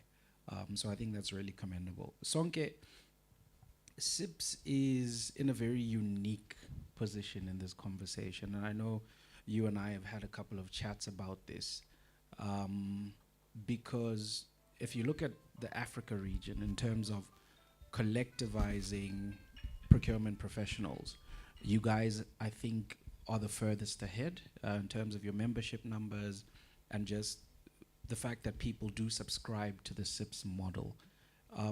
What role do you think SIPS should play? Let's not talk about what it does play. What role do you think it should play in the professionalization journey? Well, for CIPS, it's really to advocate and to really influence the regulations and the laws that are within the different countries. So ours, from a supportive perspective, is really to ensure that we maintain collaboration and communication with the various members. And at a fundamental level, we try to ensure that we create platforms for members to engage and to really further the discussion and the agenda when it comes to procurement. I remember I was having a discussion shortly with Ronald just outside, and it spoke mainly to the various levels that the the power won't necessarily sit with the individual. It tends to sit with the collective. And when we're able to gather people, and a compliment to to Esppra as well for being able to gather professionals in one room, because once you get the conversations going, you get the ideas going, that's when essentially you influence the political will as well for the people to buy into the process and where it is exactly that we want to see procurement advance to. So from our side, it's really to collaborate. My colleague Craig would often say that collaboration is the new currency, and when we're able to collaborate in such instances, we're able to do much more than we thought we could or that we can on an individual basis.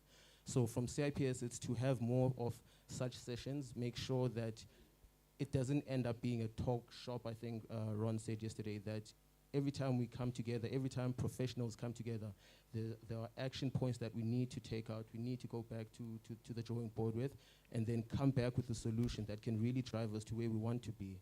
When we look at the operations of the guys in the Dubais and the UK, there is the political will there. The guys have made the necessary links to regulators, to government, to the private sector. So it's something that we also need to push towards and firm in our efforts, really.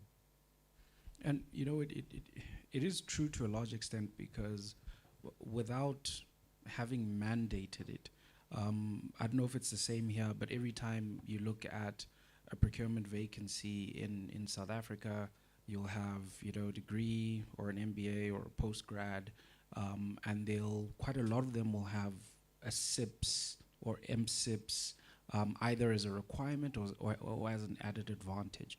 So it almost feels as if though the industry recognizes the importance of having some level of professionalization, although it's not complete professionalization like we've discussed.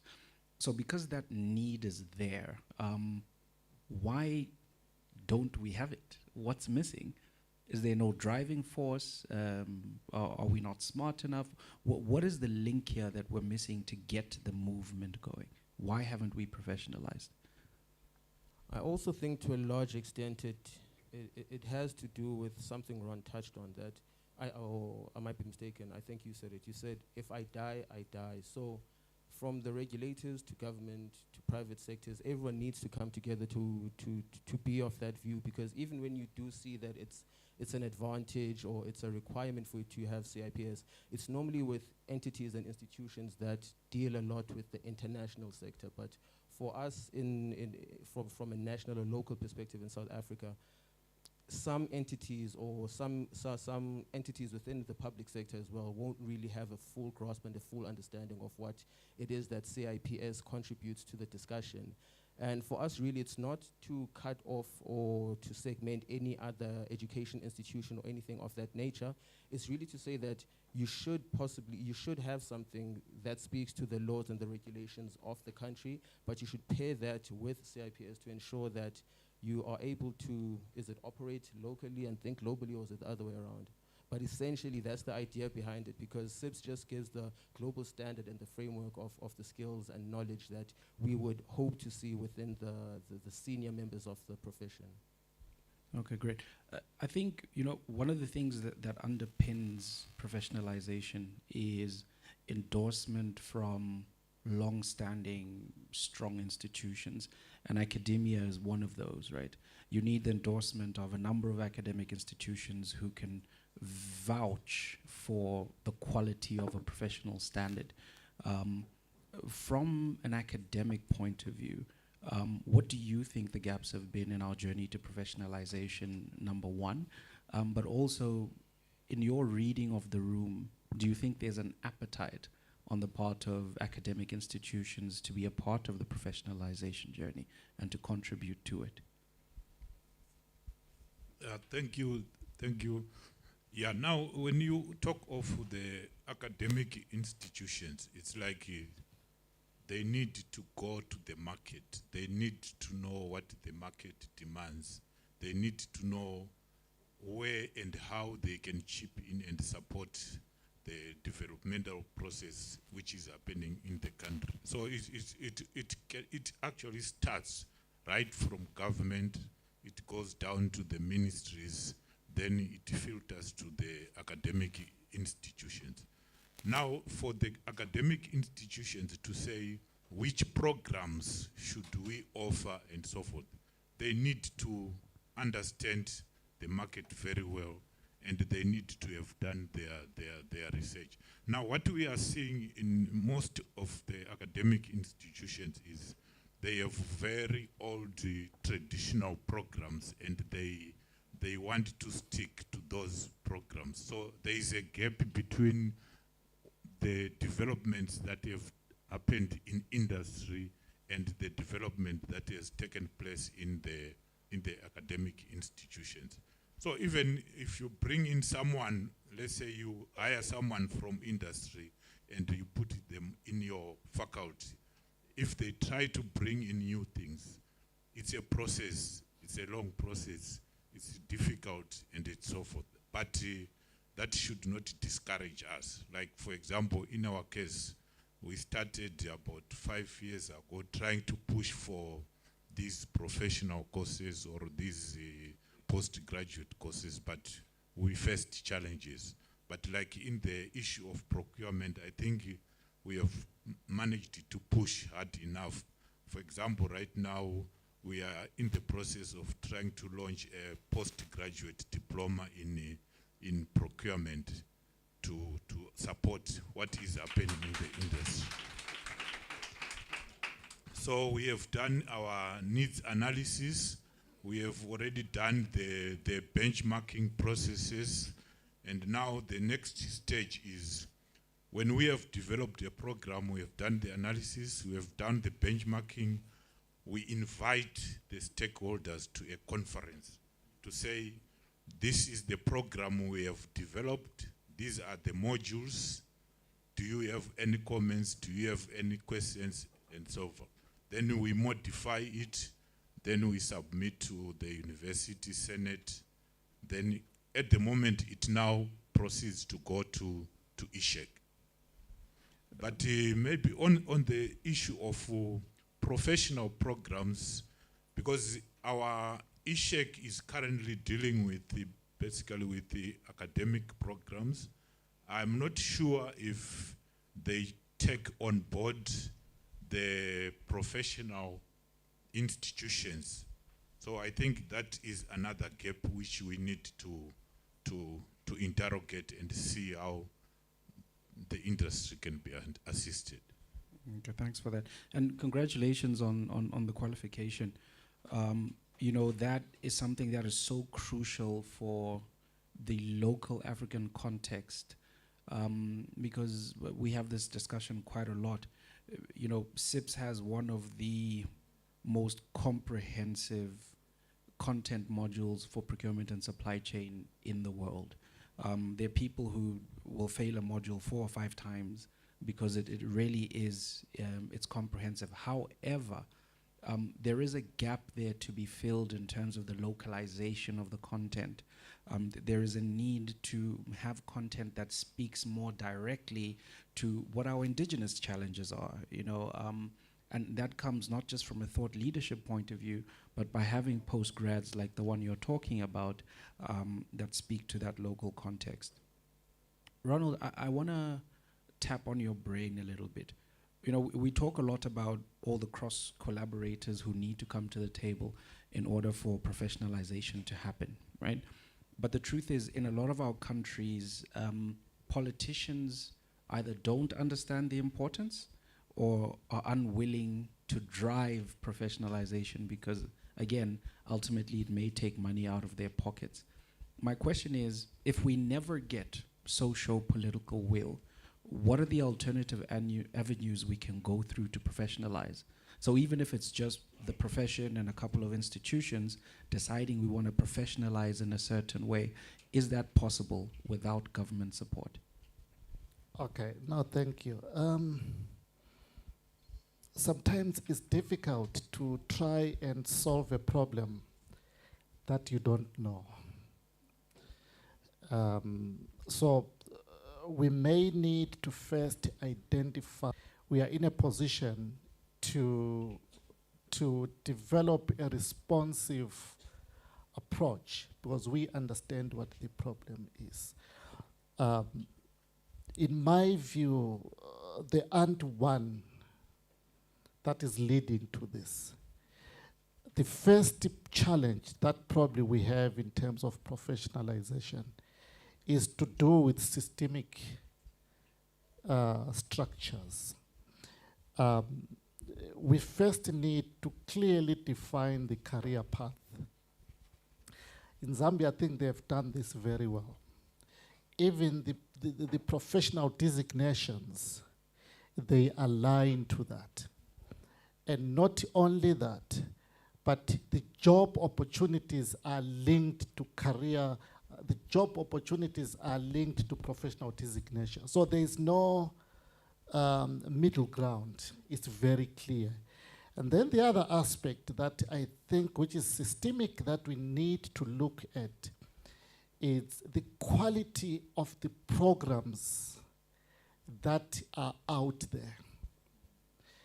Are they supportive of what we are trying to do? And yesterday I also covered another systemic problem. It's the low salaries in the procurement space. I don't think they are encouraging people to remain in procurement and remain clean. You may be in procurement for some other reasons because you're trying to supplement your salary. I think we need to look into that. It's a systemic problem, and not only systemic, but it's a historic problem because we've been performing poorly there at another role, and then we bring you over this side, but you are now looking after such a big budget. Obviously, the other issue, which is a systemic problem that is really curtailing professionalization, something to do with political interference. It's there, let's face it. Political interference, in the absence of an act, political interference will never overcome it. And the other aspect is to do with complex and outdated, if we ever have them, the regulations. I know the Eswatini is 2011. 2011 to now, how many years? It's a lot of time. It's what, 12 years now, 13 years? At the time the act was fine. Have we ever looked at it again? Is it still relevant? Okay. Then the other aspect, which is also systemic, is something to do with the weak enforcement of regulations. We have the regulation, but they gather dust, because no one is really committed to make sure that they can be. But then there are cultural issues then. So culture becomes a problem, as well as individual issues. Are we really willing, as a collective, to professionalize? Are we really willing? If we are, then let's move forward.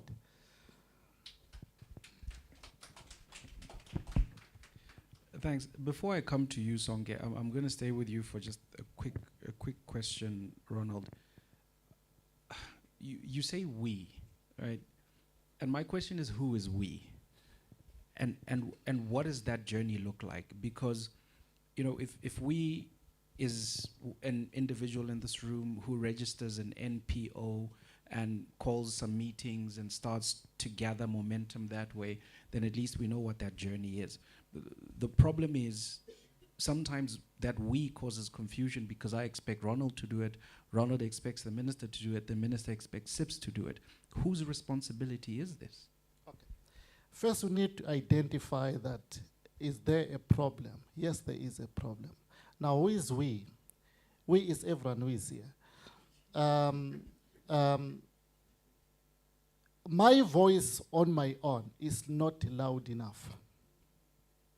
But our collective voice is louder.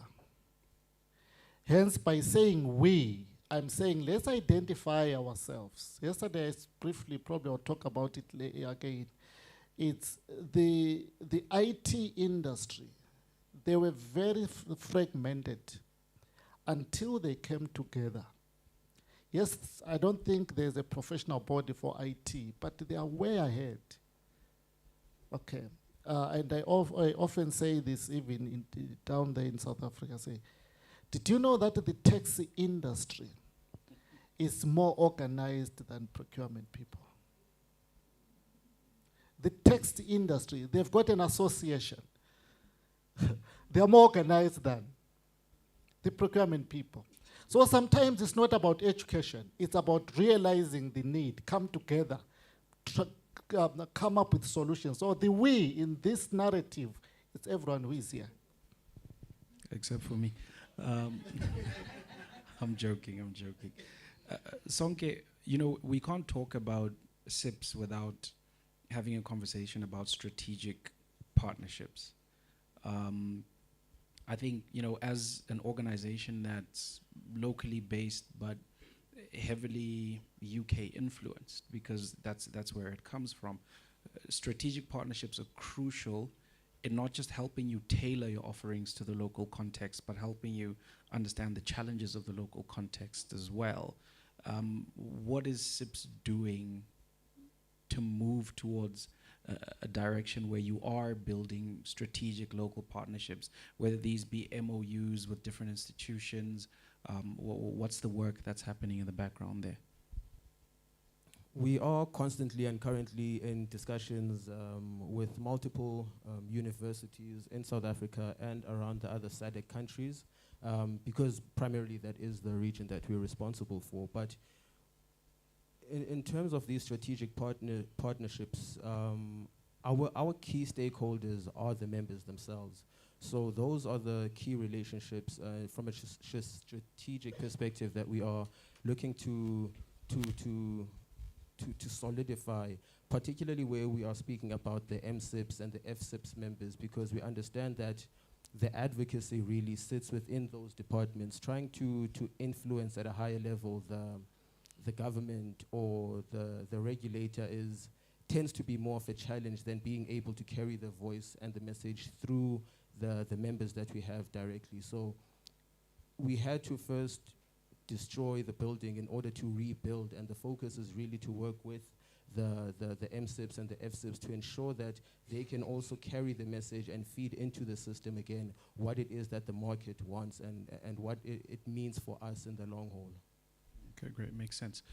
I'm going to, Harrison, ask you something that may be a little bit out of your purview, but you know, like professors can handle this stuff. Ronald spoke a bit about our inability to implement existing regulations, right? So we have very weak execution and implementation frameworks.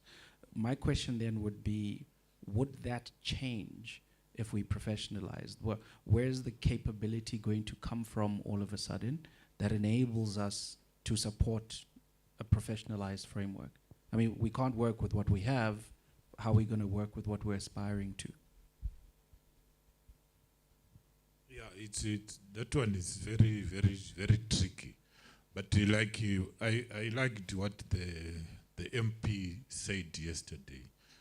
After yesterday's discussions, he immediately committed that they were going to adopt the professionalization issue and so forth. But now the question is, he is definitely going to be asked by colleagues to say, do you have the capacity? Or once we have that statutory instrument, will we be able to implement that on the ground? So it now goes back to say, what is the real problem and who is supposed to be involved? How do we chip in? For example, in this case, if the government is serious about procurement professionalization, there should be support programs for any college or any university that is prepared to offer such a program to the country or to the society. Then the procurement issue has got so many stakeholders. We have got civil society, you heard what they said. We are using taxpayers' money, the public is interested, the government itself is interested because every day we overshoot our budgets and so forth, and other professionals. But now those guys, we attract their interest if we are moving in the wrong direction. The moment you do the right things, they are quiet. But we are now saying, can all those groups or all those stakeholders come to the table and contribute to this debate? For example, now I'm seeing very young people here. These are not the people who make procurement decisions at their organizations. Those guys, they are not here. When are they going to contribute or to participate in this debate? And then I was also reading a certain article. There was a conference here in Bambane in 2022 about the African Public Procurement Network. It was ministers and so forth. Those guys, they committed to focus groups for the African region. Has there been a follow-up? What is the position right now and so forth? But now, we need those guys to be briefing us or briefing such organizations on what is happening or what they are doing to support the professionalization of the procurement field and so forth. Now, the other issue is procurement is a support service.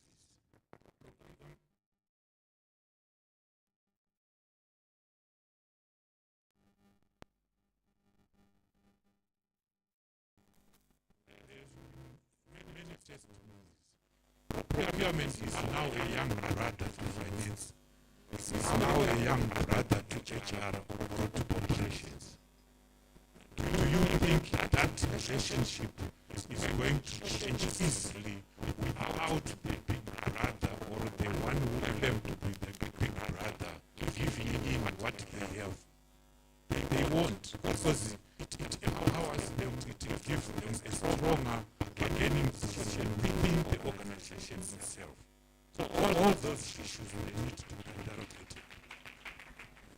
Just before you jump in, Ronald, my question would be, and this is where we need to pragmatize the conversation. If the big brother never agrees, if the politicians never act, what do we as procurement professionals do? Because the likelihood is they'll never agree and they'll never act. Yeah, last night I actually thought about that because I was saying we hired several consultants here. That is the very problem we have. We were saying, what should we do?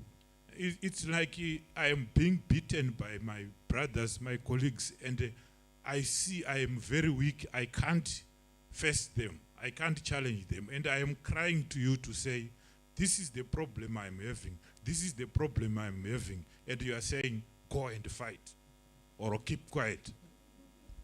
We are saying, this is our problem. How do we dissolve the problem and how do we move forward?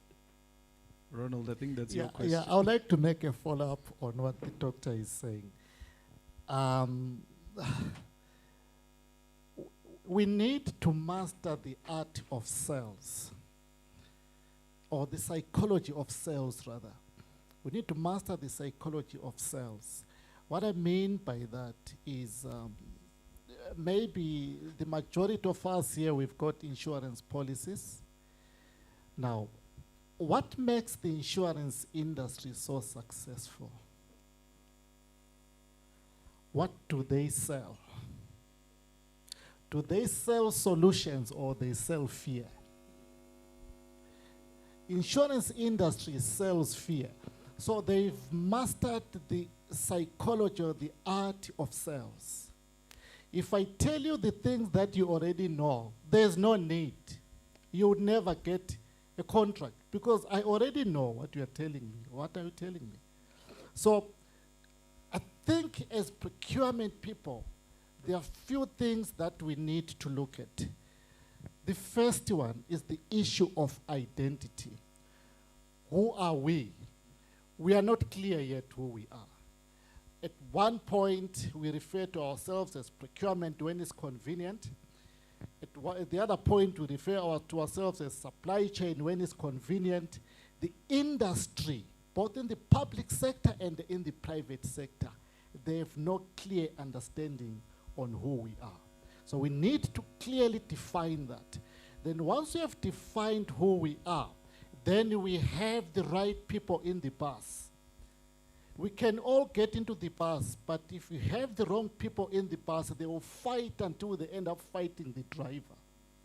That bus is going nowhere. So we really need to have the right people in the bus and ensure the bus has got the right wheels. And the bus is turning. The wheels are turning. The driver is there and we are supporting the driver. So how do you get that? We need to bring the right stakeholders first in the room. We create a problem statement. We have our problem statement. We then say, who do we go to?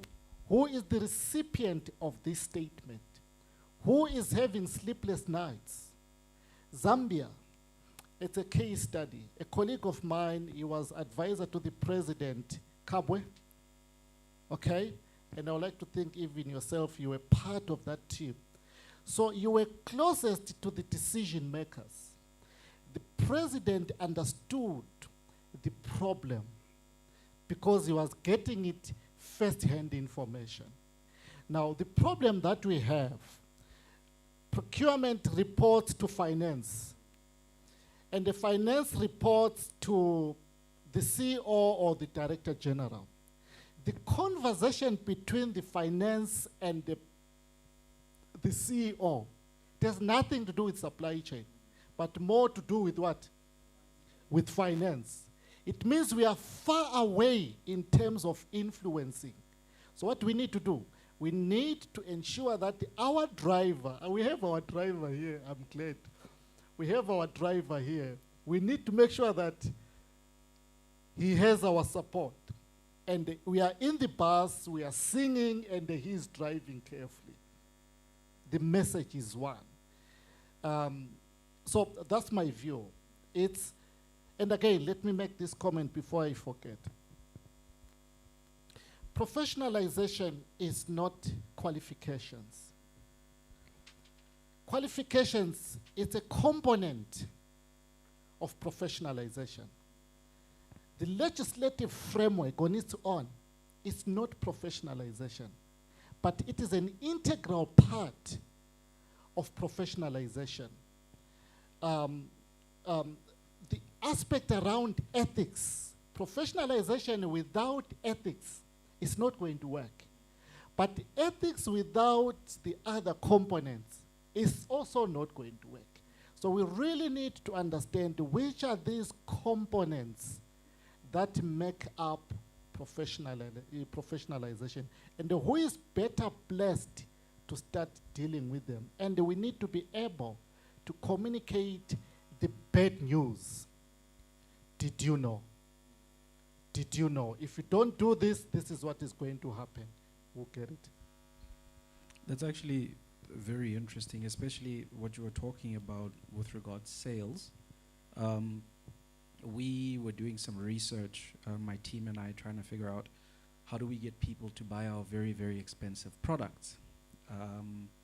And we stumbled across a statistic that before someone buys from you, before they make the emotional buy decision, in most instances they've had 11 touch points of engagement either with you or your product. So this means from a visibility point of view, if you've seen an advert 11 times, only after the 11th time are you likely to buy. If you have seen Ronald 11 times, only after the 11th time, even if you see him online, are you likely to invite him to do some training. So those 11 touch points are important for procurement professionals because if we aren't visible, if there is no visibility and conversation around the things procurement is doing, it's difficult to sell who procurement is, right?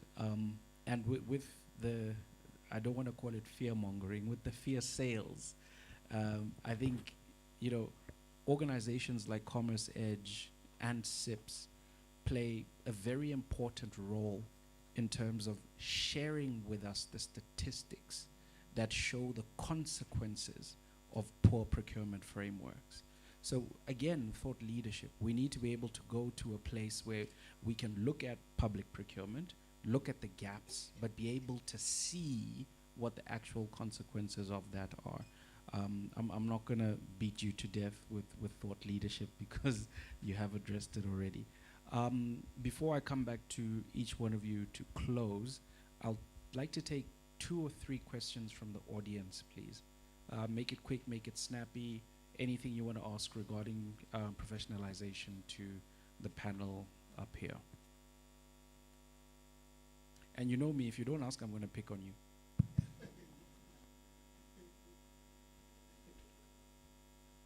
If you don't have a question, you sing. Okay. Mike is coming to the back there. 1, 2, third one. Thank you, Tsolofela. But mine, I want to hear from Zambia.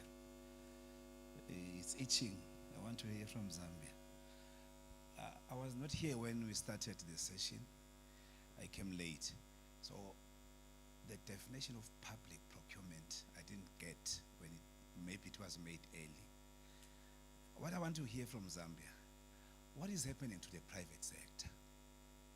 Is this legislation only applying or applicable to the public sector? Because there's a lot of procurements.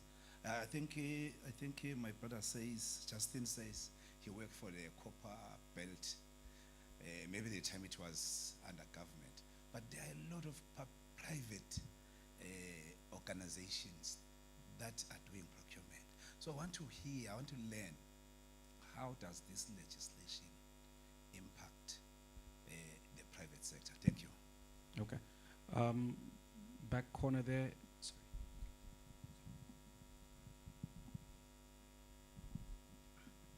Okay, thank you. Thank you so much, everyone. My name is Lungangambule. I'm from the Ngwenya Town Board. I think my one would come with one that comment that we just picked on from yesterday's session. It kept on saying, be talent, be talent. From the way I view things, I think we have a generation that is so much decorated with talent, but it's a problem as to when it comes to the people who are occupying the seats at the higher table, not wanting to give room to that talent.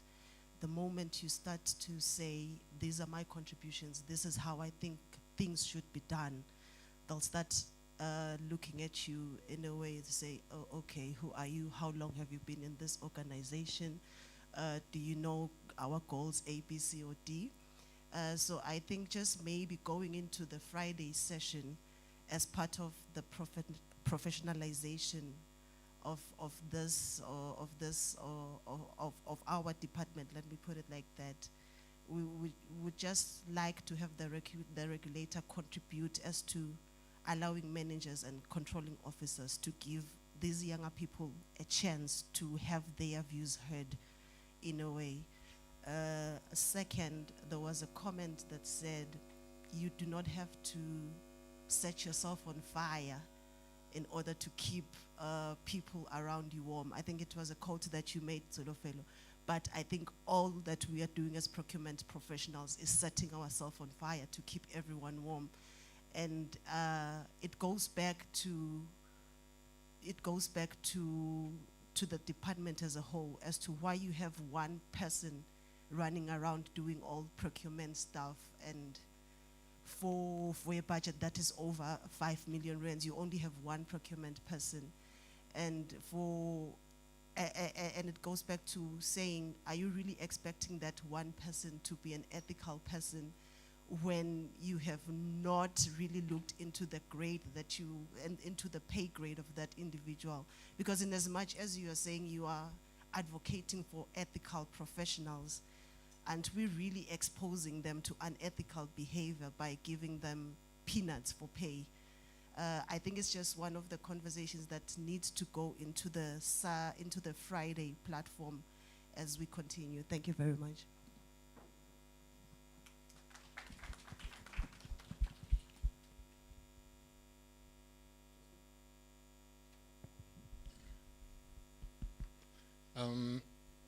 The private sector in Zambia are equally impacted by the Zambia Institute of Purchasing and Supply Act of 2003, because anybody in the Republic who is handling a procurement function are required to have the requisite qualification. We've set standards. There are also competence levels that are expected, the ladder of development of the students for them to reach the graduate development level. There are about 3 levels. There's the introductory certificate, then there's an intermediate diploma, and then the final stage, which is equivalent to CIPS professional stages, the professional stage. So whoever is going to be heading procurement in the private sector must have the requisite basic qualification up to the apex, which is the professional diploma. So equally, the private sector are impacted by this legislation. However, our Public Procurement Act, number 8 of 2020, does not affect the private sector entities. They are free to do whatever they want to do, but there must be some, semblance of organization of how they're going to do the acquisition of goods also. There are input requirements, but they should have qualified officers in place. And ZIPS has got an inspectorate unit. They visit also the various procurement entities in the private sector to ensure that there is qualified manpower. So that is how it's working.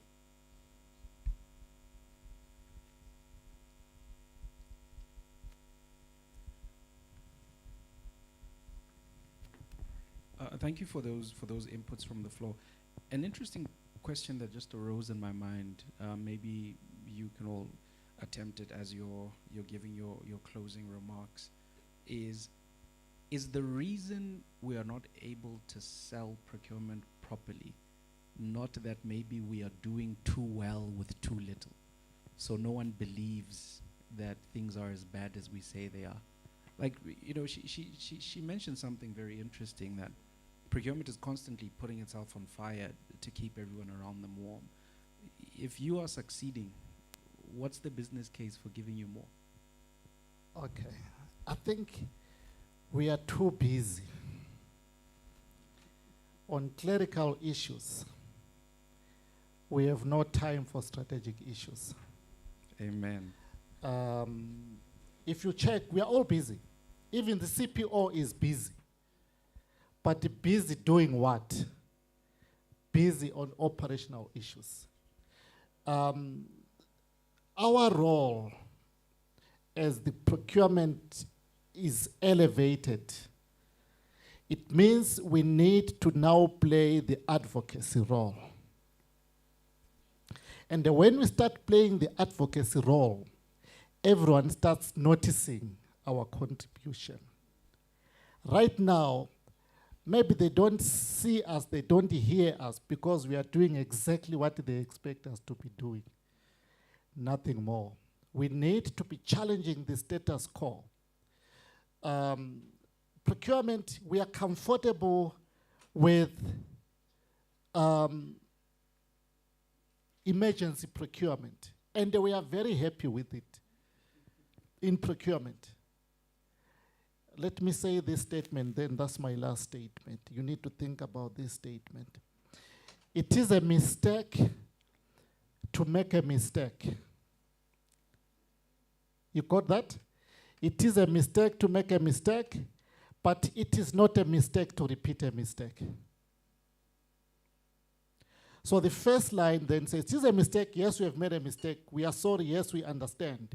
But if you repeat it, then now we are getting worried. Are you learning? Now, in public procurement, we are struggling with emergency procurement, deviations, year in, year out. Who is going to stop it? It's us. So it means we need to get to a point of saying, wait a minute, there's something fundamentally wrong here. What is it? That's where the CPO's job is. The CPO's job is not saying, have you done it? Is it out? That's not the CPO's job. So we are busy, but with the wrong work. As simple as that. Round of applause, please. I think that's very insightful. If you're a procurement manager or head of procurement in the room, The new word in your vocabulary should be no. Start with no and then think after. Final remarks from you? Thank you. As my final remarks, maybe I'll touch on two issues. The first issue is for Esppra. The regulation is very clear. It stipulates that Esppra has the function and responsibility to professionalize public procurement in Eswatini.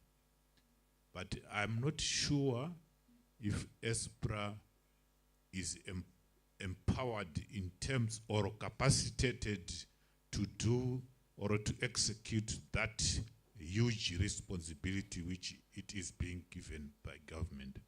Why I'm saying so, if you go through the act again, for example, you can correct me if I'm wrong, I see we have a parallel system. On one hand, we have Esppra. On one hand, we have the National Tender Board. So who is who between those two? It's not clear. So it's difficult to execute the responsibility we are giving to Esppra if that relationship is not addressed. And it should be addressed through the same regulation. Then the last thing, I wanted to briefly comment on the issue of you have one procurement person in the office. That issue, to me, it's deliberate. They want you to get overwhelmed. Then they will parcel out the responsibility to other departments. Then you find procurement is spotted all around the organization. And we say now, it's everyone's responsibility, is nobody's responsibility. But when things go bad, they will now come back to you. Yesterday, there was an issue to say, if you are not in the office, are people running, looking for you? Now, we want to add another chaotic thing to say, they are now running away from you, but they don't run away empty-handed. They run away with your responsibility. But when they mess up, they want to bring them back for you to correct the situation. That is the challenge we have. Thank you. Thank you so much. Round of applause, please. Whenever someone with the title doctor says to you, you can correct me if I'm wrong, don't correct them, they are not wrong. Final parting shots, Sonke. From my side, it's really to think that maybe we also need to look at a different perspective in terms of how we are even conducting forums such as these, because in many cases you find that your message is going directly to the procurement team, to the people who understand the problems. Perhaps the room needs to have a different feel. The different leaders of the various departments also need to understand what these contributions are, because like we said, the work that we're doing, we tend to want to be boastful about it, but in many times we're boastful in the office. We solve this, we solve that. We'll take the heat and the backlash from the rest of the company. But when it comes to these settings that Esppra has afforded, like today, we don't really have the other various departments so that they can really get to understand what it is that we do contribute and how it is that we feel at the end of the day about the contributions we're making versus the reception or the recognition that we receive. So I think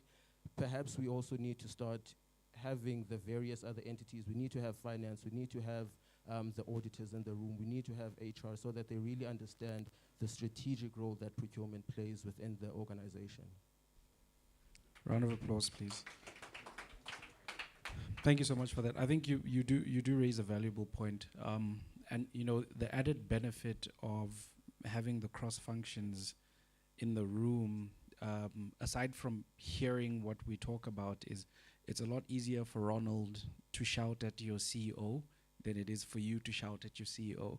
So the tougher discussions can be had on your behalf. I think as a parting shot from me, you know, this professionalization thing, we shouldn't take it lightly. It really would be a game changer for our entire profession. Literally everything we've complained about for the past 2 days is solved by professionalization. So if low pay is an issue, once you professionalize, there can be benchmark minimums that professionals should be paid. Every single thing we have a concern about can be solved by the umbrella of professionalization. So maybe instead of trying to deal with these individual issues that we have, we should concert our efforts to professionalizing and then deal with them from the top down.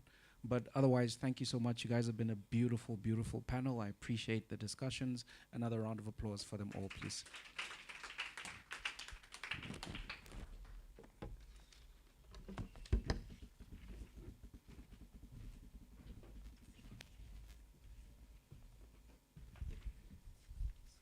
Beautiful discussions. That's interesting. Thank you to our panelists and the moderator. We are left with one presentation on our agenda, best practices in public procurement implementation. Lessons learned from opportunities and challenges for future direction. But before that, what? Okay, before that, CEO ESPPRA has got something to say.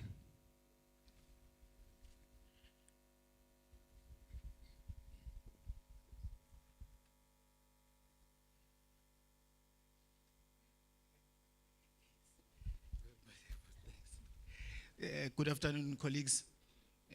Some of our colleagues here are supposed to leave for the airport now. Their flight is going to be leaving shortly.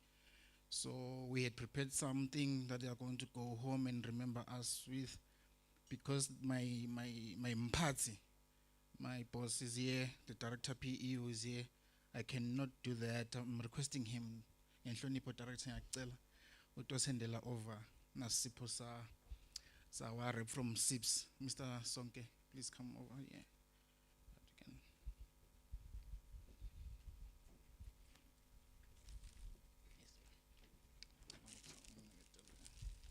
Yes, this is just a token of appreciation, Sonke, from us. Can we give them a round of applause, please? And while the gift is being presented, can we stand on our feet for a stretch? Just a minute. Yeah, thank you. Thank you so much. Thank you. And just stretch. Just stretch a bit. Thank you so much, ladies and gentlemen. Can I call upon our last speaker? Our last speaker, Mr. Ronald Mlalazi, who is FSIPS, to do the presentation on the best practices in public procurement implementation. Can we give him a round of applause as we take our seats as well? Thank you.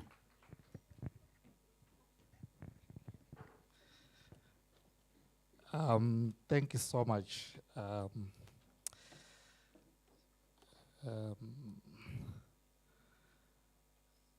So forget everything that we've been talking about.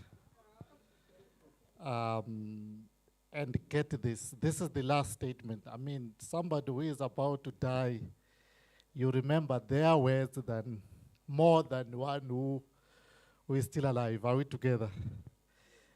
These are the last words, and I'm hoping that they'll help us. Yesterday, we were talking about we want a seat. Can I give this advice that we can look into? In the public procurement space, it's not easy to get a seat on your own. Are we together? In the public procurement space, we need to first deal with the issues of institutionalization. Let it be institutionalized. And then from there, we then say, how do we prepare ourselves for that? Now, there are few things that I would like us to look at just briefly in the interest of time. Best practice in public procurement implementation, lessons from opportunities and the challenges for the future. So I'm not going to cover quite a number of aspects. I've already spoken about something to do with professionalization. But the thing that I want us to think about now, just to elevate the bar a little bit higher, is informed by that opinion question. Can public procurement directly contribute to economic development? Yes or no? Are you confident that public procurement can? Okay. If we are confident, now the next question is, how do we do that? So before we say anything, the first thing that we need to look at is, are we relevant? And our relevance is informed by us being aligned to some of the priority goals within the Eswatini government. How many of us have seen these priority goals? How many of us have seen the priority goals? From Eswatini government, as a country, at a country level, how many of us have seen the priority goals? You see now? Okay, thank you so much. It means we are buying, we are just buying. We are just spending money. But that money is not translating to the real issues that the government is looking for. So the implementation, our journey must first start by understanding, why are we here? Why are we doing this? Are we together?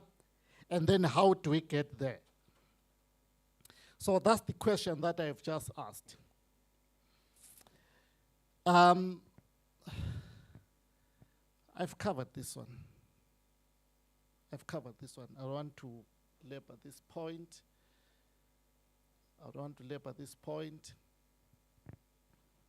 I also covered this one.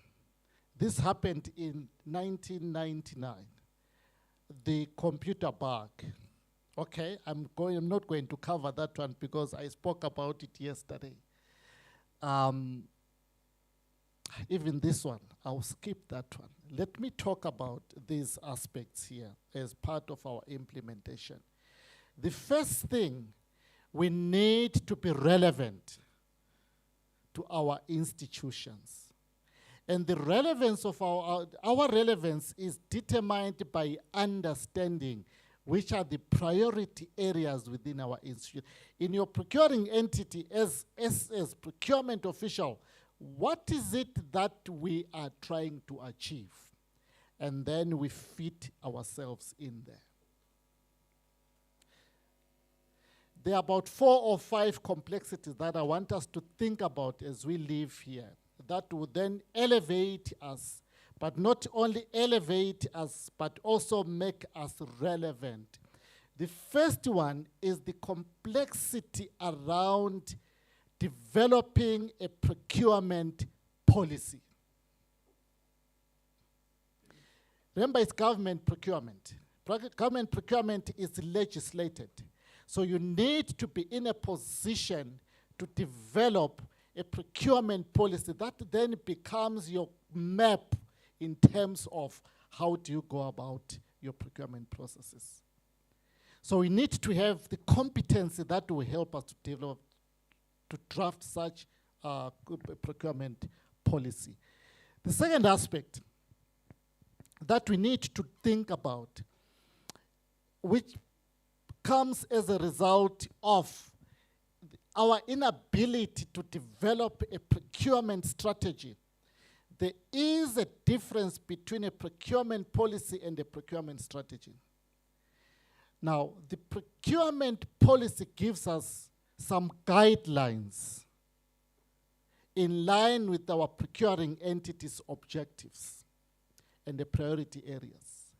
The procurement strategy, on the other hand, gives us now the roadmap in terms of achieving our procurement policy. Now, we spoke about, I think in your act or in your regulations, there are about 4 or 5 procurement methods that are there. There are much more than that. So within your procurement strategy, you are now developing a roadmap in terms of responding to the needs. The majority of us as procurement people, we are so irrelevant to our institutions because the end user, they think we are disturbing the flow. Okay. And the reaction that you get out of that is now your emergency procurement. It's symptomatic of a procurement process which is non-responsive. It is non-responsive because we are using a one-size-fits-all procurement methods. So the ability to develop the procurement strategy helps us now as procurement people now to raise our bar, and our colleagues will start recognizing, they'll start missing us. But there are about 3 things that I want us to focus for rather. The procurement strategy should address the 4 foundational aspects. The first one, the strategic thinking. Our mindset must move away from operational.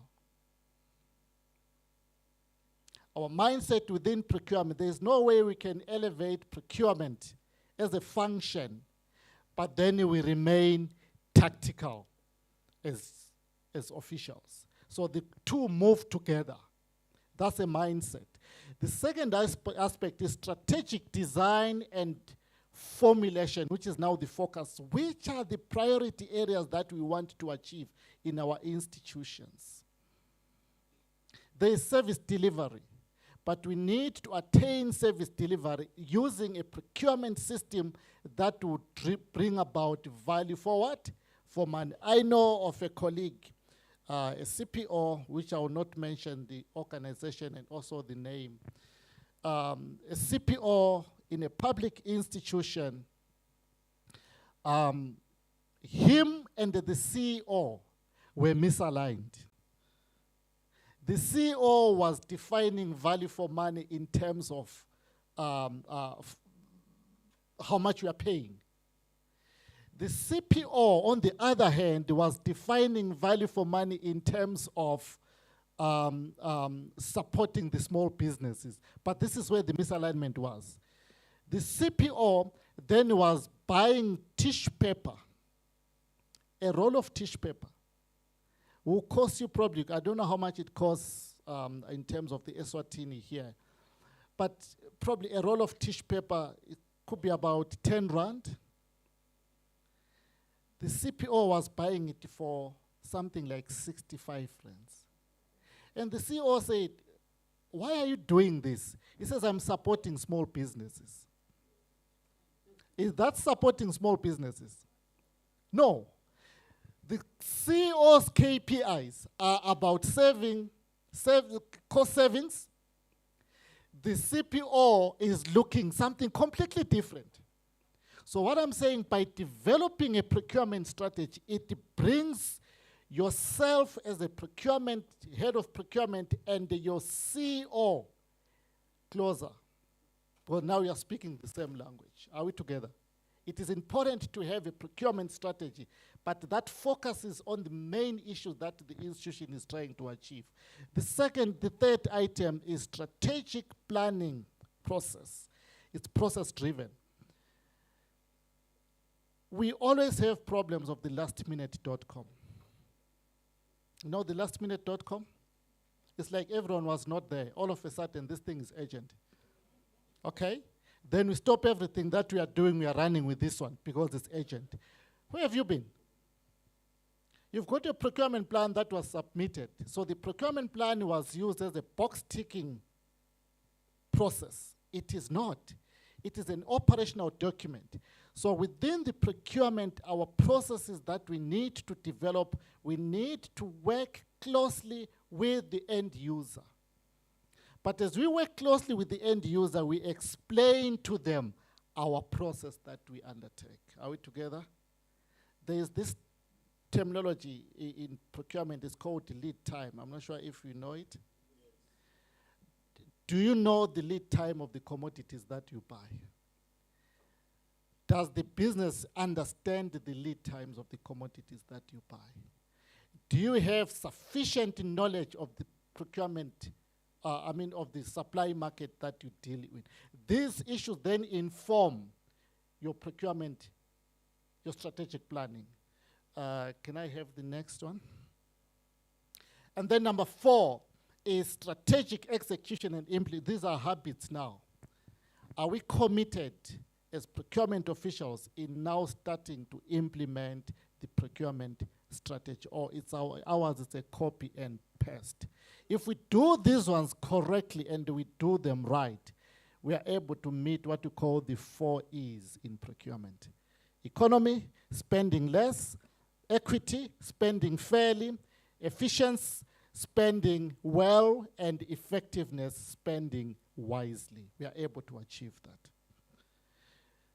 The other complexity, we have covered this one: ethical practice and professionalism. We need to be seen as professionals. It starts with us. Then there's an element of digitization and automation. It helps to plug some of these challenges that we have picked in terms of ethics and stuff like that. But technology is not going to solve our problems. Are we together? Technology is not going to solve our problems. What is going to solve our problems is defining exactly what needs to be done, and then we automate it. Competency framework for public procurement. We need to start thinking about the competency framework for public procurement. Now, that competency framework is a result of a collective. You can't do it on your own. You need the right stakeholders. Some of the stakeholders that you need are the institutions of higher learning. You need them in the bus, okay? The procurement fraternity, you need them in the bus. You may even start bringing other people that will say, this is what we want. And the framework will then address aspects around your technical competencies. As procurement people, where does corruption emanate from? Does corruption emanate at the stage of placing an order? Or corruption actually has its roots in the drawing of specifications? Where does corruption start? Who is responsible for developing specifications? What is our role as procurement? Is to agree with them. And the specifications have been designed around a particular service provider. One. And then we put it out on the market. We get one response. Well, that's what it has been. At the end of the day, then people say, procurement people are corrupt. They are not corrupt. They are missing in action. They are not corrupt. We are just missing in action because we are not able to ask the right questions. Some of the knowledge that within procurement we are looking for is critical thinking. Are we together? And the critical thinking is the ability to ask the right questions. When you ask the right questions, they then impact innovation. Because innovation is the ability to ask and say, is there any other alternative? Immediately you have asked that other, the question, is there an alternative? We are now on your way to improving. So we need to be trained to be critical thinkers. Challenge the specifications. Is it the best? But if you are always rubber stamping, our job is to run around. You know, we become CPOs. CPO is Chief Procurement Officer, eh? Yeah, but we become CPOs, but not Chief Procurement Officer. But the Chief Paper Pushing Officer. Our job is just pushing papers because we are not able to ask the right questions. In this profession, we need to be able to ask the right questions. We need to challenge the end user so that it unlocks innovation in our procurement systems.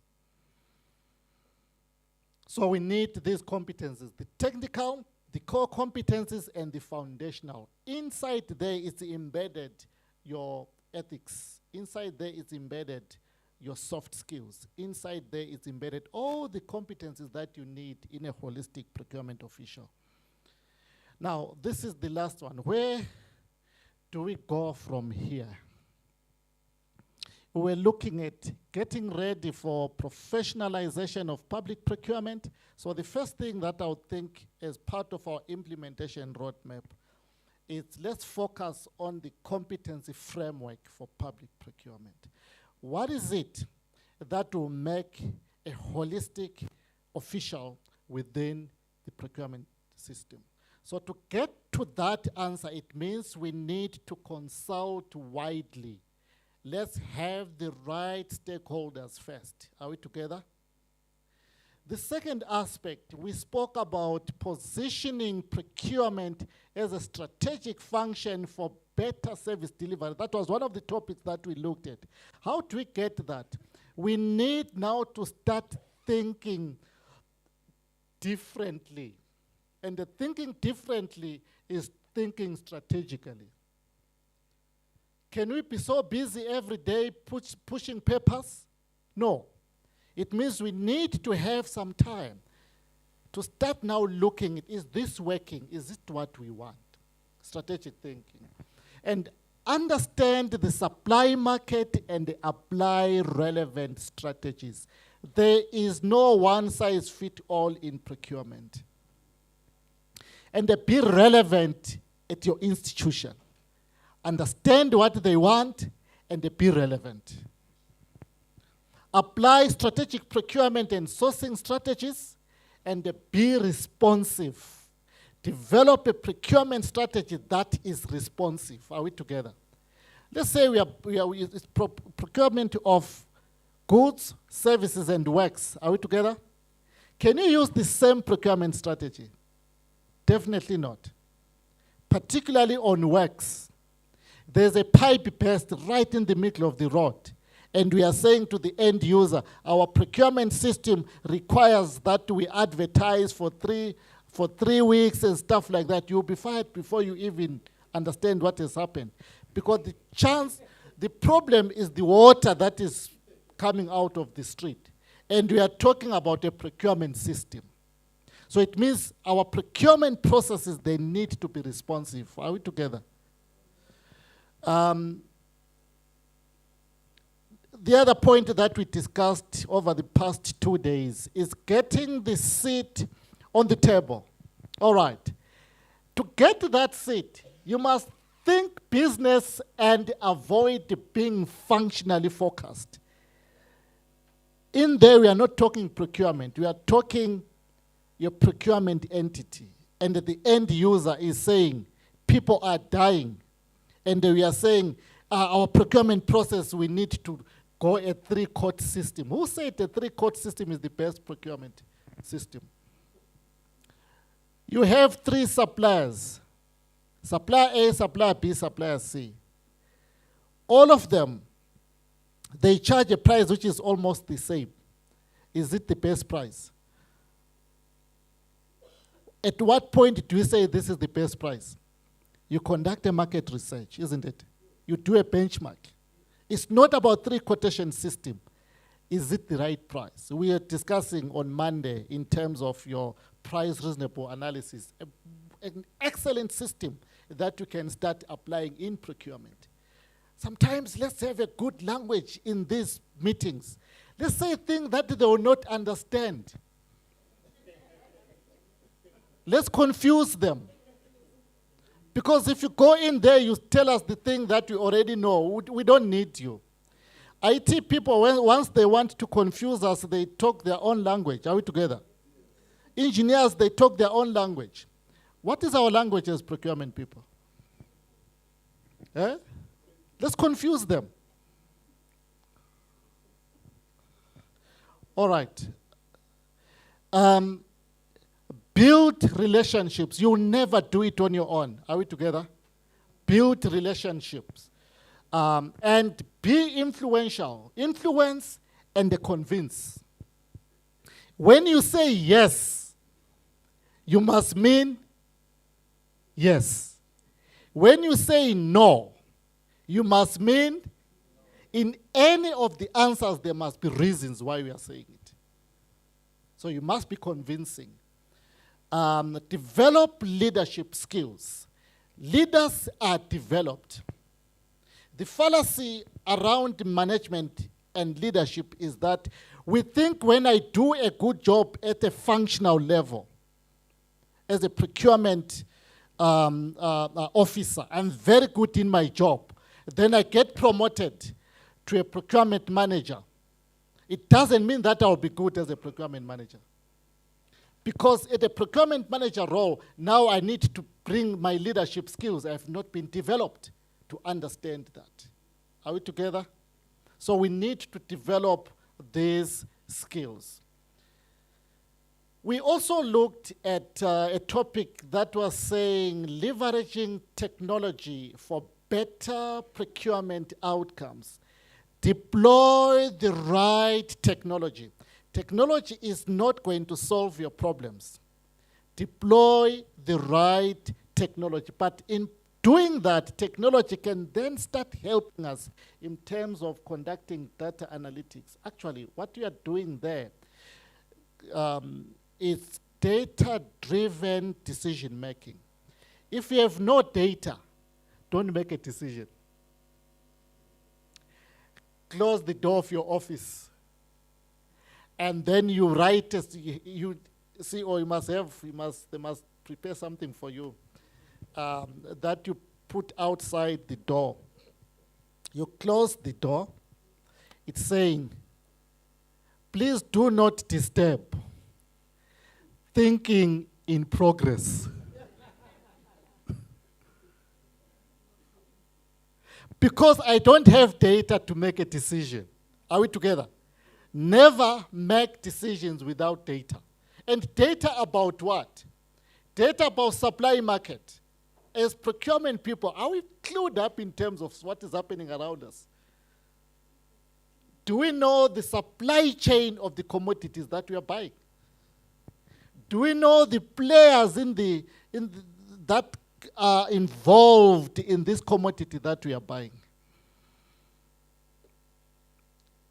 I would have showed you, if I had time, I was going to show you the supply chain, how supply chain works. So we need data. Are we together? And the technology is helping us to bring that data analytics, and then you start analyzing the data.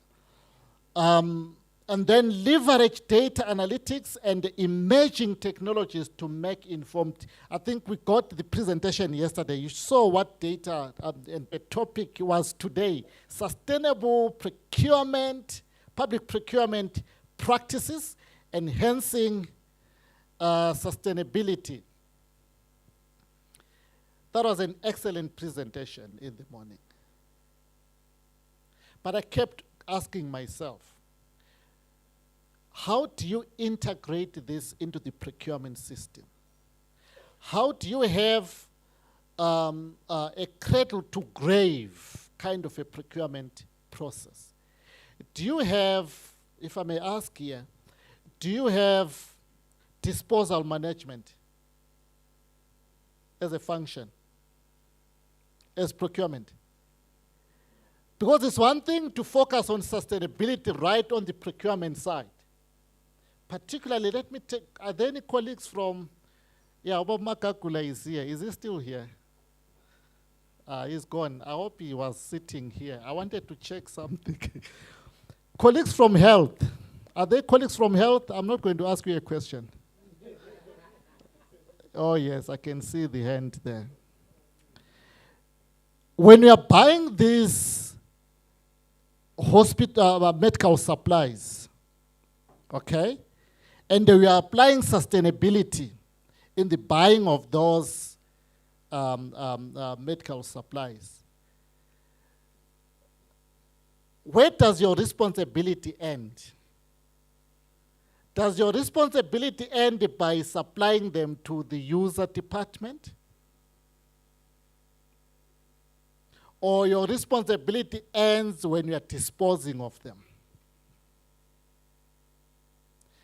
If your responsibility ends at disposal, how do you dispose of the wet medical waste? Do you throw them outside by the streets? And then kids are playing their needles, there are all sorts of stuff, and then they come home now, oh, look, mommy, I've got this stuff. And there is a needle from the hospital that has been used. But because we did not take care of sustainability issues, from cradle to the grave, is the responsibility of procurement. So we need to go back. Now we are talking about implementation. You need to start thinking tough questions. Today is Wednesday. On Monday, you need to start asking difficult questions. There's this thing here that most procurement people we struggle with. I normally leave one new word wherever I go. Please get this one, write it down. It's a new term that you can start talking about from Monday. At least they'll listen to you. It's called sharp practice. Sharp practice. SHARP, then practice. Sharp practice.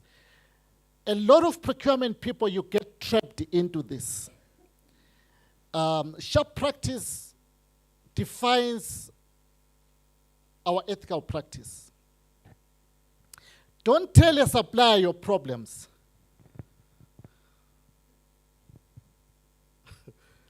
Don't tell a supplier your financial problems. Never say to a supplier, I'm struggling to pay my children's school fees. The school fees this time are tough, man. Never say that to a supplier. You are giving a supplier a hint on the stuff that are really needed. I wish I would watch Manchester United play Liverpool at Old Trafford. Yes, I wish. It's a social talk that compromises your standing. Okay. Can I have another one? This slide? Oh, it's no. No, I'm not done.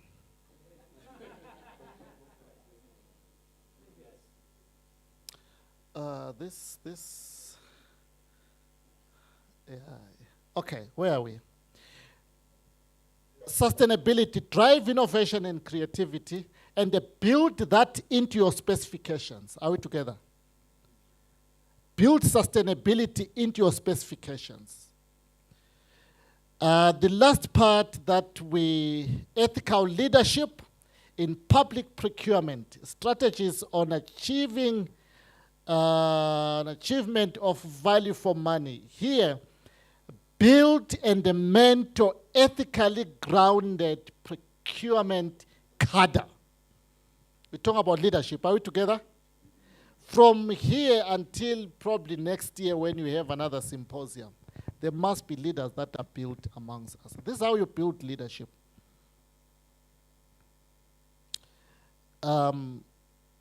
Managers and CPOs who are here, this is my last slide, and CPOs who are here, this is your responsibility. There are three ways of building, of leadership development. You lead from the front. Are we together? When I was once a child, and my mother will be in front and I'll be there. On the very first day when I started to walk, my mother was happy. She would then do this to me. Are we together? We're all once children, eh? And then I'll come towards here. And when I was just about to stumble, she would be there to catch me. I didn't say fathers can't do it, but mothers are good at doing it. Okay, then she will catch me, all right?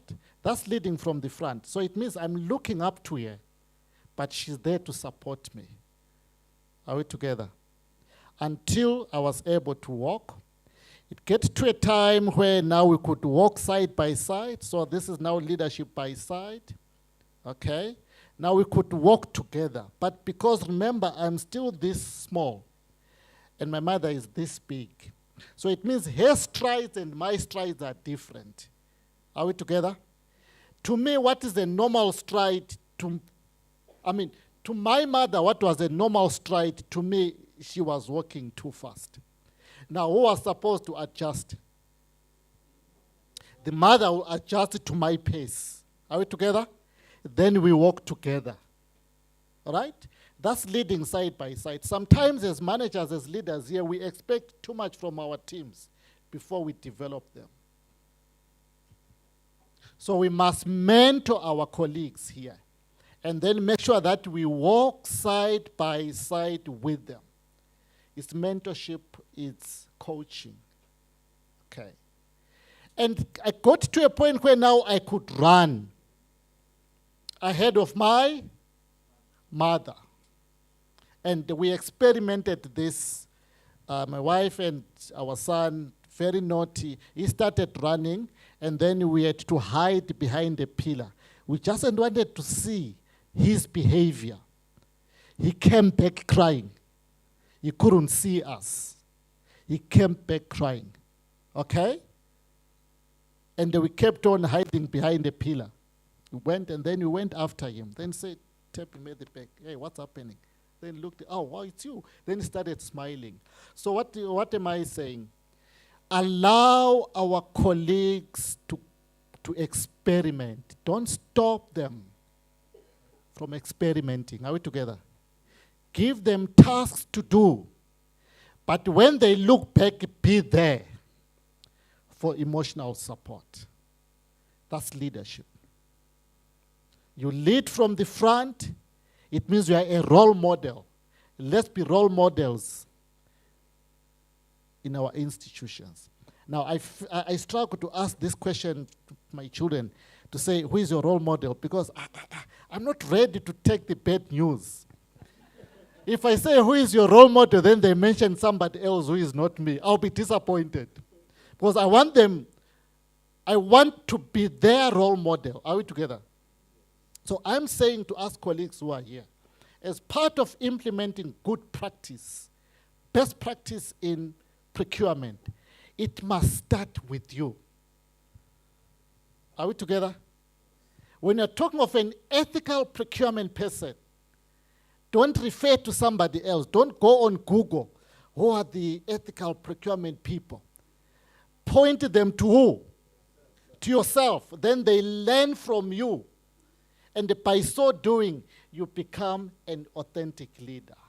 You indicate to the left, and then you turn to the left. That's authentic leadership. You indicate to the left, you turn to the right, you are confusing us. So an authentic leader is the same at church, is the same at home, is the same at work. Are we going to be the authentic leaders in procurement? Thank you. All right, I think this is my last. Then recognize excellence. This is good, Chief, this is good. What you did yesterday here, that's excellent. Those who were not successful, be here next year. Are we together? We recognize excellency and continue doing that. It's the small steps that will make a difference. Implementation is to recognize the little that we are doing. And we've got a very good CEO, Esppra colleagues. I'm not aware about the other CEOs, they are here. But I know one. You demonstrated it yesterday. If there are CEOs who are here, I've got my brother there. Please recognize your teams. Are we together? Particularly if procurement is doing well, recognize them publicly. It gives them confidence, and they will support you. Thank you.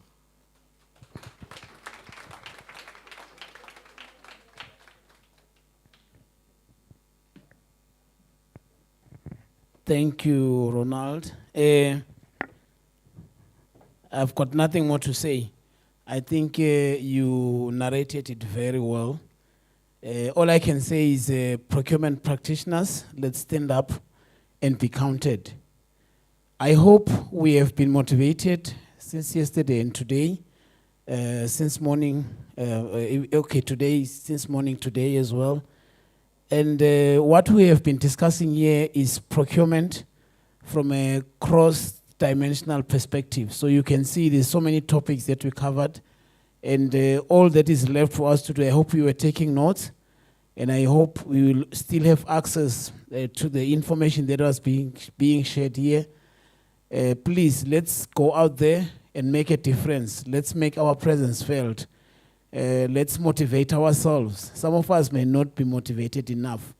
Let's just motivate ourselves and take up our space. Let's stand up and be counted. So I'd like to thank you, all of you, for being patient with all of us here since morning. My job ends here. I will just be pushing an invoice now to ESPPRA. There's nothing for Mahala. Thank you so much. There was no purchase order. And no quotation. Okay, there are three items left in our agenda. I will not be coming back to the podium, but I will be handing over to ESPPRA CEO, who will be doing that item on recognition awards, and also doing the closing remarks. And I believe for the last item, he will also call upon the speaker to address us in closing the event. Can we give the CEO a round of applause as he comes to the front? Thank you.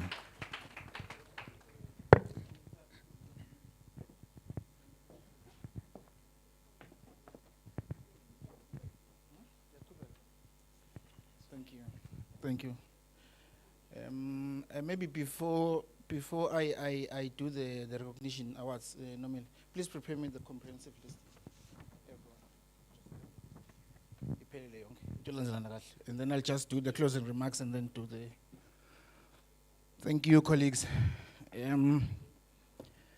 Whilst we are preparing for the awards, please don't leave because you might get an award. I'll just want to do my closing remarks. And the team, ready. So before I do my closing remarks, I'd love to find out just one question. Who has done a market research? No, I've done a market research before preparing a tender document.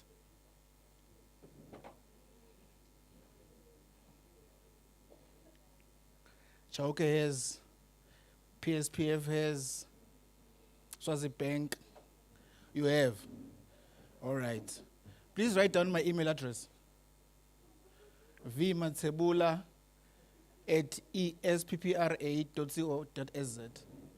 Ngicela send the link ngasho namuhla. Lama market research. Nonke leni phambi isandla nginibonile. Cela kuqhubeka ke la. The second question also, is it proper? Say, where is railway? Railway is here. Railway is working on an international line that is going to transverse through the country to the South Africa, Mozambique, etc. It's a multi-billion project. Is it correct for railway to send a deviation and request for a limited tender for consulting engineers who are not from Eswatini, because the consulting engineers in Eswatini do not know anything about the railway line?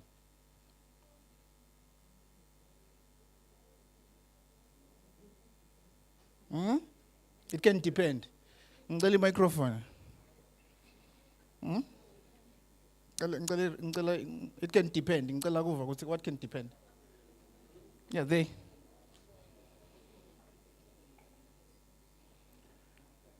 Usually, after a workshop, say send evaluation. Evaluation, you can give them. Yeah. What would depend there? Okay.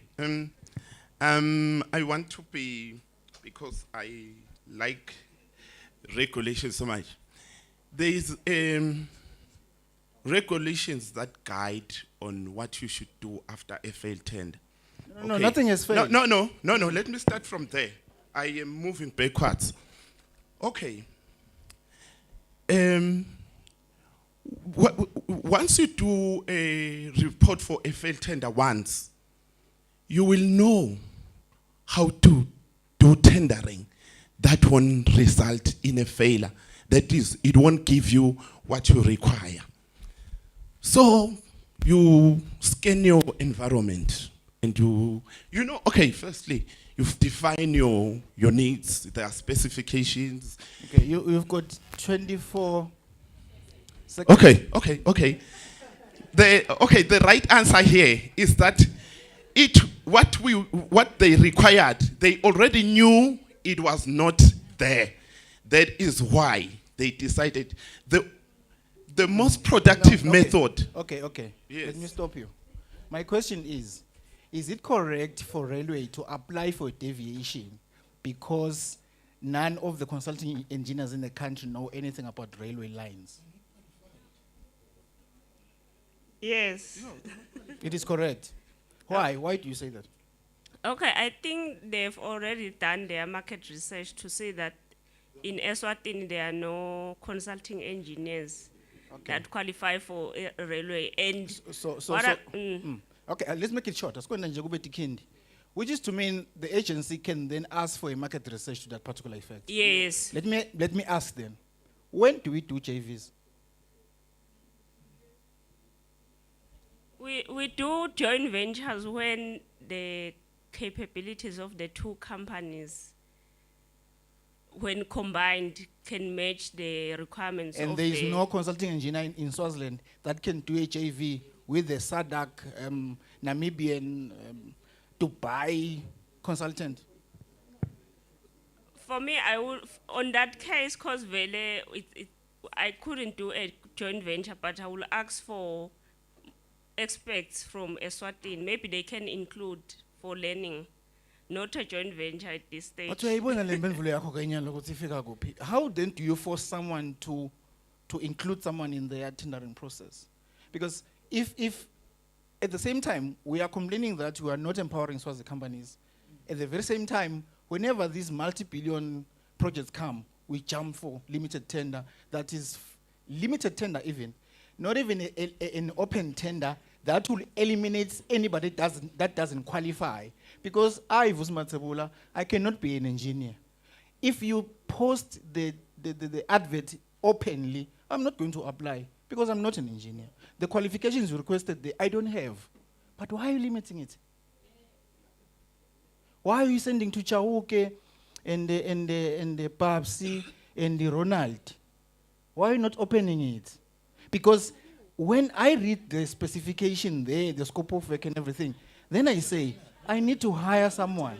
I need to have a relationship with a particular consultant that I can put in my team so that I can qualify, or whatever reason.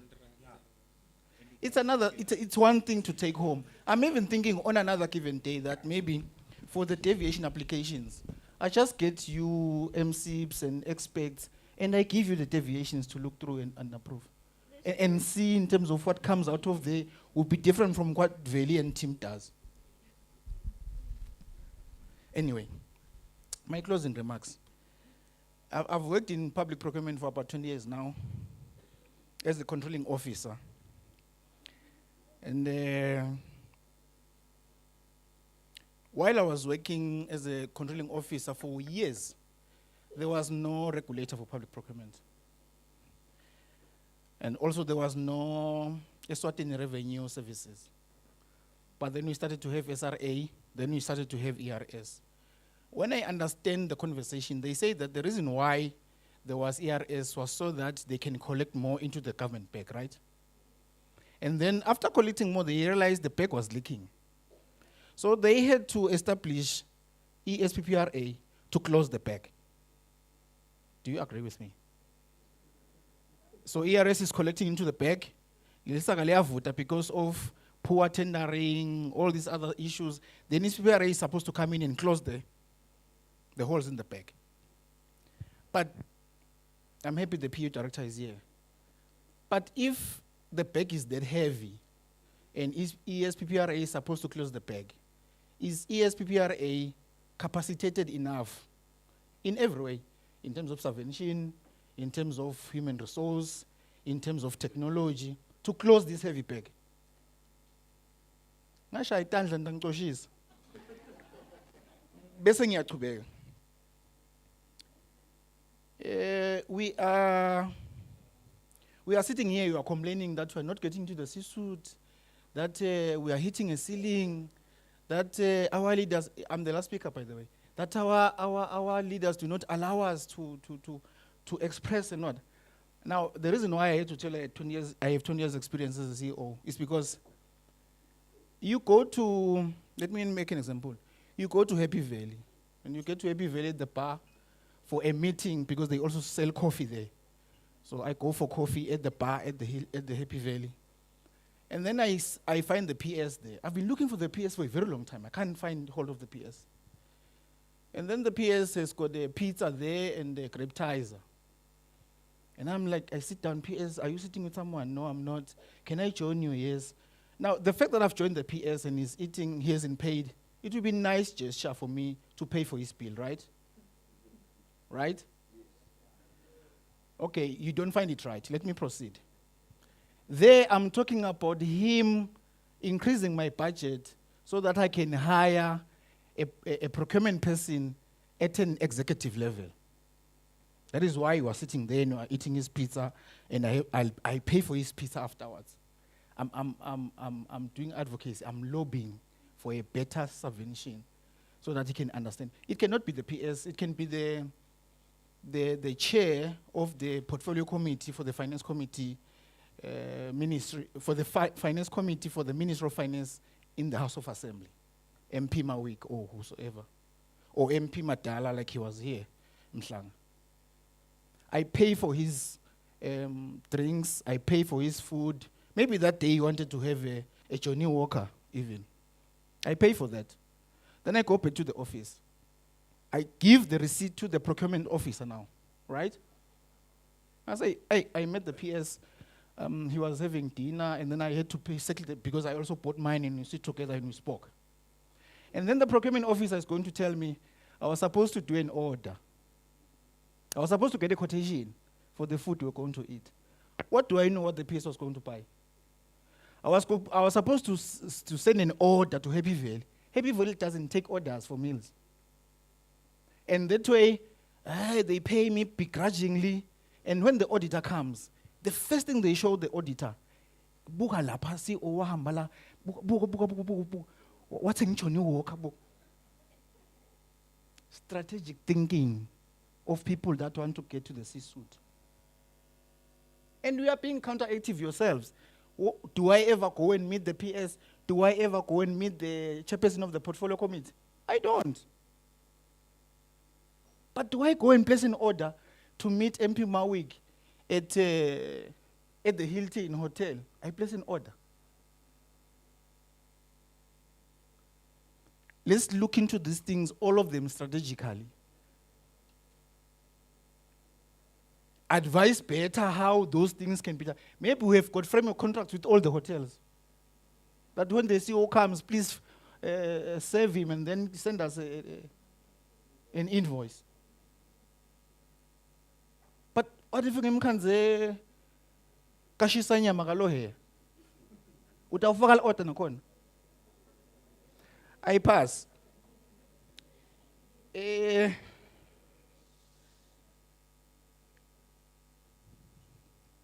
The last one.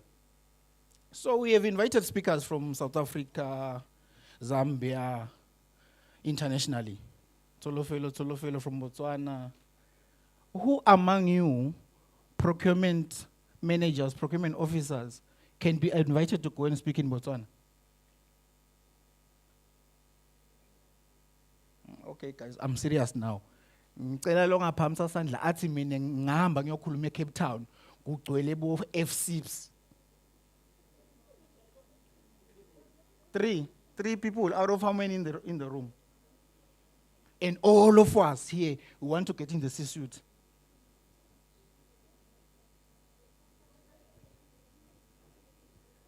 Is this what you're going down? Invite you. When you don't trust yourself, what you can go there and speak.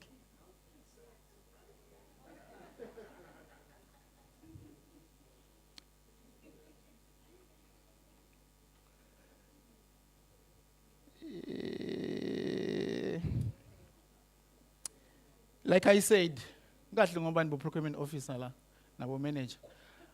From today onwards, I'm not touching anything from you if you don't comply. Compliance is submission of a procurement plan, is a submission of a procurement quarterly report, it's a submission of an annual report, it's a submission of contract management reports. I haven't started talking about market research reports before you submit a tender. When does it become professionalization of the space? When you become CPOs and you don't comply. I'm going to be talking to the CEOs on Friday that I'm not touching anything from April 2025. That was a contract. Banging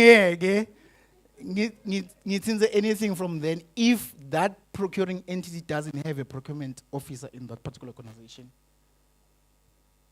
But for reasons that they can realize that CEOs meet, they talk, they play golf, they play soccer even sometimes, they meet over drinks sometimes.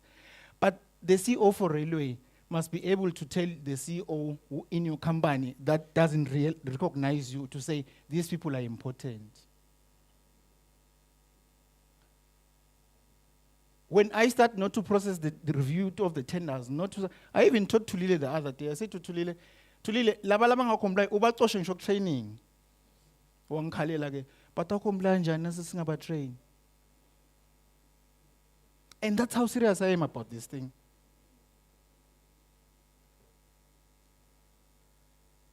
That was my parting shot. I'm happy I spoke at the end. If you forget the others, just remember what I said. Now, let's go to the recognition awards. No Miles Milan, MSIPs. Oh, one last one. That's no meal. Can you please put that slide for me? Nyalo into cabana to Lile, Cabana won't move. Agnanza. Actabana Mgunan. From Fagel Sibe School is like this.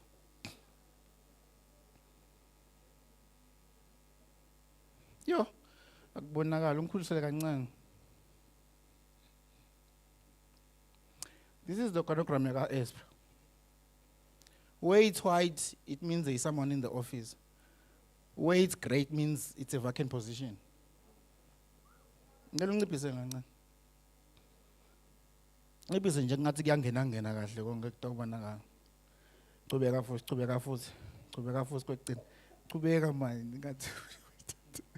Yeah, that's fine. Unfortunately, I don't have a pointer. But let's start from the top. In terms of the professionalization, much as we say professionalization is not training only, the board at the top, I've registered all the board members with the Institute of the Directors Institute of South Africa, where I'll be also sending them to go and do courses on being a board member and getting certification. We're trying to professionalize. We're trying to make sure that they are sound in terms of the discussions they have with the CEO and the management and the decisions they are taking. And then there's the CEO. Then there's Mimi on your right. Mimi is working on her MC. She's going to be getting it probably in the next 2 years. Then we go down to the next white one. There's Tulile. Tulile is working on her MC. She's going to be getting it in the next 17 months. Then below Tulile, there's Velingwenya. Velingwenya is working on his MC. He's going to be getting it in the next 14 months. Then we have Nomile is MSIPs. Then we've got Nomfundo. Nomfundo is getting her MSIPs after completing her practicals. That is what is left, then she gets her MSIPs. Then there is, who else is there? Then there is Mcebo Msibi. Mcebo Msibi is going to be starting his MSIPs in September. Then there's Tepsile. Tepsile is probably left with about 24 months. Then there is Samu. Samu is left with also 24 months. Man lo sel. Kuluma na abo sel. Then there is the Nomtandazo. Nomtandazo is left with about what? 36 months. Then there's also Tandega. Tandega also probably left with around 36 months. And that completes everyone who is white on the Esppra organogram. Now, you guys, then you go there, wherever you meet, wherever we say you are not approving your tender, whenever we send an invite to a capacity building, you're busy saying, Esppra, this, what can those people tell me? Come back in 2 years and see what we'll tell you.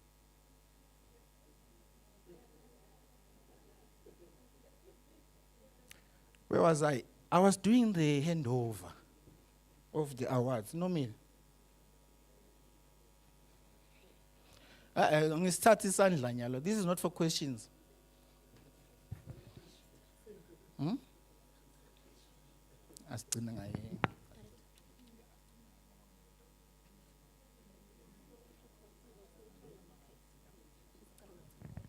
Thank you. Director PEU. Please, Magascala utosendele ma awards to the speakers. Logunye, we are also all of us now, we are ISO compliant as employees. Aga ngabe ufuna to join naga Esppra shame ngeke sikuqashe uthi MSIPs. Or the regulator bill. Thank you. Now we are entering into this other last part. Siyabonga director for coming through.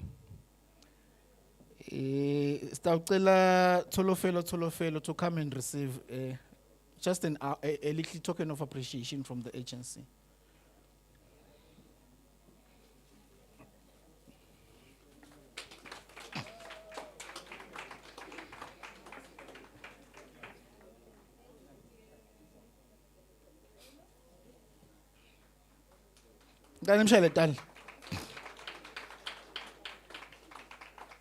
Thank you so much, Tolofelo. Thank you so much. I know that you're still around until Friday. Yes. So we're having a meeting with the suppliers tomorrow, and we're having a meeting with the CEOs and the CFOs on Friday. And Tolofelo and Ronald are going to stick around for presentations to all these groups. And also Dr. Izimangaliso. Oh, she's still around. I saw your email. You were like, you were already gone. Thank you for staying. Thank you. Simshayile Tandla.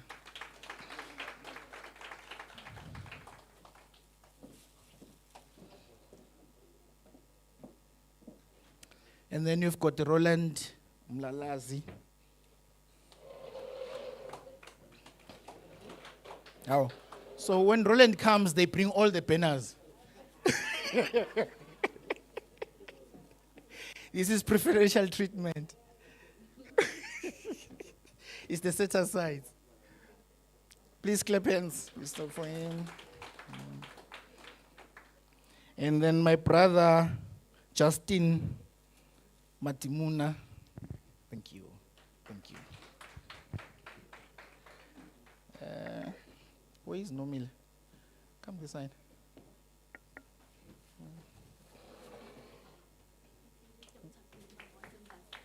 Oh. Okay.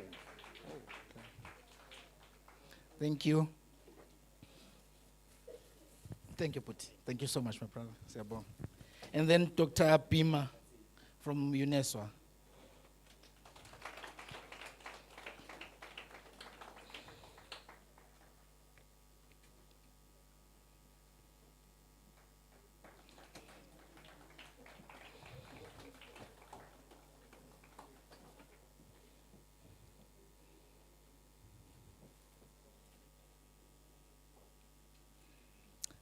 Thank you so much. And thank you. And then you've got Mr. Bongani Chauke.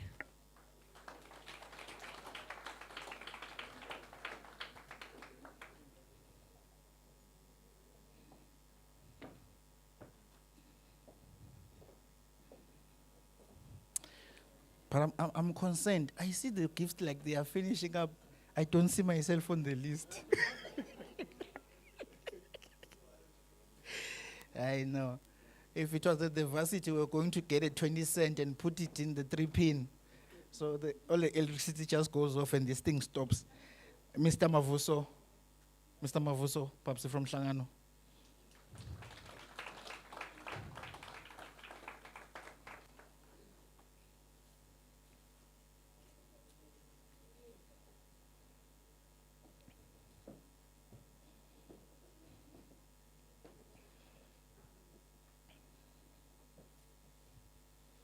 Thank you.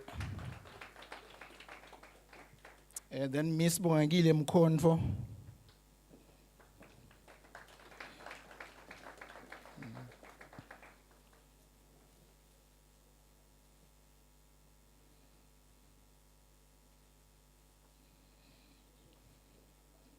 Hey, I like it when I said, I'm not signing anything from you. I'm not even the agency, me.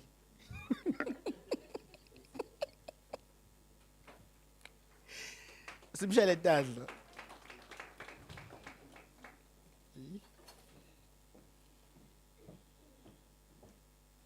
And then Mr. Sipos Tungo.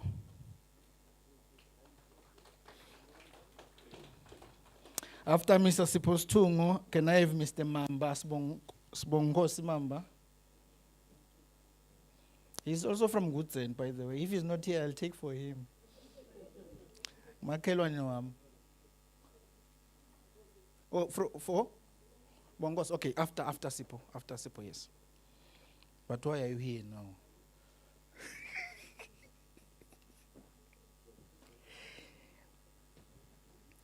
Thank you, Mr. Stungo. And by the way, my initial qualification is in environment. So I'm one of those people like Tulufelo who was founded by Mr. Mamba, yes, who was founded by public procurement. I was busy running away. No, up there. I was busy running away and procurement was chasing me.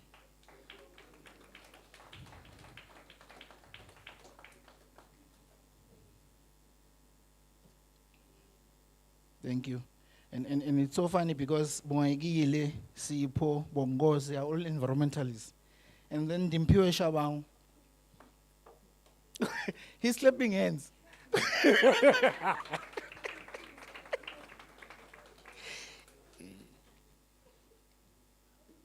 Dimpiwe Shabang.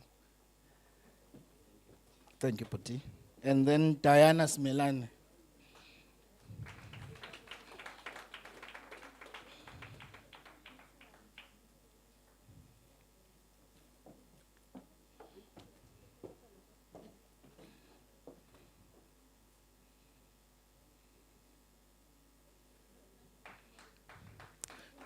Siyabonga nibashele tandla.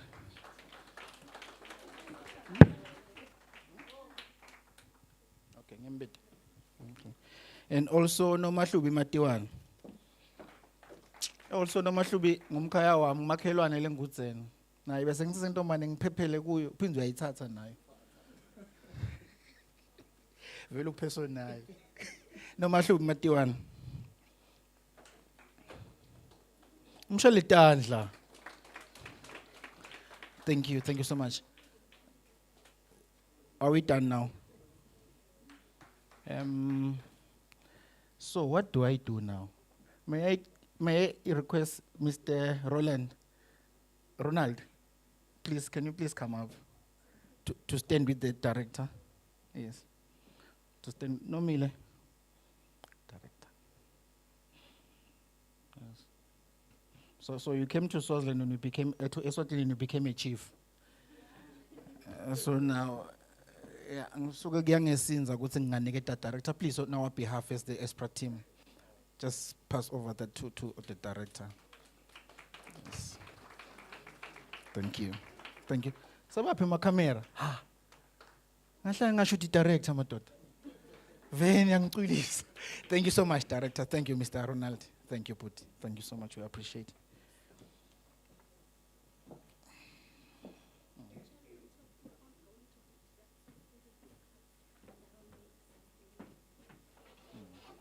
For everyone. Okay. And also for everyone now that's stayed until now, we've got a sustainable cup that we're going to give it to you for staying with us until now. Yes. You can thank you.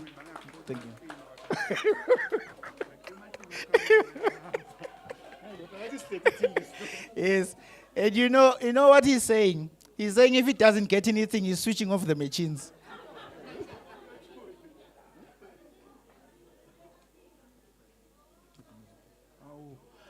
Eh.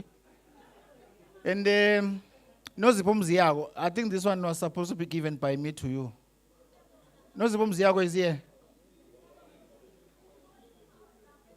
Nozipho Mziyago.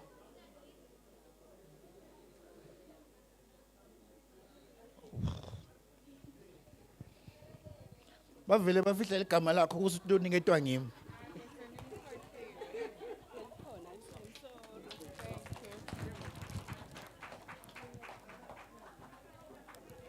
Thank you. Is there something left on the agenda? Direct. Just short comments. Ngicela, okay guys, okay. Can we do that silently? Store khona kuvala sambe. Ningaphinzi kuleti nkomishi nebakithi. Ningaphinzi kuleti nkomishi. Okay. Ngiyabonga ke. Phumenye nithende yaloko. Oh. Let me make this comment. Please, just 2 seconds. 2 seconds. Please. Okay. Let's do this. When we talk about the issue of professionalization and transparency and accountability, I'm happy to announce that the agency has also done a WCA. And the good thing about that is that the WCA was done by one of you. A group of 4 coming from, I can see them, I can point them. So they know what I'm saying is true. Also, we have done a procurement audit for the agency. And also, the people that did the procurement agency are here, is the internal audit office, both Diane. So in terms of compliance, we are number 1 in complying. We are number 1 in complying. These things we put through a framework contract. Thank you. May I please request the Director PEU to just say short closing remarks for us and we can close. Thank you, colleagues.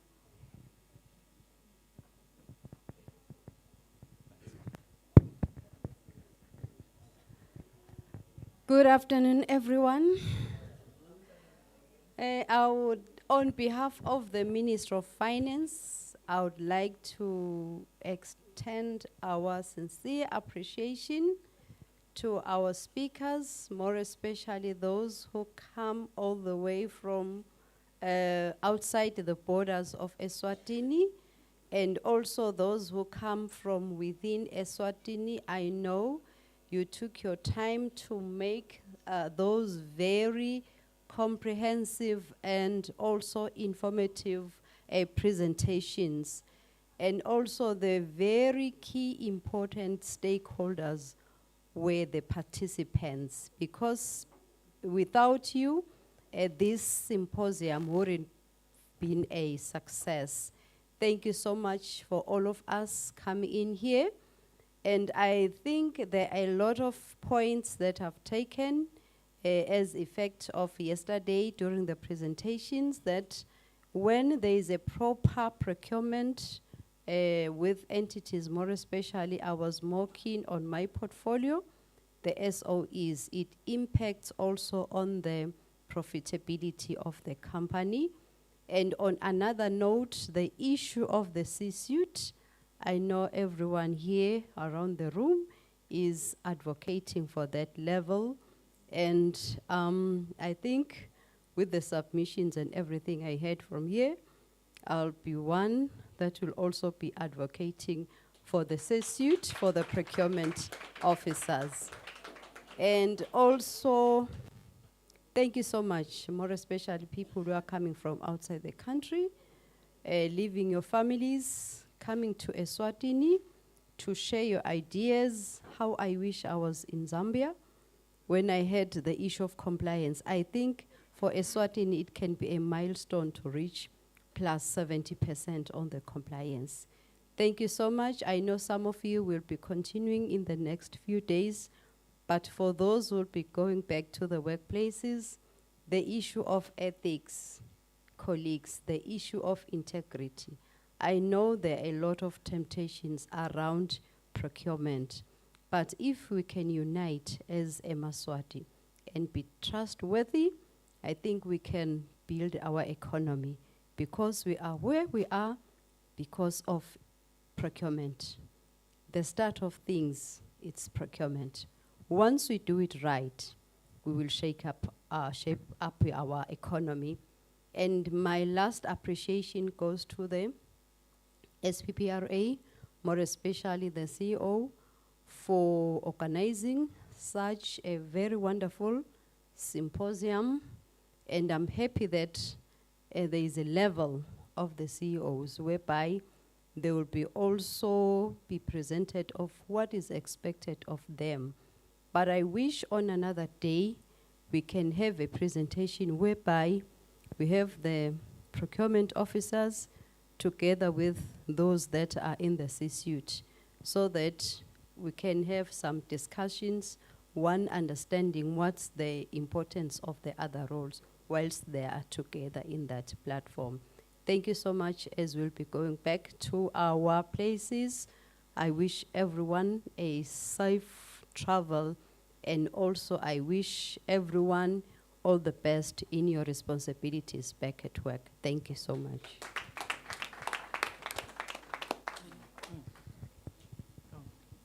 No, just one item, Chok. Just one. Can I please request for the Esppra staff to just come up here? Quickly. But I want you to come through this door and then walk like the character that you like. Maybe it's John Cena or so. Can I please ask everyone to come through? So I call your name, you walk in like the character that you like. If it's a pansula, you walk like a pansula. No, you walk in like the character that you like. Maybe it's Superman or whosoever. Everyone. Normally,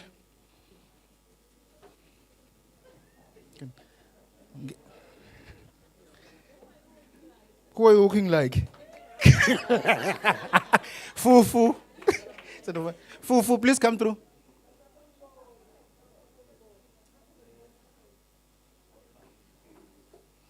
Fufu, please come through. And you walk like the character that you like on TV.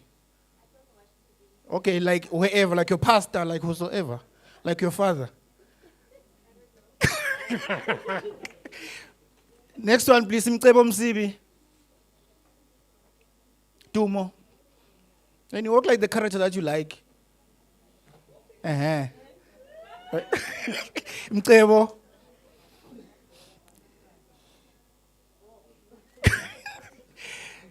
No, Tandera. Tandera, please. Sabafuna, please come through. Ngena uhambise kwe-character lo ithandizayo.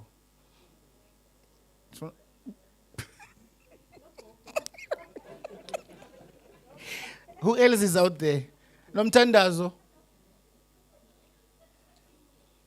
Nomthandazo. Where is Veli? And which is the character that talks like that? Peleza.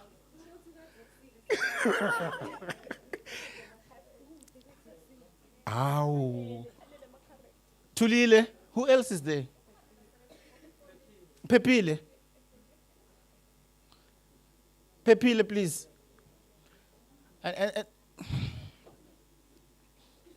Ow. Who else is there? Veli Soambil. Tulile. I don't see the characters that are coming in.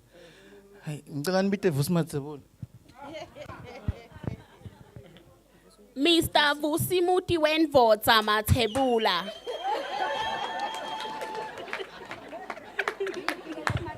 Thank you, guys. Please clap hands for these guys. They've really pulled up a very, very good symposium. And if you can imagine, the only thing I did was to sign orders and sign letters inviting you. That's the only thing I did. And if you see the work that has been done, you can see how much of the work that came into this thing. And we hope that next year we are going to pull through a big Indaba. And we please go home, tell them to put that in the budget so that you can attend, and invite your friends and relatives to be part of our event next year. Thank you so much, Tim. Thank you for making me look good in front of the director. He thanked me openly, which is to mean she's advising on the contract. So you doing this, you doing all this means you really want to keep me at my job, and you really love to see me working with you. I also love working with you, and I really, really appreciate everything that you've done. Announcement. Thank you so much. Basibacela bonus, director. Ngicela isubvention ye-bonus nje 13 check. Thank you, colleagues. Just one last items. Sasa sine session yema suppliers. Benginhluphe emagroupini ukuthi ngicela niwafowardele ama suppliers enu. We want to see them bagcwele lana. Siyabonga ukuthi nibe nathi the 2 days. And then Friday, sicela ukuthi phinze simeme bo controlling officer bethu sibacele bekunene. Bo controlling officer bethu, bo CFO, nabo HR ukuthi bede lana sitabe sesibayeni for a breakfast meeting. Lena kule breakfast meeting yobe kukhulunywa tindzaba letimnanzi. Defu singema procurement professionals. Mange exhibitions conference. Kwavela ukuthi lendzaba yethu lesihlele siyibika every day. Siyisenda to the wrong people. So we want kuthi kulo 2 years la mshoko Mr. Mathebula kube kuthi le message seya to the right person. Yes, colleagues. Siyabonga kakhulu. In closing, anzi nibonile lapha nangibemetele yonke le organogram ukuthi bani utawuthola iMCFs nibonile. Ngibone ukuthi CEO akangenelana level le. Angithi akayidzingi. Ngicela sele sivale emehlo sitawuthandaza. Ngicela Chauke uyayidzinga. Ngicela sichokwe sivale yomthandazo. Ngicela sithandaze. Siyakubonga Nkosi, you've been with us since yesterday and today. Sibonga ukuthi there's a lot that we have learned. We pray, mighty God, that you may give us the strength and the wisdom to apply it in our respective workplaces. Sisaphuma Nkosi sisatohamba nasemgwaqeni. We pray, my Father, for your great protection, and we still pray, my God, that tomorrow, as the other groups come in, even on Friday, qhubeka babothu lo ngcwele ube nathi through and through. In Jesus' name, amen.